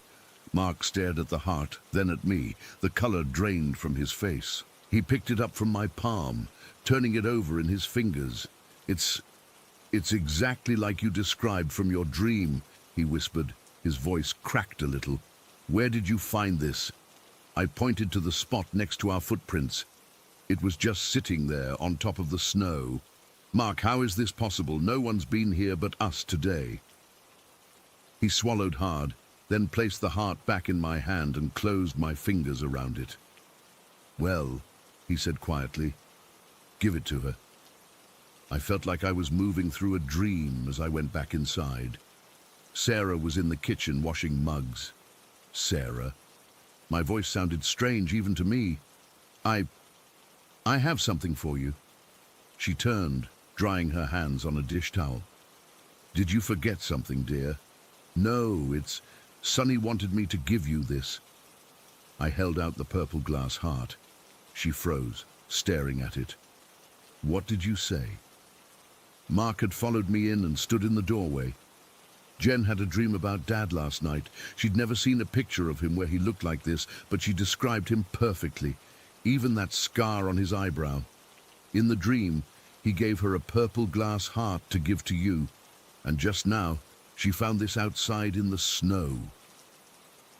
Sarah's hands trembled as she took the heart from me. She turned it over and over, tears welling in her eyes. "Oh my God," she whispered. Then the tears came in earnest. She clutched the heart to her chest and began to rock slightly. I always knew he was still here. I always knew. We stayed another hour as Sarah calmed down. She kept holding the heart, rubbing it with her thumb like a worry stone. We asked her if the heart meant something special, but she just shook her head. Not that I can remember specifically, but Sonny always had a thing for little trinkets. He'd pick up interesting rocks or coins or little glass figurines. He was sentimental that way. We left her that afternoon, still clutching the heart, a look of peace on her face I hadn't seen before. For weeks afterward, I kept going over every possible explanation. Could someone have dropped it there between our arrival and departure? No. We would have seen footprints. Could it have fallen from somewhere? There was nothing above that spot, no trees, no wires, nothing. Could it have been there before the snow and somehow worked its way up through 22 inches of powder? Impossible. I researched purple glass hearts online, thinking maybe it was some common trinket that could be explained away. But I found nothing quite like it. Sarah passed away 3 years later from complications after a fall. While Mark and I were helping clean out her house, we found her wallet. Inside, nestled in a little zippered pocket, was the purple glass heart. The hospice nurse told us Sarah had insisted on keeping her wallet with her even in her hospital bed. She'd been carrying that heart everywhere from the moment we gave it to her until the day she died. We still have the heart now. It sits in a little dish on our mantel. Sometimes, when the light hits it just right, I swear it glows from within, with more brightness than glass should be able to hold. I'm not religious, and I've never been one to believe in the supernatural, but that day changed something in me. There's simply no logical explanation for how that exact object from my dream appeared in untouched snow. No explanation except the one that brings me the most comfort, that somehow, across whatever divides the living from the dead, love finds a way to reach through. Story 24. I've never told anyone this story outside my immediate family, because honestly, I'm not sure what to make of it. It's been 3 years since that night, and I still think about it almost daily. I moved into my farmhouse outside Paris about 8 years ago. It's this beautiful old stone building from around 1820 with those thick walls that keep it cool in summer. The real estate agent mentioned something about it being a working farm until after World War II, but I was more focused on the practical stuff, the updated kitchen, the space for my 2 boys to run around, that sort of thing. The first few months were pretty normal, just the usual headaches of moving into an older home, quirky plumbing, drafty windows, that one kitchen cabinet that never quite closes right. But around month 5, I started noticing something. I was sitting in the living room one evening, going through bills at the coffee table while my sons were at their dad's for the weekend. Just as I reached for my tea, I caught this flash of movement in my peripheral vision, like someone had walked past the doorway, not a shadow exactly, more like a ripple of light. I jumped up, thinking maybe one of the neighborhood cats had somehow gotten in, but there was nothing there. I wrote it off as being tired, but then it happened again and again, always the same pattern, quick movements just out of direct sight, usually in the living room or bathroom, sometimes in my older son Thomas's bedroom. Now I should mention, I'm normally a complete wreck about anything remotely supernatural. In my 20s, I lived in this apartment that gave me constant nightmares, bad energy, cold spots, the works. I'd wake up paralyzed with fear, feeling like something was pressing down on my chest. I moved out after just 6 months, so when these things started happening in my farmhouse, I should have been terrified. But here's the weird part. I wasn't. Not even slightly. There was something almost comforting about this presence. Peaceful. Sometimes at night, lying in bed, I'd feel this gentle, cool breeze on my face, almost like someone was breathing near me. Not in a creepy way, more like how a parent might check on a sleeping child. And unlike the cold spots in my old apartment that made you feel like you'd stepped into a freezer, this was just a soft, cool touch. Over time, I became convinced it was a woman. I can't explain how I knew this. It wasn't like I heard a female voice or saw a woman's figure. It was just a feeling, but a strong one. And instead of being scared when weeks would pass without any signs of her, I actually found myself missing her presence, like when a friend goes on vacation and you're waiting for them to come back. My younger son, Lucas, never seemed to notice anything, but Thomas, my older one, mentioned feeling someone watching him sometimes, not in a scary way. He said it felt like when I check on him at night. He even started saying goodnight to his room friend before bed. The day everything changed started normally enough. It was a Tuesday in November, rainy and cold. The boys were at school, and I was working from home, finishing up some reports for the marketing agency where I work. Around 2 in the afternoon, I decided to take a break and make some coffee. Standing in the kitchen, waiting for the kettle to boil, I felt that familiar sensation, like someone was standing just behind me. I'd gotten so used to it that I actually smiled and said, "Afternoon," under my breath. The feeling lingered for a moment, then faded as usual. After finishing my work around 4, I went to pick up the boys from their after-school program. The rain had gotten heavier, and the drive home took longer than usual. Thomas was complaining about a math test. Lucas was hungry and cranky, and by the time we pulled into our driveway, it was already getting dark. I noticed something off immediately. The front door was wide open. My stomach dropped. I was positive I'd locked it when we left. I always double-check. I told the boys to stay in the car and called the police, who said they'd send someone, but it might take 30 minutes or so. After 10 minutes of sitting in the car with increasingly restless kids, I decided to check it out myself.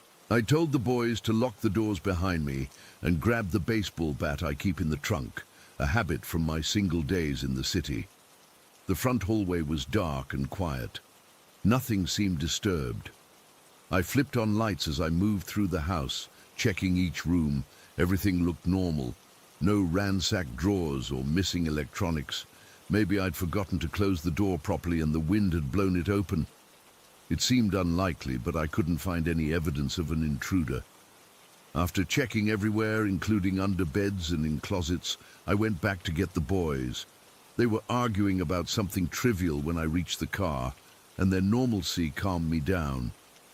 We went inside, and I made dinner while they did homework at the kitchen table. Later, after putting Lucas to bed, I was helping Thomas with a science project when he suddenly looked up at me with this serious expression. "Mom, someone was in my room today." My heart started racing again. "What do you mean? Did you see someone?" He shook his head. "No, but my stuff is different.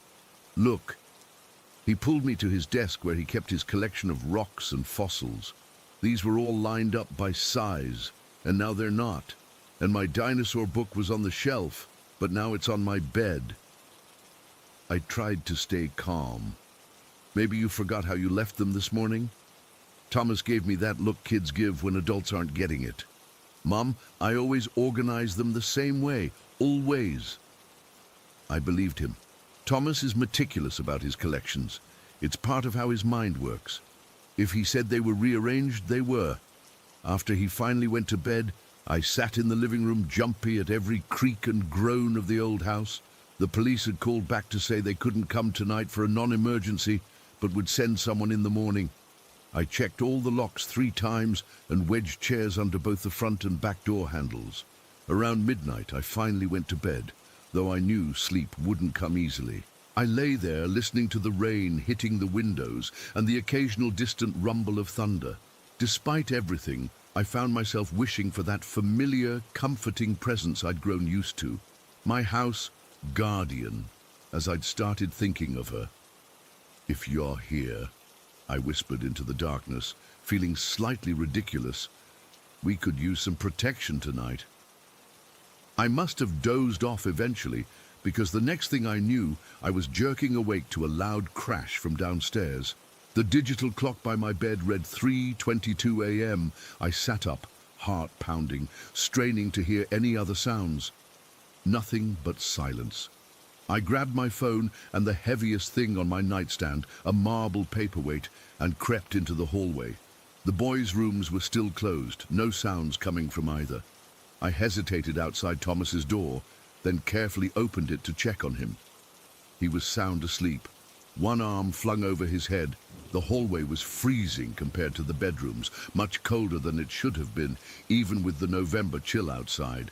My breath clouded in front of me as I slowly made my way toward the stairs.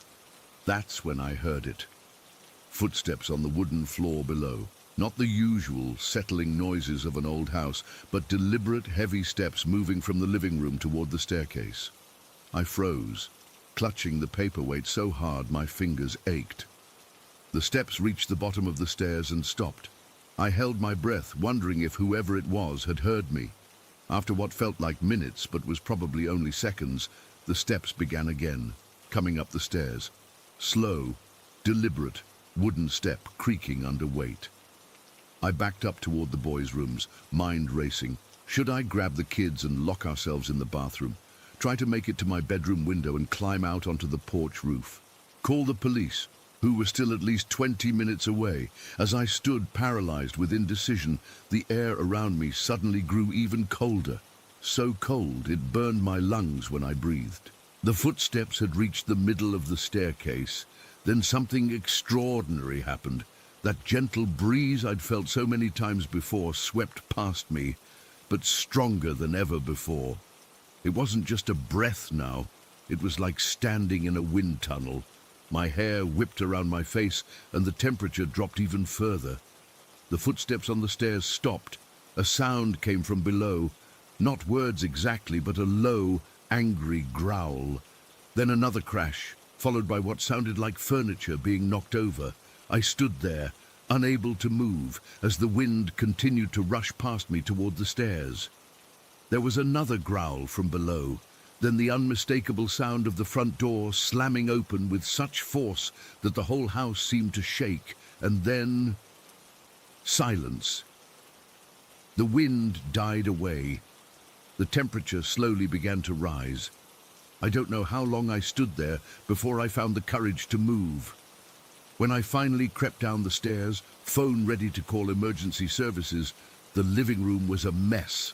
The coffee table was overturned, and one of the lamps had been knocked to the floor. But there was no sign of an intruder.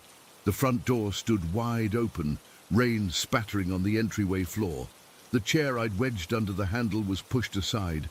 I closed and locked the door with shaking hands, then systematically checked every room in the house. Nothing else was disturbed, and no one was there. The boys slept through the entire thing. When the police finally came in the morning, they found muddy footprints in the living room and signs that someone had tried to force the back door before apparently giving up and finding another way in. They said I was lucky the intruder had been scared off without taking anything or hurting anyone. I didn't tell them what I believed had really happened. How could I explain that the ghost I'd been living with for years had somehow driven away an intruder, that the presence I'd sensed had actually protected us? For weeks afterward, the house was completely still. No fleeting movements, no cool breeze on my face at night. I found myself talking out loud sometimes, thanking her, whoever her was, for what she'd done, telling her it was safe now, that she could come back.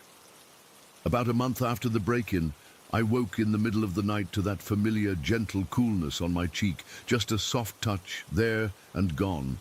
I cried with relief. She's still here sometimes, not as often as before, and never again with that powerful force I felt that night, but enough that I know we're not alone.